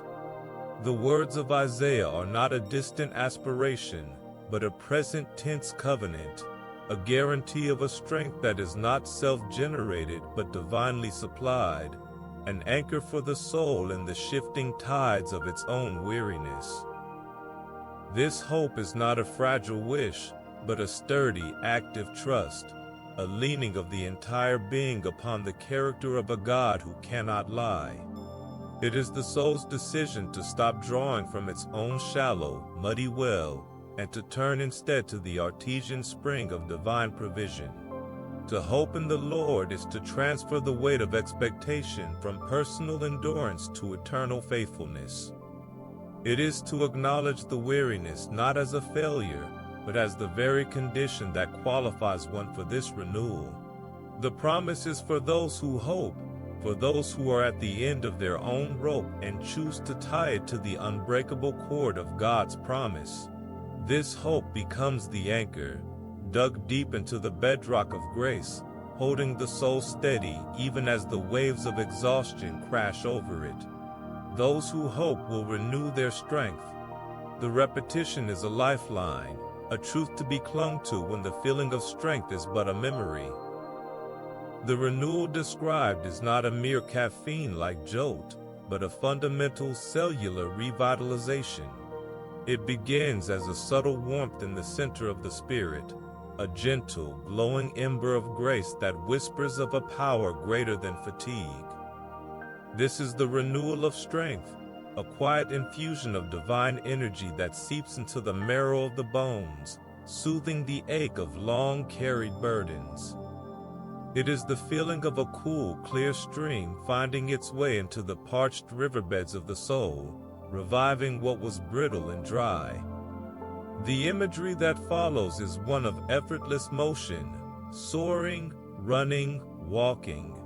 It speaks of a strength that is not used up in the expenditure, but that is replenished in the very act of moving forward in trust. To soar is to be lifted above the fray, to gain a perspective where troubles look small and God looks large. To run is to move with purpose and passion, fueled by a joy that makes the labor light. To walk is the daily, steady plodding, the often unremarkable faithfulness that comprises most of life. And in all of it, the promise holds, they will not grow weary, they will not be faint. The weariness is released, not by an act of will, but by the passive, continuous reception of a strength that is given. Breathe in this promise of renewal. With each slow, deep inhalation, draw in the very essence of this divine hope, feeling it as a clean, oxygenating force entering your lungs and your spirit. Imagine it circulating through you, seeking out the pockets of deep-seated fatigue, the exhaustion from striving, the weariness from worry, the faintness of a heart that has borne too much. With each long, slow exhalation, release the fatigue itself. Visualize it as a heavy gray smoke leaving your body, a physical manifestation of the tiredness that has taken up residence in your muscles and your mind. Release the need to be strong in your own power. Release the guilt for feeling so weary. Release the belief that you must carry on alone. The hope is in the Lord, and in that hope, your strength is being remade, moment by moment, breath by breath. Those who hope will renew their strength. Let the rhythm of the phrase match the rhythm of your heart, a soothing cadence that calms the frantic pulse of exhaustion. As this truth settles, a profound relaxation begins to unknot the tension that weariness creates. The body, which has been carrying itself with such effort, can now grow heavy, surrendering its weight to the promise of being upheld. The mind, a whirlwind of to-do lists and unfinished business, can release its frantic cycling, its gears slowing as it trusts the renewal to a source outside itself. The spirit, once a flagging runner on an endless track, now feels the sensation of wings, not for a frantic flight, but for a soaring above, a rest that is found even in motion. The anchor of hope holds fast. There is no need to strive for this renewal. It is the natural consequence of resting in the right object of trust. The fatigue is not your master. It is the raw material for God's strengthening grace. Let the final, gentle repetitions of this promise be the lullaby that sings you into rest. Those who hope in the Lord. The words soften, their edges blurring into a feeling, a sensation of being anchored, of being held secure. They will renew their strength. The phrase becomes a deep internal knowing, a certainty that seeps into the subconscious. The weariness is being met. The strength is being given. The hope is your anchor. Drift now on that certainty, releasing the last vestiges of fatigue into the hands of the one who promises to renew your strength, to give you wings, to make your running sure and your walking steady. In this anchor of hope, find the deep, restorative sleep of one who is not carrying their own weight, but is being carried, renewed, and upheld by the everlasting arms of a God whose strength never, ever fails. In the profound, yielding silence that precedes the deepest sleep, where the soul stands on the threshold of unconsciousness, a final, foundational promise rises to meet it, a declaration so personal, so intimate, it seems to call the spirit by name from across the ages. Do not fear, for I have redeemed you. I have summoned you by name. You are mine. When you pass through the waters, I will be with you. And when you pass through the rivers, they will not sweep over you. When you walk through the fire, you will not be burned. The flames will not set you ablaze. The words of Isaiah -3 are not a general comfort, but a specific, unwavering vow spoken directly into the core of your being, a final assurance designed to dismantle the last strongholds of anxiety and guide the spirit into the fearless, deep sleep of the beloved. The command comes first, clear and gentle, yet carrying the weight of divine authority. Do not fear. It is not a suggestion, but a loving imperative, a permission to lay down the weapons of vigilance and the armor of self-protection. The reasons follow, layered like a soft, impenetrable blanket over the soul. I have redeemed you. The work is finished. The price has been paid. Your value has been established not by your efforts, but by His sacrifice, making you eternally, unchangeably precious. I have summoned you by name. You are not a face in a crowd, but a known individual, your identity whispered in the courts of heaven before you drew your first breath. You are mine. This is the ultimate source of safety, the possessive, protective love of a creator who claims you as his own. The finality of it, you are mine, sinks into the spirit, a truth so solid it feels like the bedrock of the universe itself. Do not fear. The repetition is a gentle hammer, driving the command past the ears and into the heart, until it becomes the only reasonable response to such a promise. The assurance then moves from identity to accompaniment, painting a picture not of a life without difficulty, but of a life with an unshakable companion within it. The waters may be deep and cold, the rivers swift and treacherous, the fire intense and scorching. These are not denied. The promise is not immunity, but presence. I will be with you. The 4 words change everything. The deep water becomes a place of baptism, not drowning. The raging river becomes a current that carries, not consumes. The fire becomes a refiner's flame, not a destroyer's blaze. They will not sweep over you. You will not be burned. The negative promises are as powerful as the positive ones, a divine negation of every potential terror. The waters will not. The flames will not. The authority behind the promise is absolute, a guarantee that the elements themselves must obey the one who calls you his own. Do not fear. The phrase returns, a rhythmic anchor in the face of every imagined and real threat, a lullaby against the chaos of what-ifs and maybes. Breathe in this final, profound assurance. With each slow, deep inhalation, draw in the reality of your redemption, the certainty of your name being called, the safety of being claimed. Feel the truth of it. I am His, seeping into the marrow of your bones, a spiritual certainty more real than the bed beneath you. With each long, slow exhalation, release the final, clinging fears, the fear of being overwhelmed by circumstances, the fear of being consumed by anxiety, the fear of being alone in the dark. Visualize them as shadows that have lingered in the corners of the room, now dispelled by the advancing gentle light of this promise. Do not fear. The words are a soft blanket, smothering the last embers of panic. Do not fear. They are a cool cloth on a fevered brow. Do not fear. They are the final, gentle command before the soul crosses over into unconsciousness. Allow the body to fully succumb to this absolute safety.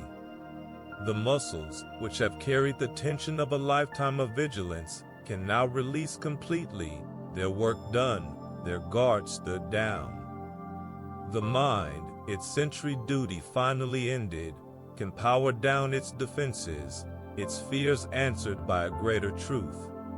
The spirit, no longer a trembling creature braced for impact, now softens and expands into the spacious freedom of being perfectly, eternally kept. You are redeemed. You are named. You are His. He is with you. The waters will not overwhelm. The fire will not burn. There is nothing left to fear. The final assurance has been given, and it is enough. It is more than enough. Let the repetitive, soothing cadence of this promise be the last sound the soul hears. Do not fear.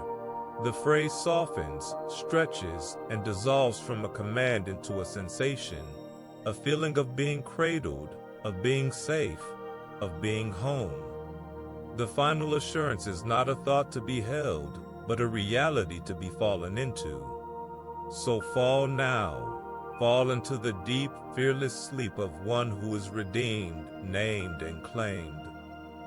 Fall into the arms of the promise, where the waters are still, the fires are cool, and the only thing that remains is the profound, unshakable peace of being His. Do not fear. And in that final, releasing breath, the soul does not. The last conscious thought dissolves like a wisp of smoke, leaving behind only the profound, echoing truth that has been the night's gentle refrain. You will keep in perfect peace those whose minds are steadfast, because they trust in you. The words from Isaiah are no longer a verse to be considered, but the very atmosphere the soul now breathes, the final soft blanket of divine assurance laid over a heart that has, at long last, ceased its striving. This is the culmination of the journey, the sacred destination toward which every whispered promise has been leading, a state of being where steadfast trust is not an effort, but a natural, drowsy leaning into the everlasting arms. It is the act of drifting into God's own peace, a surrender so complete that the boundary between the spirit and its source grows thin, and sleep becomes a holy communion. This steadfast trust is the mind's final, gentle release.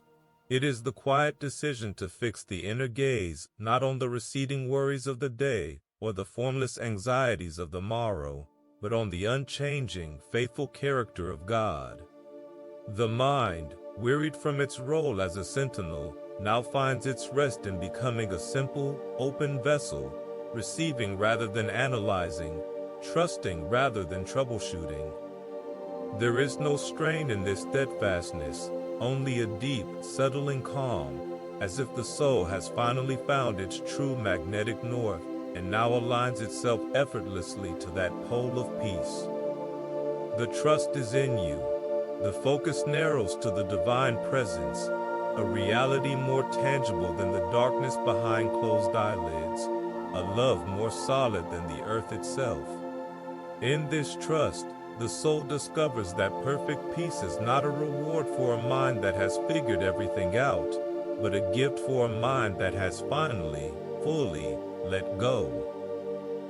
The body, having been led through valleys and beside still waters, through gardens and into fortified cities, now responds to this ultimate surrender with a heaviness that is the pure essence of rest. Every muscle, every sinew, every cell has received the message, whispered from promise to promise, that its work is done. The jaw is slack, the shoulders are sunk deep into the mattress, the hands lie palms up and open, the very picture of receptive trust.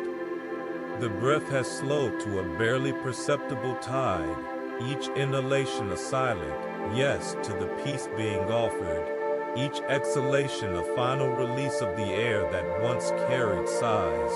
There is no more tension to release, no more vigilance to relinquish. The body has become a living sacrifice, holy and acceptable, its surrender not one of defeat, but of profound, consummated trust. It is ready to be enveloped by the silence, to be cradled by the darkness, to be completely overtaken by the rest that remains. The Spirit, the essence of who you are, now hovers on the threshold. It has been comforted, restored, guided, and healed. It has been crowned with beauty, anointed with joy, and clothed in praise. It has been called by name and assured of its eternal belonging. Now, it does the one thing left to do. It lets go. It releases its final, fragile grip on the shore of consciousness and allows itself to be carried by the deep, quiet current of God's peace. This is not a fall into oblivion, but a drift into a deeper reality, a homecoming to the heart of the divine. The steadfast trust becomes a bridge, and the soul walks across, not with steps, but with a single, seamless surrender. The peace of God, which transcends all understanding, now stands guard over the heart and mind, a silent, vigilant sentinel, ensuring that the rest within is as deep and untroubled as the love that surrounds it. There is no more need for words, for promises, or for images. The divine presence is enough. The trust is enough. The peace is enough. The soul, perfectly kept in that steadfast trust, drifts now across the final, silent frontier. It does not fear the crossing, for it is not alone. It is falling asleep in the arms of the one who holds the stars and who calls each by name, the one whose peace is the final, eternal reality. The last flicker of thought is not a thought at all, but a feeling, a deep, wordless and perfect knowing that all is well, all is safe, all is peace. And in that knowing, the spirit surrenders completely, drifting into the boundless, silent, and loving embrace of God.